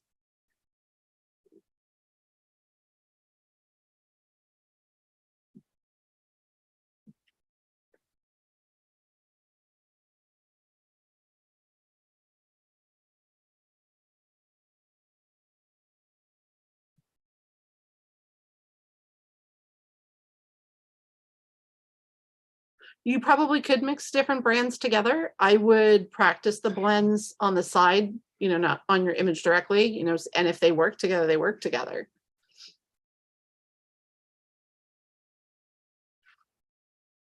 Deb, if you're talking about the Copics in the packages, I personally wouldn't buy them in a package set unless they were on like a phenomenal sale, because I've generally found that they do not have like trio combinations together.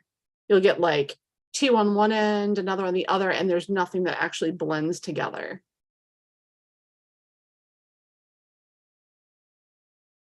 I would always go with the rules of 3.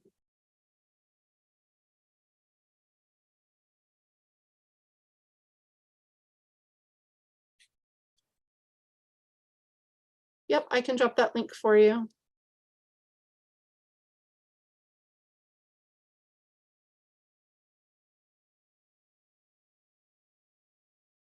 Not put that. Created newest.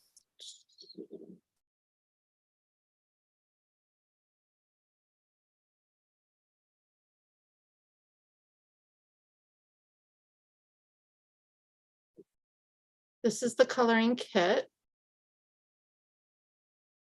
And the YouTube replay is part of the VIP package.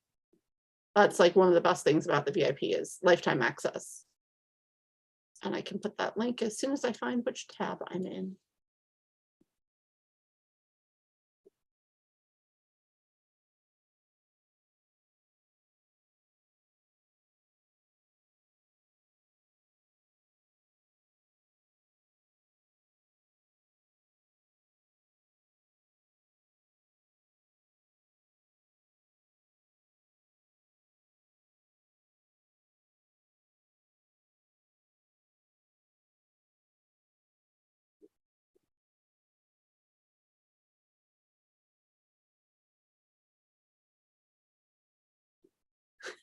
A gazillion more times.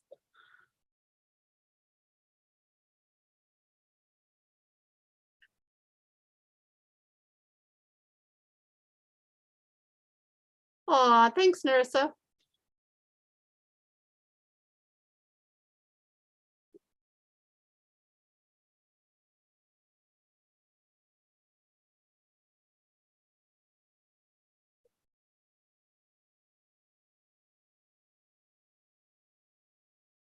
Wendy, I believe with the VIP has you can download it and print it.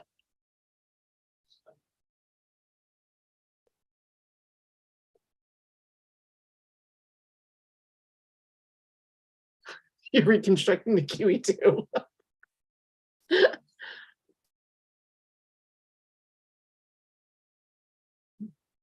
Yep, I think I've collected my Copics. I started rubber stamping back when I was in college in Albany. So let's say circa 1992, maybe? And I've been collecting them since.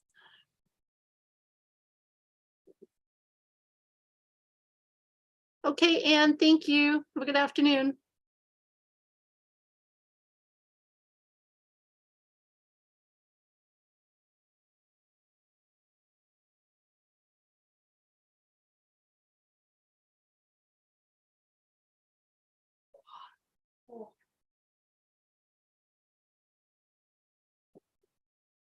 Well, the Tombos are a water-based marker. They're dye-based marker.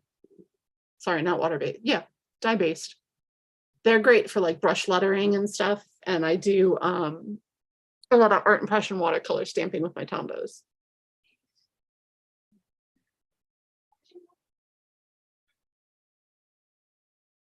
Pokemon Copics, you want to get them all, yes. Zigs are water-based too. They're watercolor markers.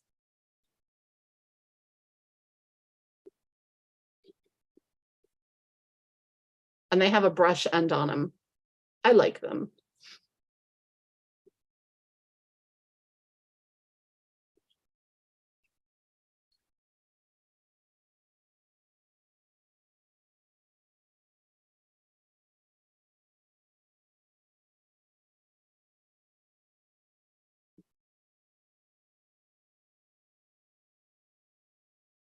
Water-based markers are going to be slightly different because it's going to be a watercolor. So you will have blends together, but like with watercoloring, you have to have patience, because if you oversaturate it, it's very hard to fix that.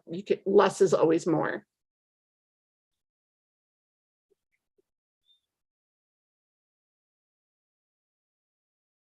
Oh, that's right. Tombow did come out with alcohol markers. I forgot about that. There's so much product on the market.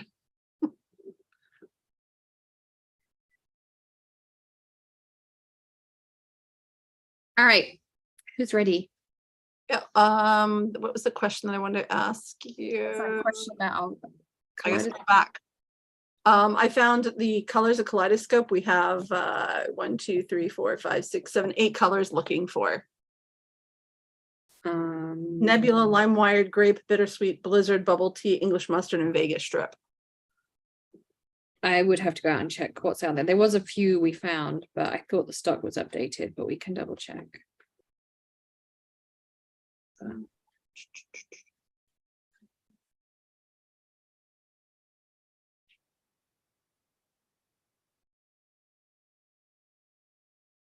right.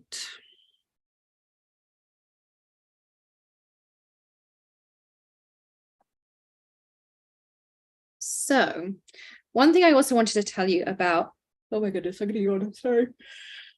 It's getting stormy here, it's making me sleepy. About coloring with flowers, and leaves in particular, I'm gonna do the leaf first, there is a little bit of a trick you can use, and it does make a difference. So I'm gonna color one leaf. We're gonna start with our G40. And this piece is not designed to be a card piece afterwards. It's kind of going to be a hodgepodge because I'm going to show you lots of stuff on here. Alex, have you ever used the Couture Creations markers? I don't think so. Okay. So I'm laying down my base.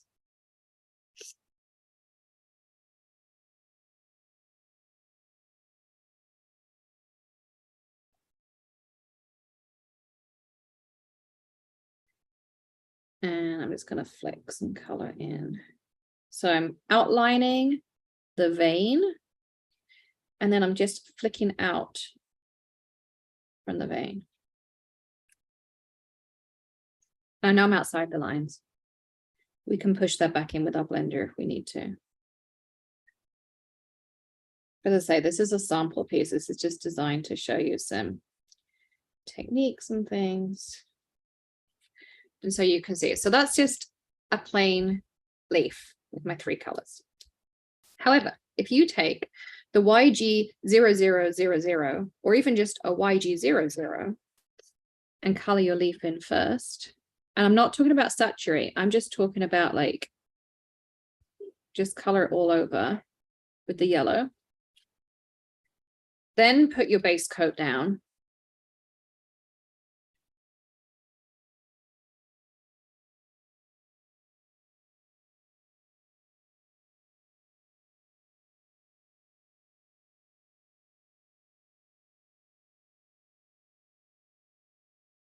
Exactly the same. I'm outlining the vein.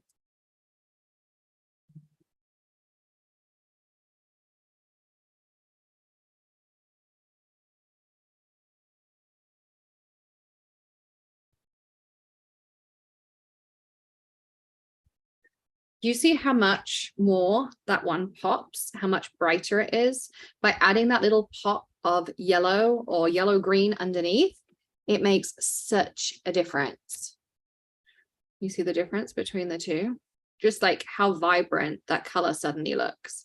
It's because every leaf, every flower, everything actually has a base yellow in nature. And I was watching, I don't know what I was watching one day, and they were describing it. And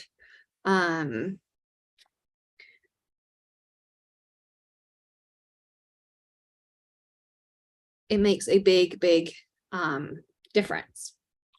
So we're going to do 2 flowers, one with yellow, one without. So I'm going to color the base of this. with my YG, and I'm going to do the other one without the YG, and you can kind of see the difference it makes. And this is like the palest yellow green that they have. I can't remember what the lightest yellow is. I'd have to look at the, let's look at the color chart. The lightest yellow is 0000, and I must have it somewhere. I just can't lay my hands on it right now. So you could also use the lightest yellow, the 0000 on the yellow. And I'm going to lay down some colors. So I'm going to start off with my B00 to create my base.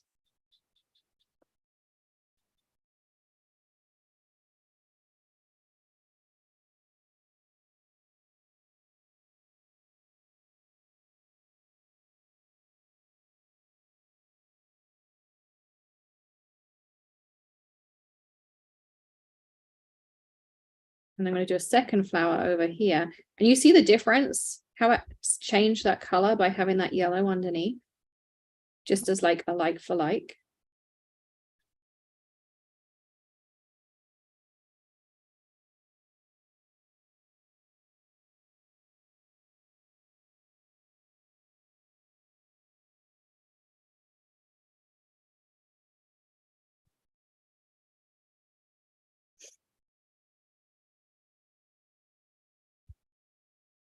Okay.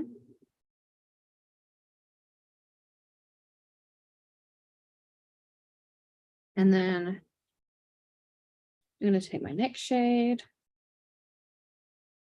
Exactly the same. I'm going to do the top of the petals at the end because I'm not entirely sure how I want them to look.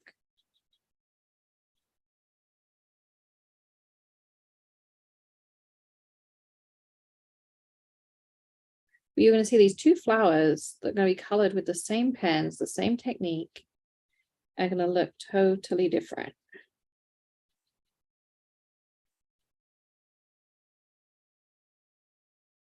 And this is where, like on the apple, if we'd have added that green underneath,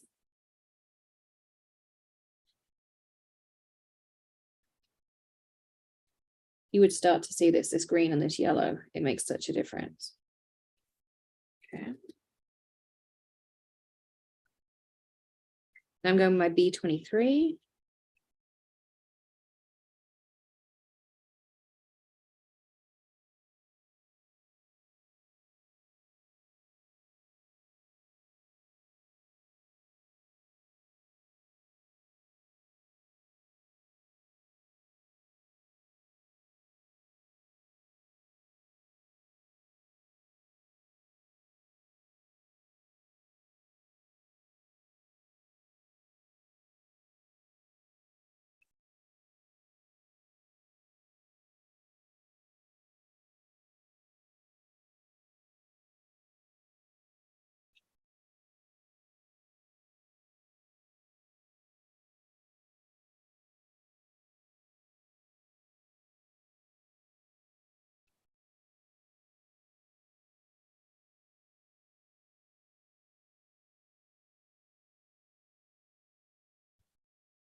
Alex, which yellow is under the all those again? I use the 4 zeros. Okay. Yellow or yellow green? Yellow green. Yellow green.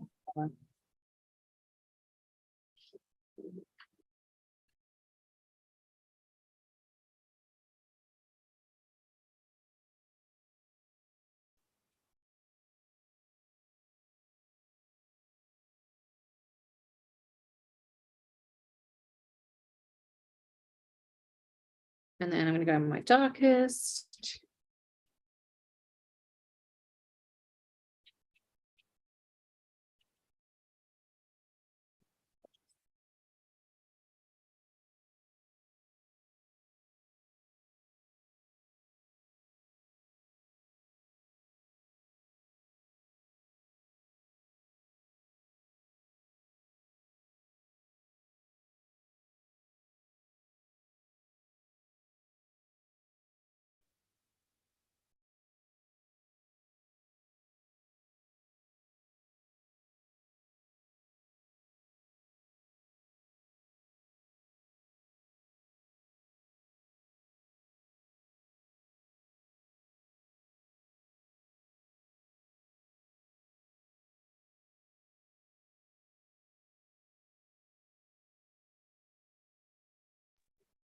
Was the yellow green saturated bottom layer or just a coating?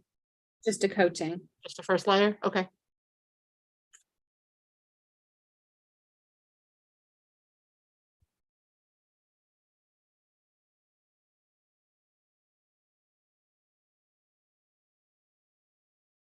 So I'm just going back through.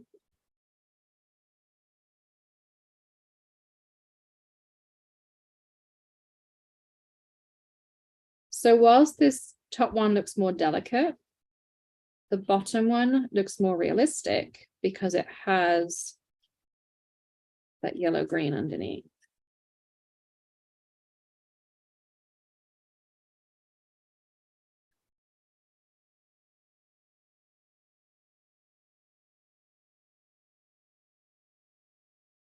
But you can see how it completely changes.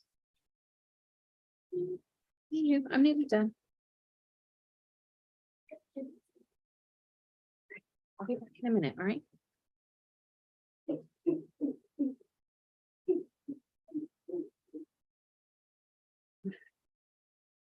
So you can see the difference. See, I love how delicate this looks, but I feel like this looks more 3D and vibrant. I don't know what everyone thinks on there. Yep, you can put it on the flowers, apples, leaves, just that, yeah, that undertone it gives it, just gives it like that real life kind of vibrancy that you don't have in this one up here. It glows. I like that, Lisa. It glows. It does glow. So we're going to do the same again. We're going to do it with pink. I'm going to do these two up here. I'm going to do a like for like. So again, so I'm going to do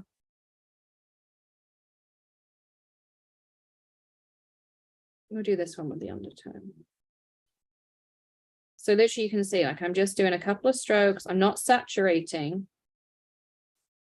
I'm just making sure there's some everywhere.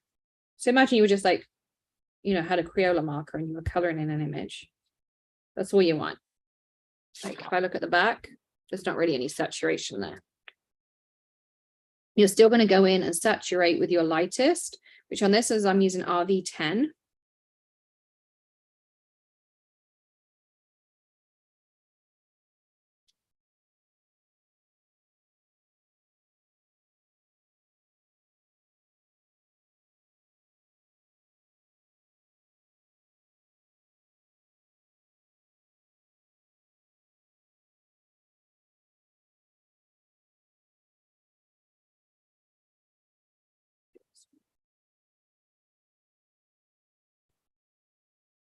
You can see how it's gone from like a sugar pink to a more peachy pink.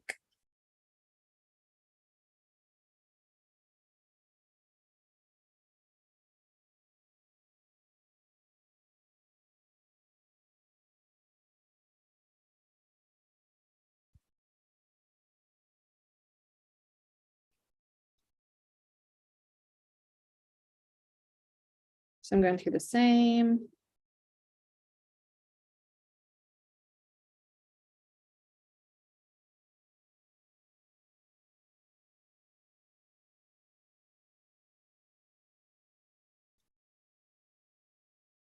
This one's a little bit similar, but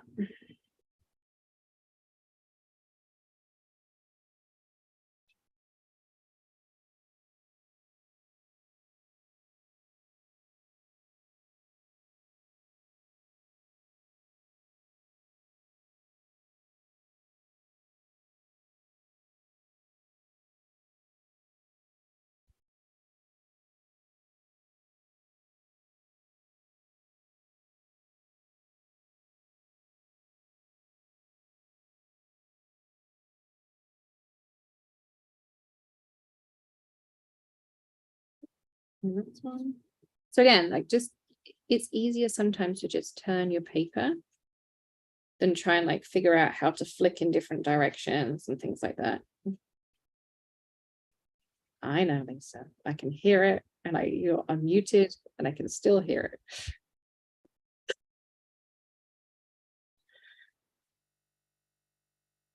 Go to our darkest.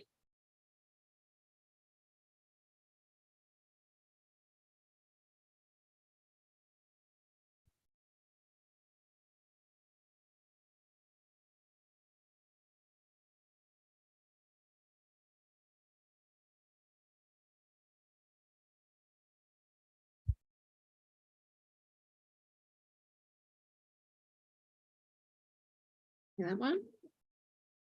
Still need our darkest. This one.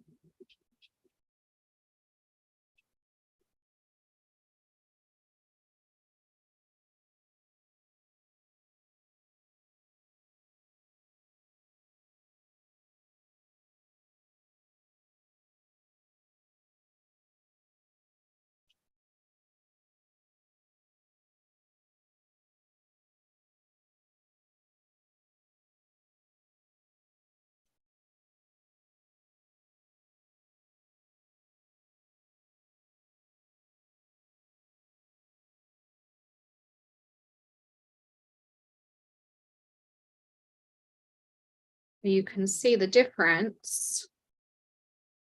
Again, like you see how this one glows. This one's beautiful, but this one just like glows.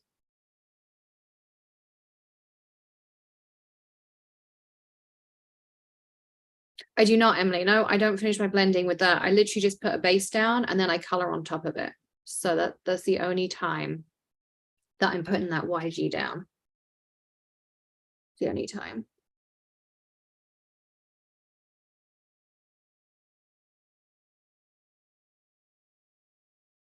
Maybe we'll do a. The other thing is if you have a bud, like this here is the bud, I would go even stronger. This is the YG00. That's an even stronger green tone. Like that lettuce color almost. And the same on this bud here, and the same on this bud here.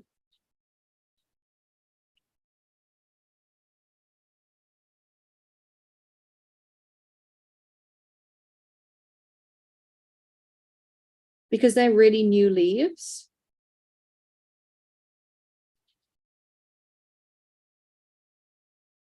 And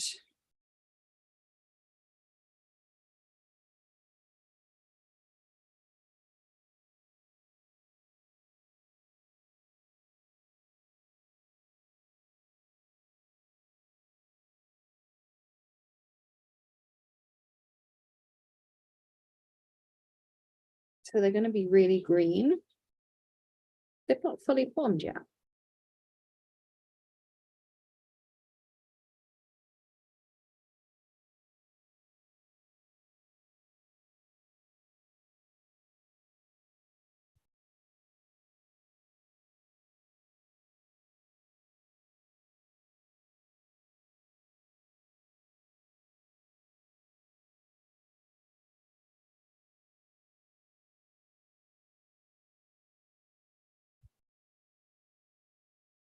Let's see.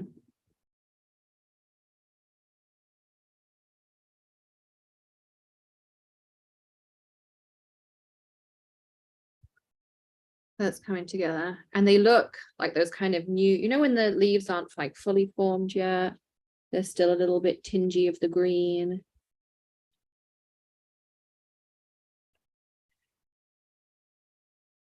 Let's do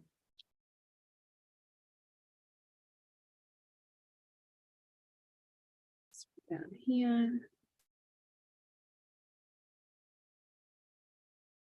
And I literally, you can color all of it and then do all your colors, because all you want it to do is shine through. It doesn't need to be part of your saturation. So we can color all these leaves, this flower, everything. Maybe even on some of the leaves, we can go to the YG00.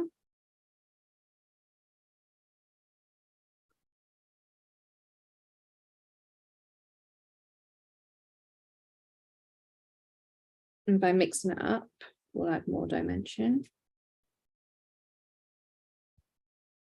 You see, I'm not laying down lots of color or anything like that. I'm just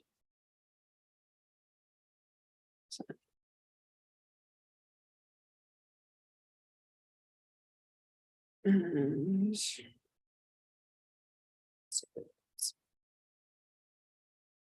get all of our leaves done.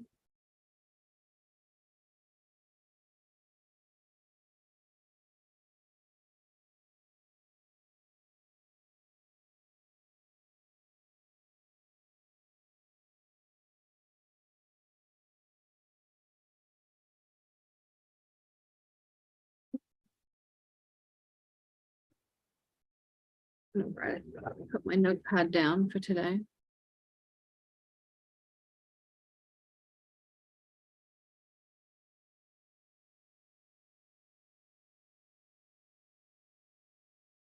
I was writing notes down and I've lost them somewhere.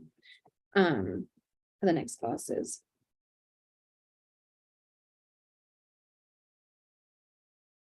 But if there is anything you want us to cover, jot it down in the comments and Lisa will try and grab those.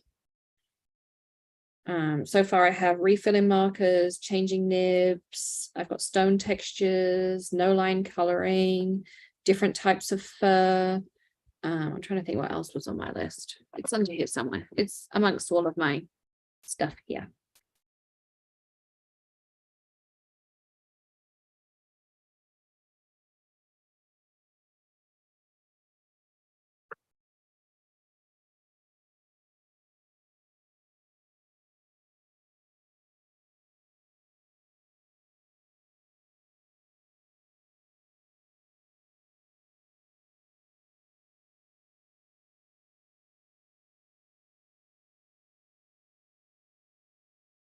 Bo wants to know, do tears make Copics bleed? Oh no, Bo. No.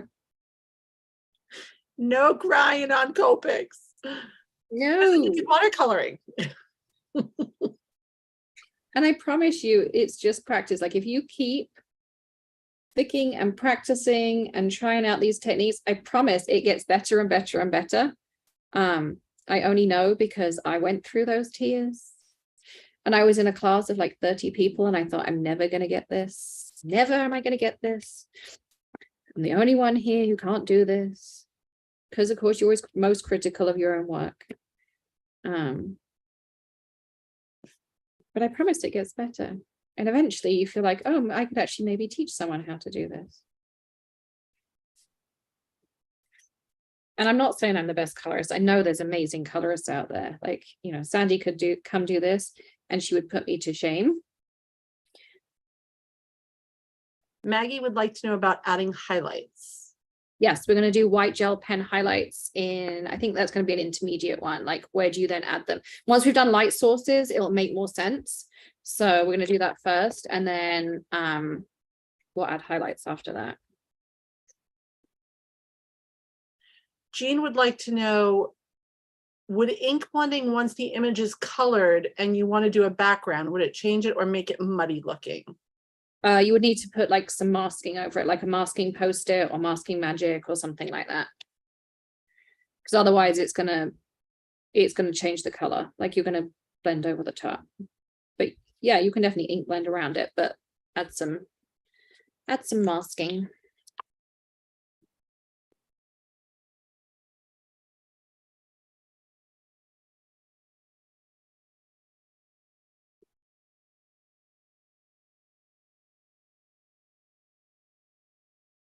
Bo needs to know about light sources. Mine look like they're in a dark room. Oh.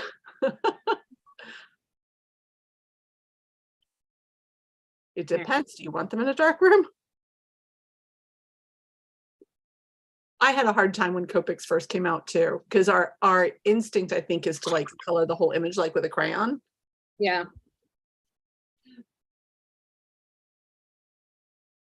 Oh, I like that.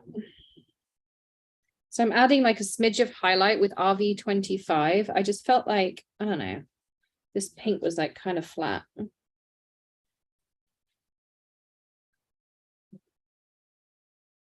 Yes, I'm putting all of just a couple of flicks. I don't know, there's something about it that's just like brightens it up a little bit.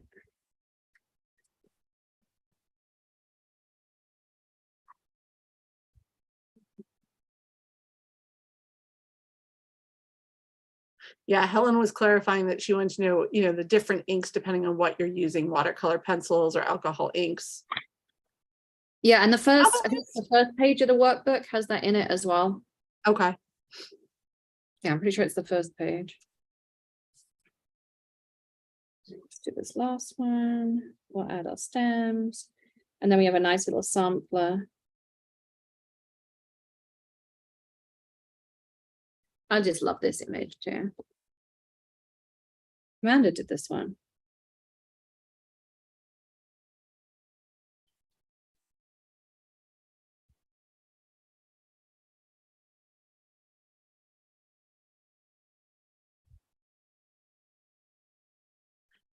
You need to set Alex's coloring to like music. I know, that's some background music. But then there'd be copyright issues and I don't know, just be a thing. I really struggle to talk and color. I can kind of explain my process, but I can't do the like little chit chat because I'm like thinking, oh, I want to flick there or this there. Or...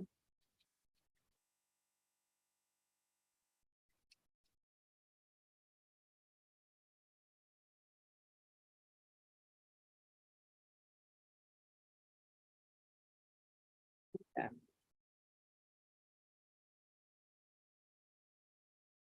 Oh yeah. So there is our finished piece. Oh, you can still go over the top if you've got kaleidoscope powder with water and you want to add some shimmer over the top, you can still do this with Copics. Okay, so it's not going to affect it in any way.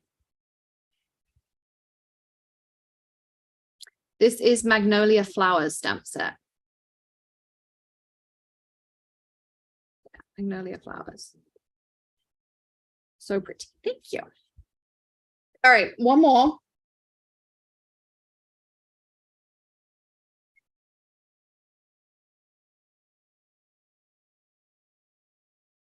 And we're going to use the, he is not there, he is risen just as he said. And I don't know if we're going to get this fully colored in, because I do have to take Tilly somewhere at 4 o'clock, but we're going to get as far as we can do. Don't forget, you can sign up for part 2 of this class, which is March 11th. Yeah, March 11th. I put my Misty down. Anyone know where? I've been doing so well today. I haven't lost a Misty. I hadn't lost anything. Oh, it's behind my back. I'll start then. So this is from a new release stamp set. It's designed to be a full card front panel.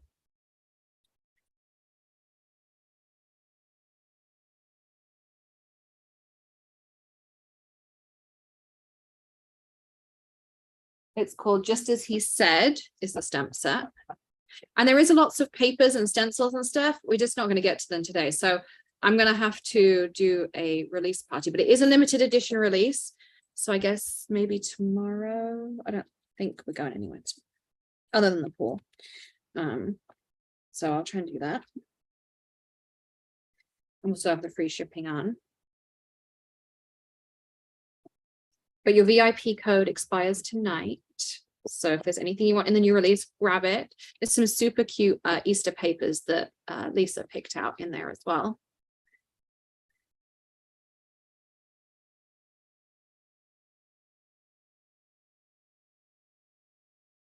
Okay. So let's start with these flowers. These are lilies. So I'm going to do the YG underneath.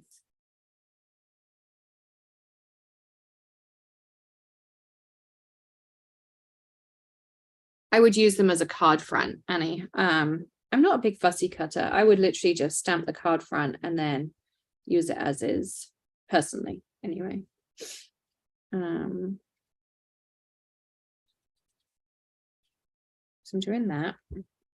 Now I'm going to add in some yellow tones. I'm actually going to use YR 20, 21, and 23. It's supposed to be 67 tomorrow. Oh. Tilly really wanted to go to the pool. I have to see if I can make that happen somehow. It's getting overcast here, so there's no way we're going to get this afternoon. What on earth happened on my window? Oh, the roof. I was just looking how dirty the window was.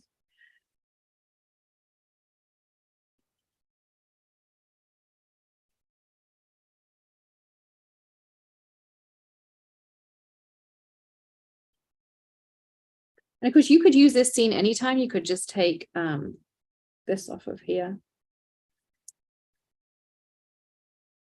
Just add in some color in.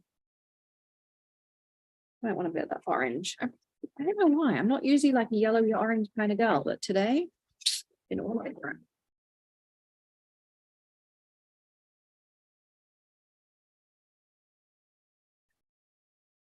And then for the leaves, because there's a lot of leaves down here now, I could go in here and put my pen really straight and do each one. You know what I'm going to do? And I'm going to do just our flicks because there's going to be some scenery and there's going to be some grass.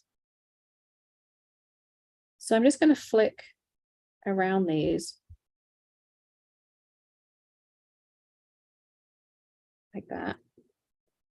And then with my darker color, I might just go up the leaf a little bit and just use the leaf for guidance. But you see, like I'm not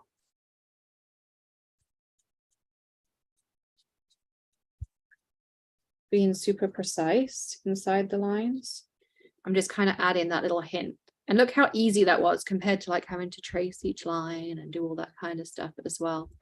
All that kind of thing. So there's that. Now let's do, I kind of wanted this to be sandy. So let's do,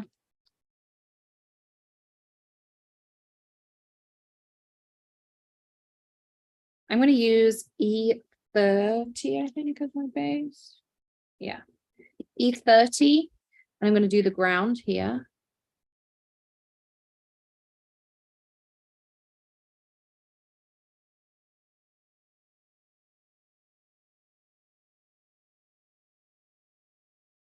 Oh, there's another balloon there that I missed.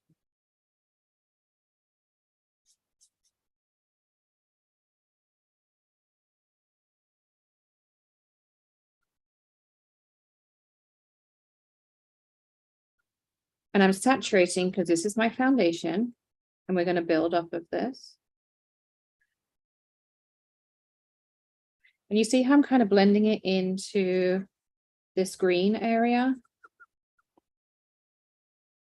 So over here, I'm just kind of going in and going along the bottom and it's blending the two together as well.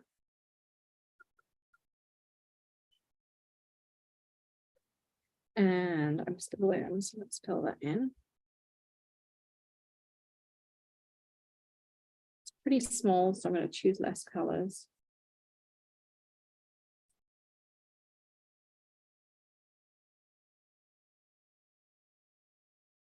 And I'm going to use some 42 and 43. So the first thing I'm going to do is just ground a little bit.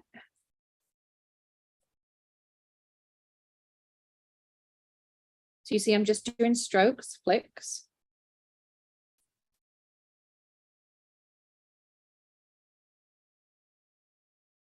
And because I want it to look sandy, once I've done my flicks, I'm just doing some little clusters of dots.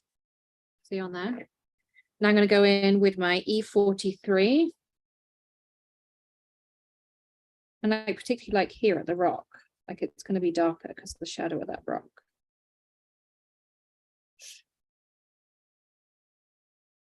And again, just a couple of little like clusters of dots. You can kind of see. So now I have my ground done. I might want to blend it out a little bit. Just a couple of places here, a little streaky, but kind of how that comes together.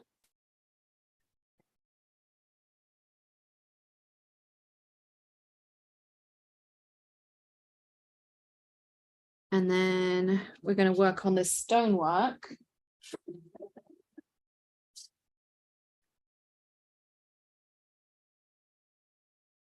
I'm going to use neutrals. We're going to use some cools.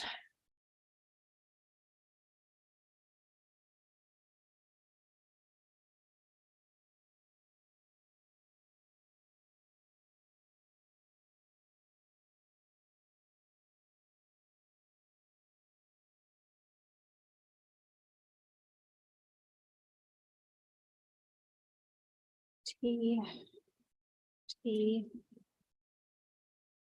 Grabbing out some of my teas. See them.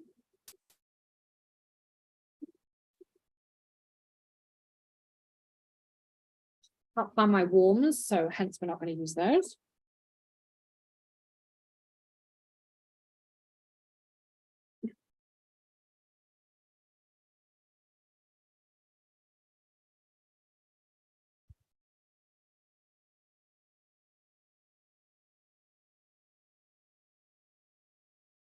So I'm going to start off with the T1, and I'm going to color this one in.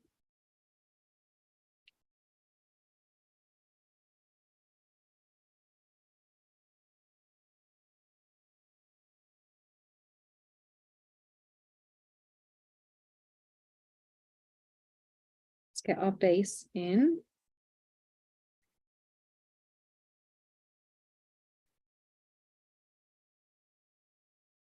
And I'm using different gray families for each of these stones, because I want you to see the difference between the different gray families. So we use a lot of cool already. So we're going to use toners and we're going to use neutrals for this one.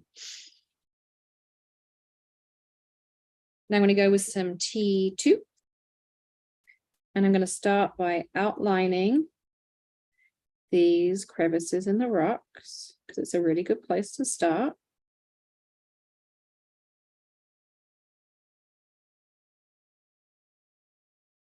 Kind of feel like there might be one there too. And I'm going to kind of pencil in some more myself. Then I'm going to take my T3 and I'm going to firm those up even more.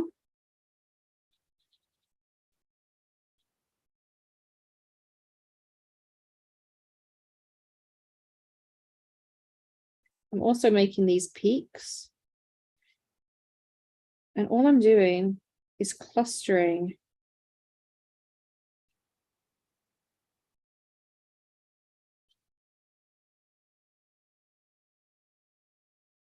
some dots to make it look stony. You see how easy that is?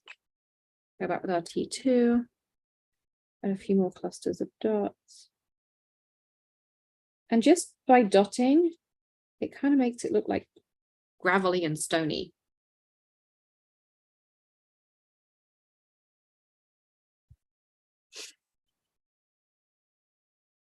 Now I'm going to do the same thing. I'm going to start with our N1 on this side. Now you see how this fades out? I'm going to also make my coloring just fade out. You see how I'm just going to flick out? And then we're going to color down.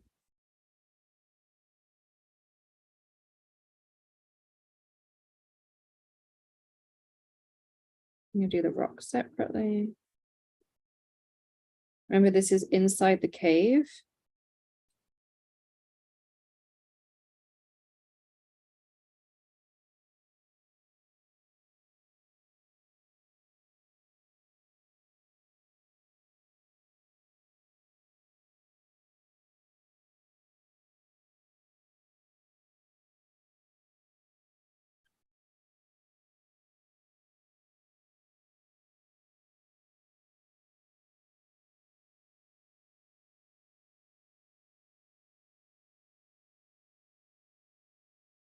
I'm just making that fade out nicely.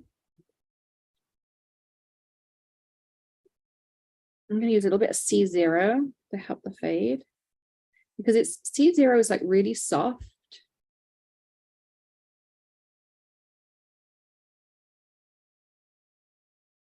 So it kind of just like helps it fade out. You could also flick some colorless blender into here.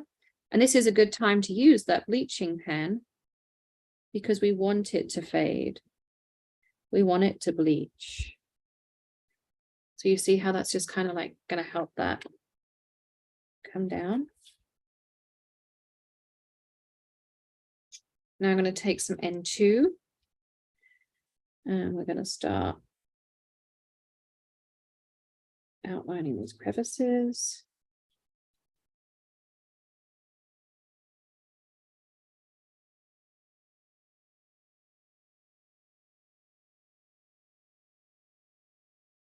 So I'm not even flicking to add texture. I'm literally just outlining the kind of jagged areas of the rock.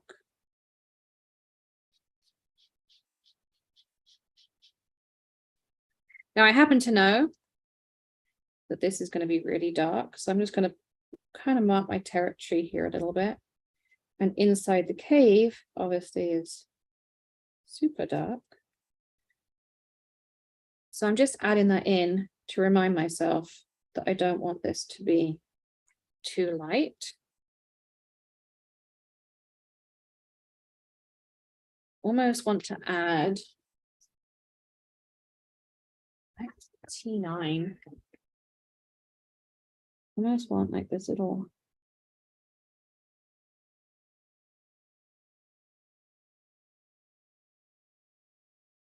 I'm doing the tiniest little flecks. It's really hard, I know, for you to see, but these are like the tiniest little flecks.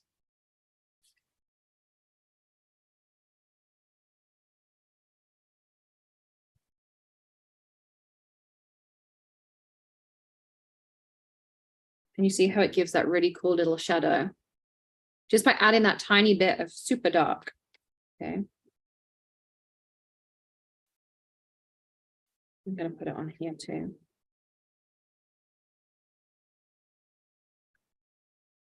On that entry to the cave.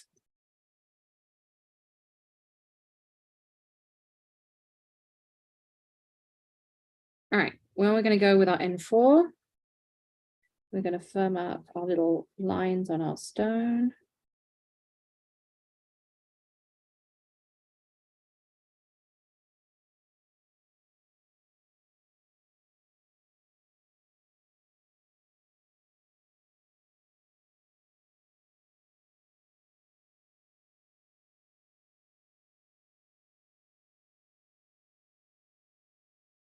I'm going to go back to our N3.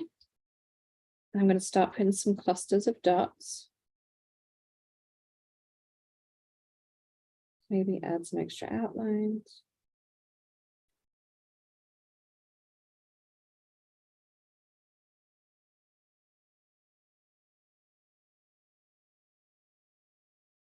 I hear the cat doing something in here. I can't see it though. It's always perturbing. I'm going back to my N2.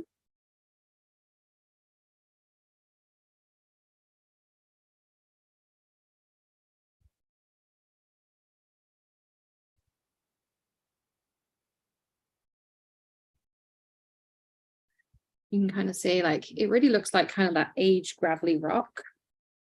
Anything you want to smooth out, just take your original. Like if you want to soften any of those dots, like here I felt they're a bit too like Dalmatian-y.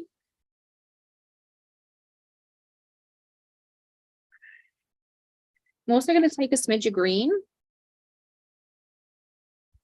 and put it in here. Again, I'm not tracing out the leaves or anything like that. I'm using the general vicinity and some green flicks just to make it like, it's going to lead your eye to think, oh yeah, there's some trees and foliage coming down there like that. Okay.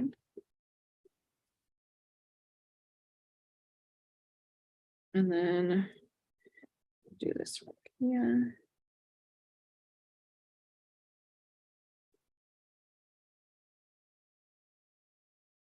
The back is going to be dark, so that's already kind of set that in motion.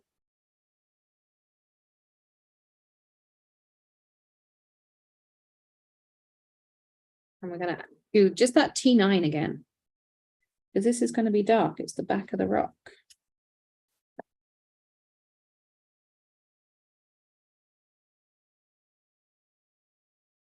So we're just kind of bringing together everything. We've done grounding, we've added some flowers, we've added some flicks, we're practicing our dots.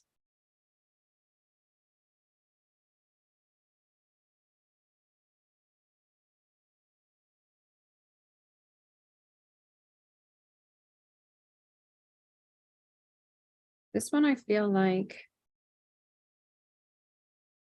I really want to make this side of the stone much darker, so that it like pops out the background. You see how I made that little kind of dark? Now I'm going to blend it out a lot, but I feel like this is like the old aged part of the stone. Kind of needs to be a little bit gnarly.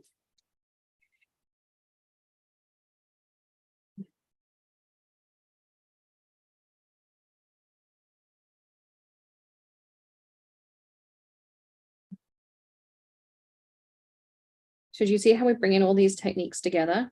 And it's a really great image to just practice on.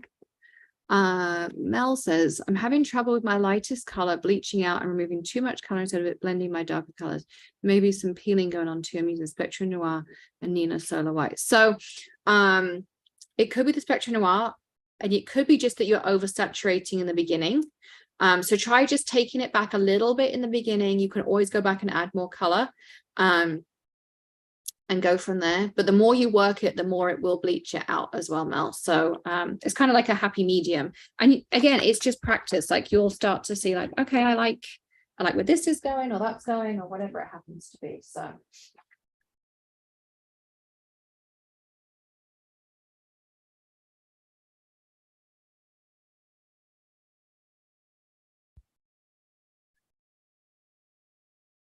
I'm trying to pull out some light blues that I might want to use for my sky. Also need a light yellow. That's YG, and I don't really want YG, I want the Y.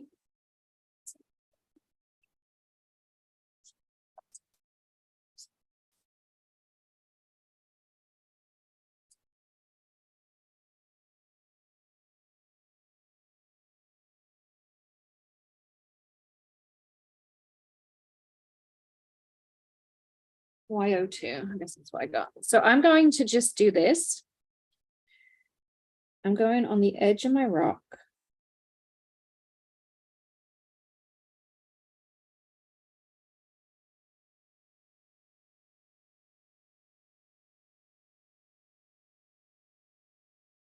I really would love it to look to that.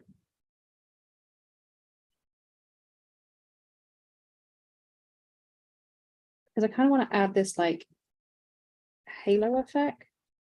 Yeah, that's looking pretty good. So I'm doing Y02. Like the tiniest little strokes. You see how tiny these are? Almost like dots, but not quite. And then I'm adding my YG 4 zeros to like really blend it out. It's basically nothing. Because it makes it look like the hills are kind of glowing a little bit. Wish it showed up. That looks so green on there. And to me, it's like yellow. The camera does alter colors, so just bear that in mind. I'm going to take some BG00 now and blend it into this.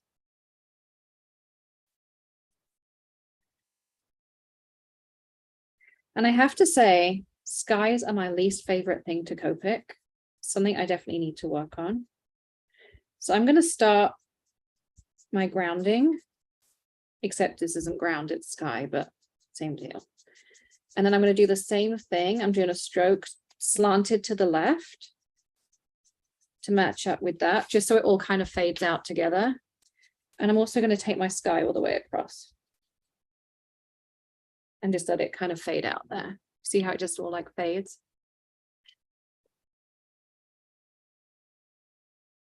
And then I'm going to add, and I really kind of like, you know, how this is blending together at the minute. Let's see what else we got. I've got, this is my B000. So I'm going to use that more here.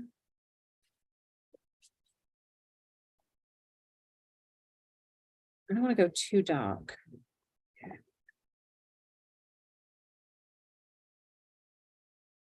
This is B00. And then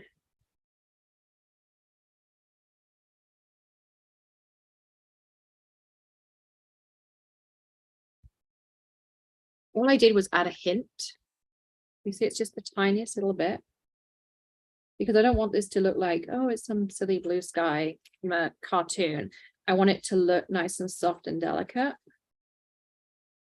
And if you want to like add some clouds or redact something, then I would use, that's where I would use the blender pen to almost like bleach out. So like, oh, blender gone. lost it. So like here is where I almost would like just scribble in places. And it's not going to do much, but it's kind of going to look like clouds once it pulls it back out. Let me zoom out so you can see. So that's the finished panel. And you can see it used everything that we kind of did. We did the dots, we did the grounding, we did the flicks in the sky.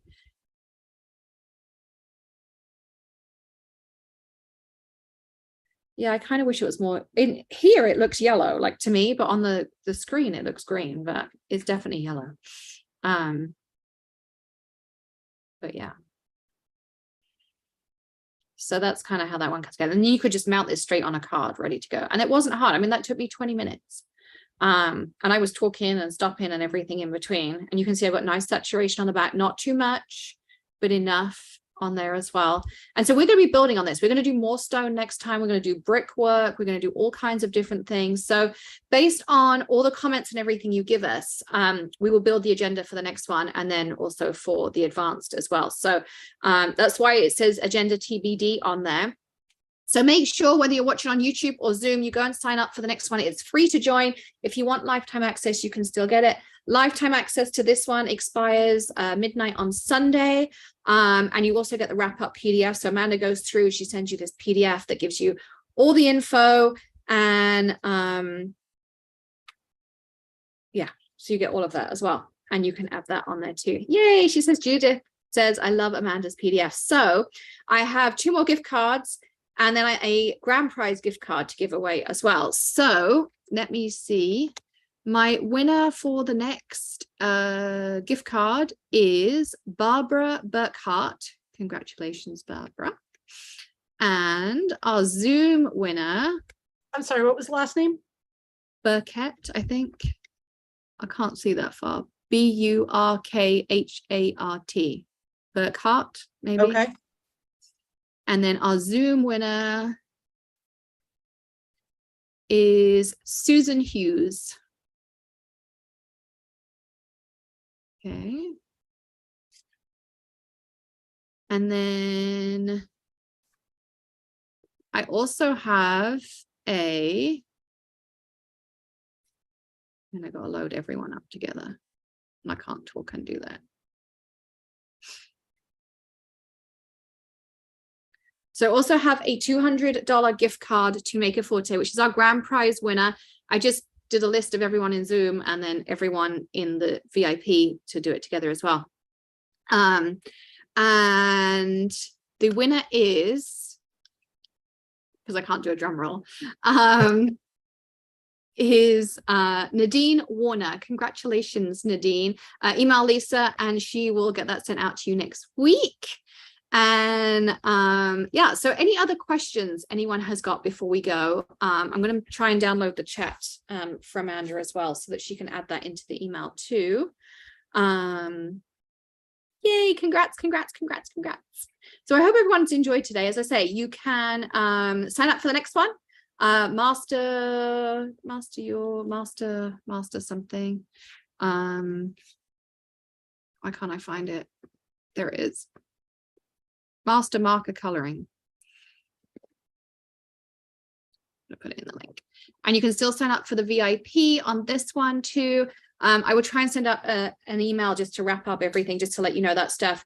And then I can't remember, Nerissa. Let me get you a link to it and I can see. Oh, $30 for that one.